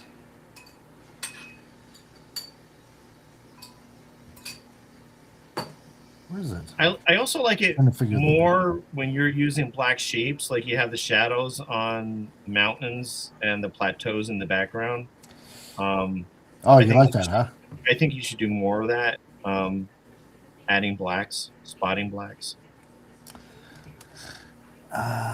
It shows mass. It shows that, that it shows mass and volume. Okay, definitely. I would even add some black to that third panel in the background with all the rocks and the plateaus, kind of like what you're doing here in panel 2. Okay. Yeah, I think that looks really sharp. Try to find out if this is the right layer or not. I can't agree with that. Let me have a look here. But anyway, yeah. So this is what I'm learning. I'm learning, less speed lines and just showing other stuff, drawing other stuff to show motion. Okay. For me, I don't know. It just looks better. Really can't really explain why. Yeah, no, I think I know what you mean. How you mean? I know. Yeah, correct. Yeah, you do know what I mean. But yeah, it's something that I'm just kind of going. Yeah. So there we go. If I do that there, and let's add 1 minute here. I would make it kind of like a trail a little bit. Yeah. Just take that bottom circle and put it underneath the other two. Yeah, exactly. Kind of what you I would kind of like a trail. That will actually show motion. But yeah, again, I want to be clear that I'm not saying motion lines or speed lines is a bad thing. It's just that looks so much better than using speed lines. Yeah. But that's just what I'm going through lately. So. No, actually, I do like that. I do like that because see, and this is what I was thinking. Because speed lines like that, when I did it, I mean, it does convey motion, but part of me is thinking that it feels kind of almost outdated now. I think Does that so. does that make sense? I think so. I think when I look at new comics, which is rare, yes, I am seeing less and less speed lines being used. I'm also seeing less and less thought balloons being used. Right. Um, Yeah, that's the thing you don't really see much anymore. yeah. Or even the narration squares. You know, Yeah, the caption boxes. the caption boxes. Yeah. I still use thought balloons. I don't. I'm not trying not to use them anymore. Yeah, so I will use thought balloons, but the thing with the Sword of Eden, because with Volume 1, I had a narrator, the angel Artemin. So reading the Sword of Eden Volume 1, whenever you saw a caption box, it was like one of the angels talking. So therefore, I could not use a caption box for the other characters when they're thinking. So I'm sticking with the thought balloons for them. Okay. No, I like that. And I never do the thing where it's like, meanwhile in Urban City, like I don't even do that anymore. That's definitely so. Whenever you see a caption box in the Sword of Eden graphic novels, yeah, it's definitely one of the angels who are, especially in Volume 1, when they're narrating the story, that's them talking to the reader. Yeah, that's true. I miss them though. You don't see a lot of that anymore. anymore. Oh yeah. I think it's perfectly fine to still use them, but for me, no, it's not. I don't use them like that. Let's see. What did I leave something out? Did I put something back in? I'm trying to think now. Yeah, no, that makes a lot more sense. Yeah, and then I'm gonna work on that a little bit more. I'm gonna use like more of a two-tone, and that looks too dark anyway. Yeah, and then I'm gonna work on this one a little bit more. But yeah, essentially, it's pretty much everything that I wanted to go to today. You know, just the process of probably how you should do things. Because I started out, I had an idea. I just kind of started drawing, and I didn't really organize a lot of thoughts. I did somewhat. I did kind of start probably like sometime last year. I know I did start organizing a few thoughts here and there, and kind of good. But me mentally, things started. They still kind of like maybe jumbled up. Maybe because sometimes I have a lot of thoughts in my head that I kind of clog my thought process up. If you know what I mean, it's kind of like a kind of clogged up toilet. It's just you're backed up with like so many ideas, and I'm going to mention that kind of like this. Here, let me just stop sharing this, and I'm going to. Can I share this? Oh, well, let me share a Word file. You scum. Whatever. Anyway, I started writing some things down. So, some questions. Maybe a log line here or two. Thematic questions, stuff like that. It's good to kind of like write all of these things down to organize your thoughts and somewhat. But me, sometimes in my head, I'm just a mishmash of ideas, and you just want to put them all down because it starts to overflow, and it seems like a mess. So I need to become a little bit more diligent and organized that way. And I thought, you know what? No, this is probably the best way to do it, especially on a huge circle kind of day, to hopefully give all of you watchers on Rumble, on X, here on the YouTubes as well, a little bit more clarity, probably, if you want to do your own story kind of thing. And on top of that, we got a pro here that'll even add his own 2 cents worth, which is actually more like $5 worth. So I give the 2 cents. He gives more bang for your buck because he's been there, done that kind of thing. So, and that's why he's working on his 3rd graphic novel and has worked at places like, like Marvel and Nickelodeon and all those kind of other fun places and stuff like that. So, because he's more the pro than I am. So, I'm just hoping that I'm right as I'm expressing it all. Well, thank you. That's very kind. Yeah, I mean, I've been working in comics since 1994. So, yeah, and I was doing creator-owned work before the Sword of Eden graphic novel series while I was still doing stuff for like Marvel and DC and Archie. And, I self-published a couple of comic books prior to that. And it's just a learning process. Recently, Dave Sim said something in a video which I thought was really interesting. He was talking about like so he was self-publishing Cerebus for like 300 issues, and he was helping out other self-publishers back in the 1990s, and they would go on these tours every other weekend to comic book shops and do signings. And he made an interesting point, which I think I'm definitely going to follow, was that when he was helping out all these other comic book self-publishers, what he would tell them is just in return, help out other self-publishers, help people that come to you. I'm helping you. So when you get the opportunity to help other publishers, do the same thing. And he got upset about a couple of them who were not doing this. A couple of the self-publishers he was helping, and they were not in turn helping younger self-publishers. So that's what I think I would like to do.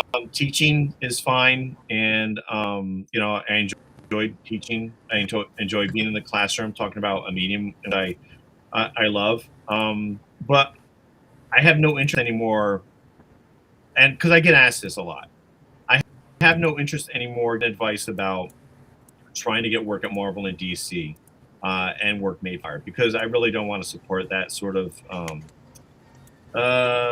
platform in which to work. So I can't really give advice about stuff like that anymore because I really don't want to. But as far as self-publishing goes and working on your creator-owned work, I'm very happy to help any other young artists who are coming into the field. Yeah, no, and that's what I like about this whole independent movement kind of thing.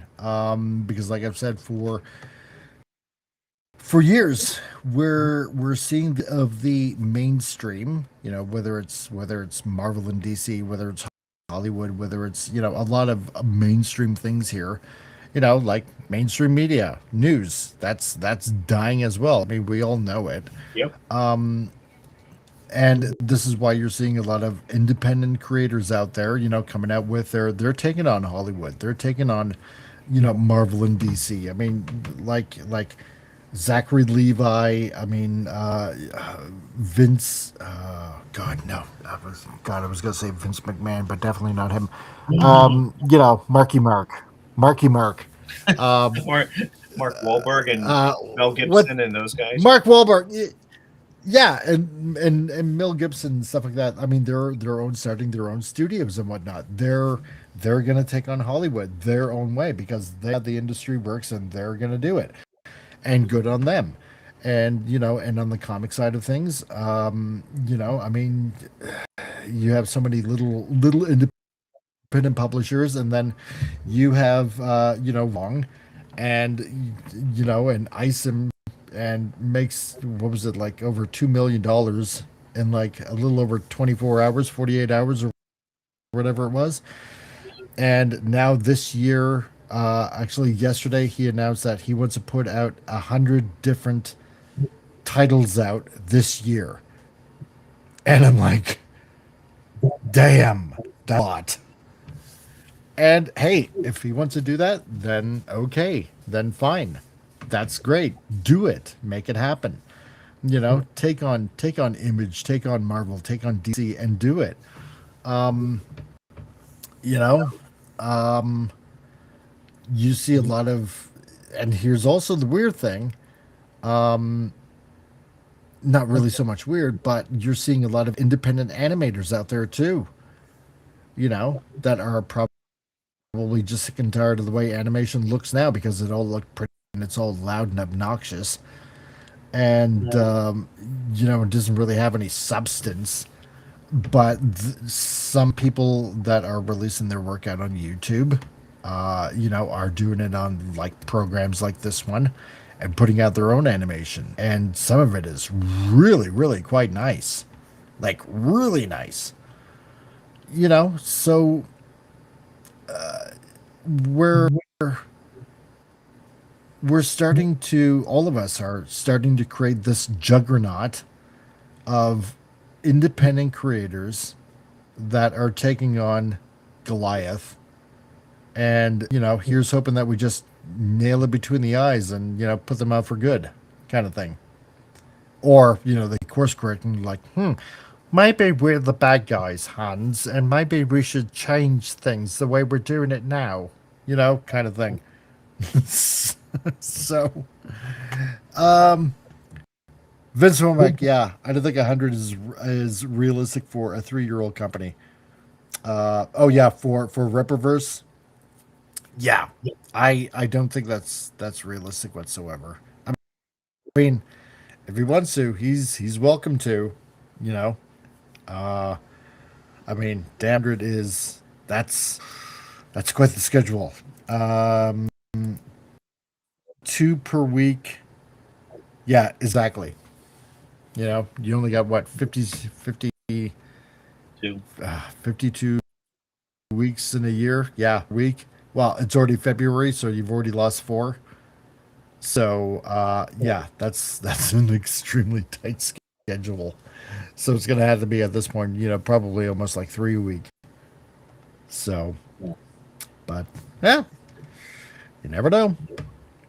You never know what's going to happen, especially this year. And we're already in February. So,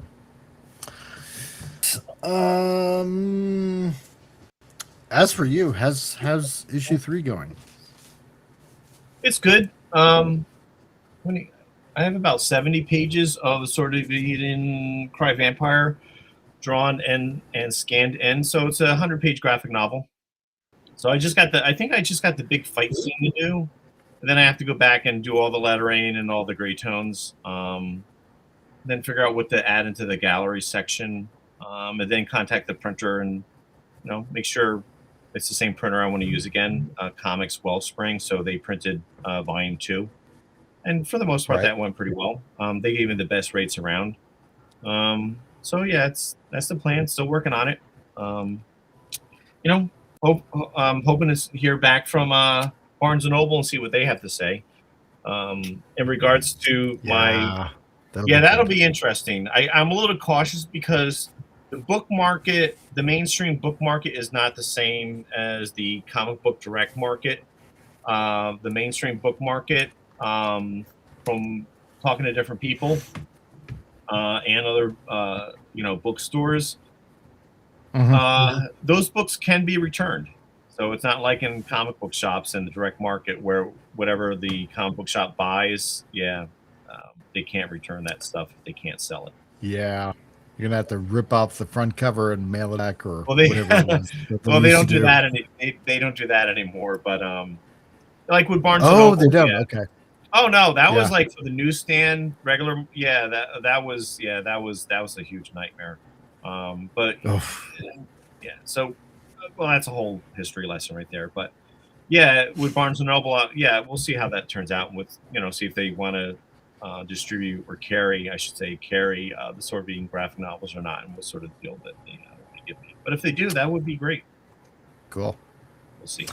Here's an interesting question because I think I'm going to wind this down.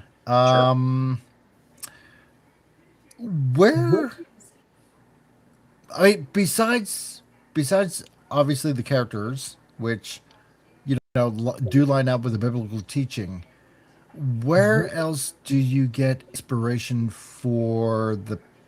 I'm just going to say for the past 3 issues that you've done for the first two and the one that's you're doing right now.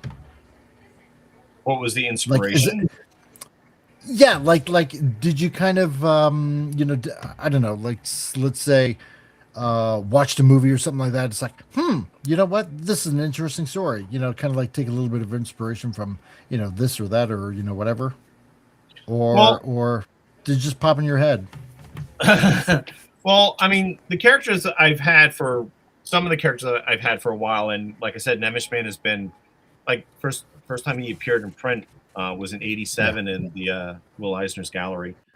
But yeah, when I was done with work made for hire, and when I stopped working for DC and Archie Comics in the same year, yeah, I wanted to do graphic novels with very strong Christian themes. I wanted to create Christian graphic novels. As far as the stories go themselves, I realized that if I'm doing this new thing, the Sword of Eden graphic novel series, I had to create a new character and have her be like the focal point. So that's where Rebecca Stern came from. My idea was not to, hey, let's have some sort of female character. The idea was to create a new character. So I created her. And even early on, when I was starting to draw some of the early pages of the Sword of Eden Volume 1, that's when I got the phone call from Paramount to requesting some of my artwork used in an episode of Law and Order Criminal Intent. So that episode of Law and Order Criminal Intent is where you could first see Rebecca Stern. She's in some artwork in that one scene that's supposed to be an animation studio. I think it was season 7, episode 7. It's titled Self-Made. That was the first time you could see those characters, even before the first volume came out. And also, like with the Green Knight portion of volume 1, like I always liked that character from the old Arthurian literature. There was a poem called Sir Gawain and the Green Knight, which came out in the 13th century. And I'm like, whatever happened to that guy? And I've been wanting to tell his story for like probably the mid 1980s.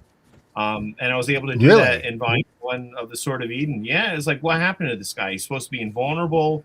If he's invulnerable, then maybe he never got sick. If he never got sick, then maybe he's still alive. Like, what happened to him?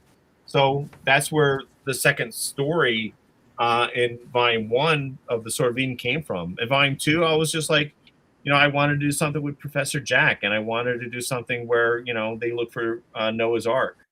So that's where that came from. And volume 2 was just like moving along with Ninja Spider and have the heroes fight a bunch of ninja. And it's really, as simple as that. And volume 3, I always liked Count Orlok from the Nosferatu movie, the original one. I haven't seen the new one. And I always thought he was kind of a cool character. So that's volume 3. And then volume 4 will be the Sword of Eden Beast, where it kind of has some end time stuff going on. And that'll be exciting. I actually have the cover of that drawn. I might share it at some point soon, so we'll see. Oh, really? Oh yeah, it's gonna upset a lot of people. Not like some of my stuff is upset people already. Yeah. So yeah, because there's a scene in volume 1 where it's like it's early on in volume 1, and it's like it's kind of heavy. But it's not graphically heavy. It just shows the main characters. You don't see the background. You don't see the act that had happened. But you just see the characters talking. And I got, even when talking to my friends about it, when I was working on volume 1, they were a little concerned about that. But it's not VeggieTales, but it's also not graphic content. So. Yeah, that's true. Yeah, if you're a Christian or you have friends and family members who are Christian and are looking for Christian content and superheroes, and they like superheroes and they don't like crazy woke nonsense, check out the Sword of Eden. So theswordofeden.com. I'm on Facebook, Al Nickerson 3, and on eBay you can purchase my books as well. Just search for Albert Nickerson. So Yeah, all books are sold. All books are sold. All books are signed. And I do have a combo deal, which I'm going to make permanent on eBay, where you can purchase all 3 of the graphic novels that I have out now for $50. And on my store, up until the end of February, there is free shipping. So at thesortofeden.com, the big cartel website, yeah, if you type in the code free ship, you can get free shipping at my online store at thesortofeden.com. Yeah, so it's fun, man. It's fun stuff. Yep. There we go. Let me get that in. Okay.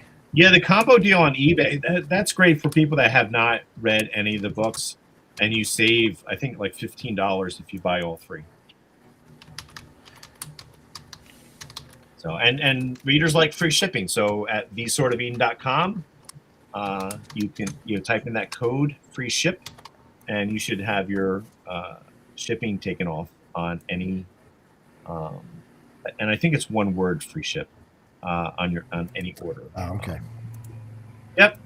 So, and I also sell directly to stores, comic book stores, Christian bookstores, and to mainstream bookstores as well. And if this Barnes and Noble thing goes well, then that'll be fantastic. There we go. Oh yeah, not free stuff, free ship. Yeah. Free ship. Yeah, free ship. Yeah, I think it's one word. Yeah. Yeah. Yeah. Yeah. Okay. Yeah, because what had happened, Whatever. Okay, somebody yeah. had reached out to me, and they asked me, if I had a coupon or some sort of code for any new time readers. And I'm like, well, I really don't have one. But so what I did was I offered him the deal I was offering for Black Friday and Cyber Monday, and then I'm like, well, maybe I should do a code. So that is what I'm doing at thesortofeden.com. Appreciate it. Cool. Well, everybody, I hope this show was a bit helpful to you guys. Like I said, I'm going to post that stuff that I get in the email on YouTube, on Facebook, and also on Twitter.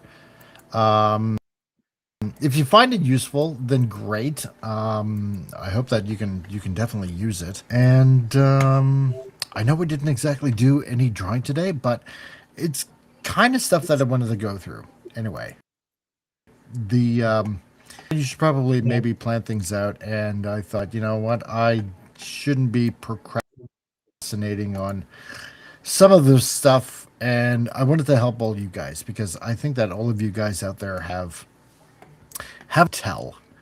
And yeah, and also, like Vince just posted right now, over on X, if there's any kind of commission that you want done, then yeah, get a hold of me on X or on Facebook. And for some odd reason, I can't catch up on the chat. There we go. Okay, fine. And yeah, I'll post that stuff on X, on Facebook, the stuff that I got in the email. And all of you guys, we will see you next week on Huge Circles. And we'll see you on Twiddly Tuesdays. And I don't know, maybe I'll do another thing on Thursday.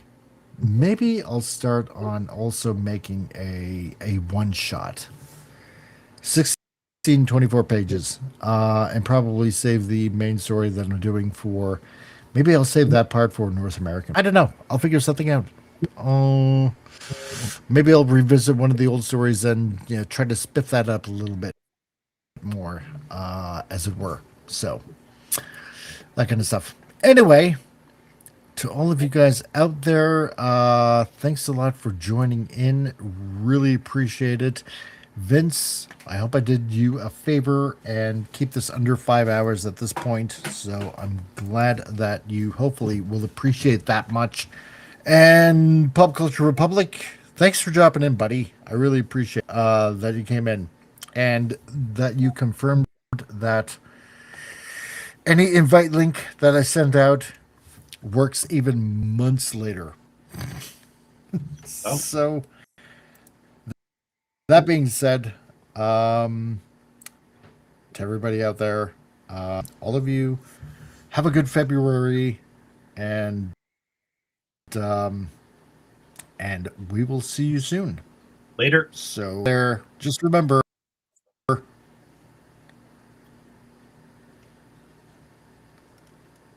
it's supposed to play, but if it doesn't,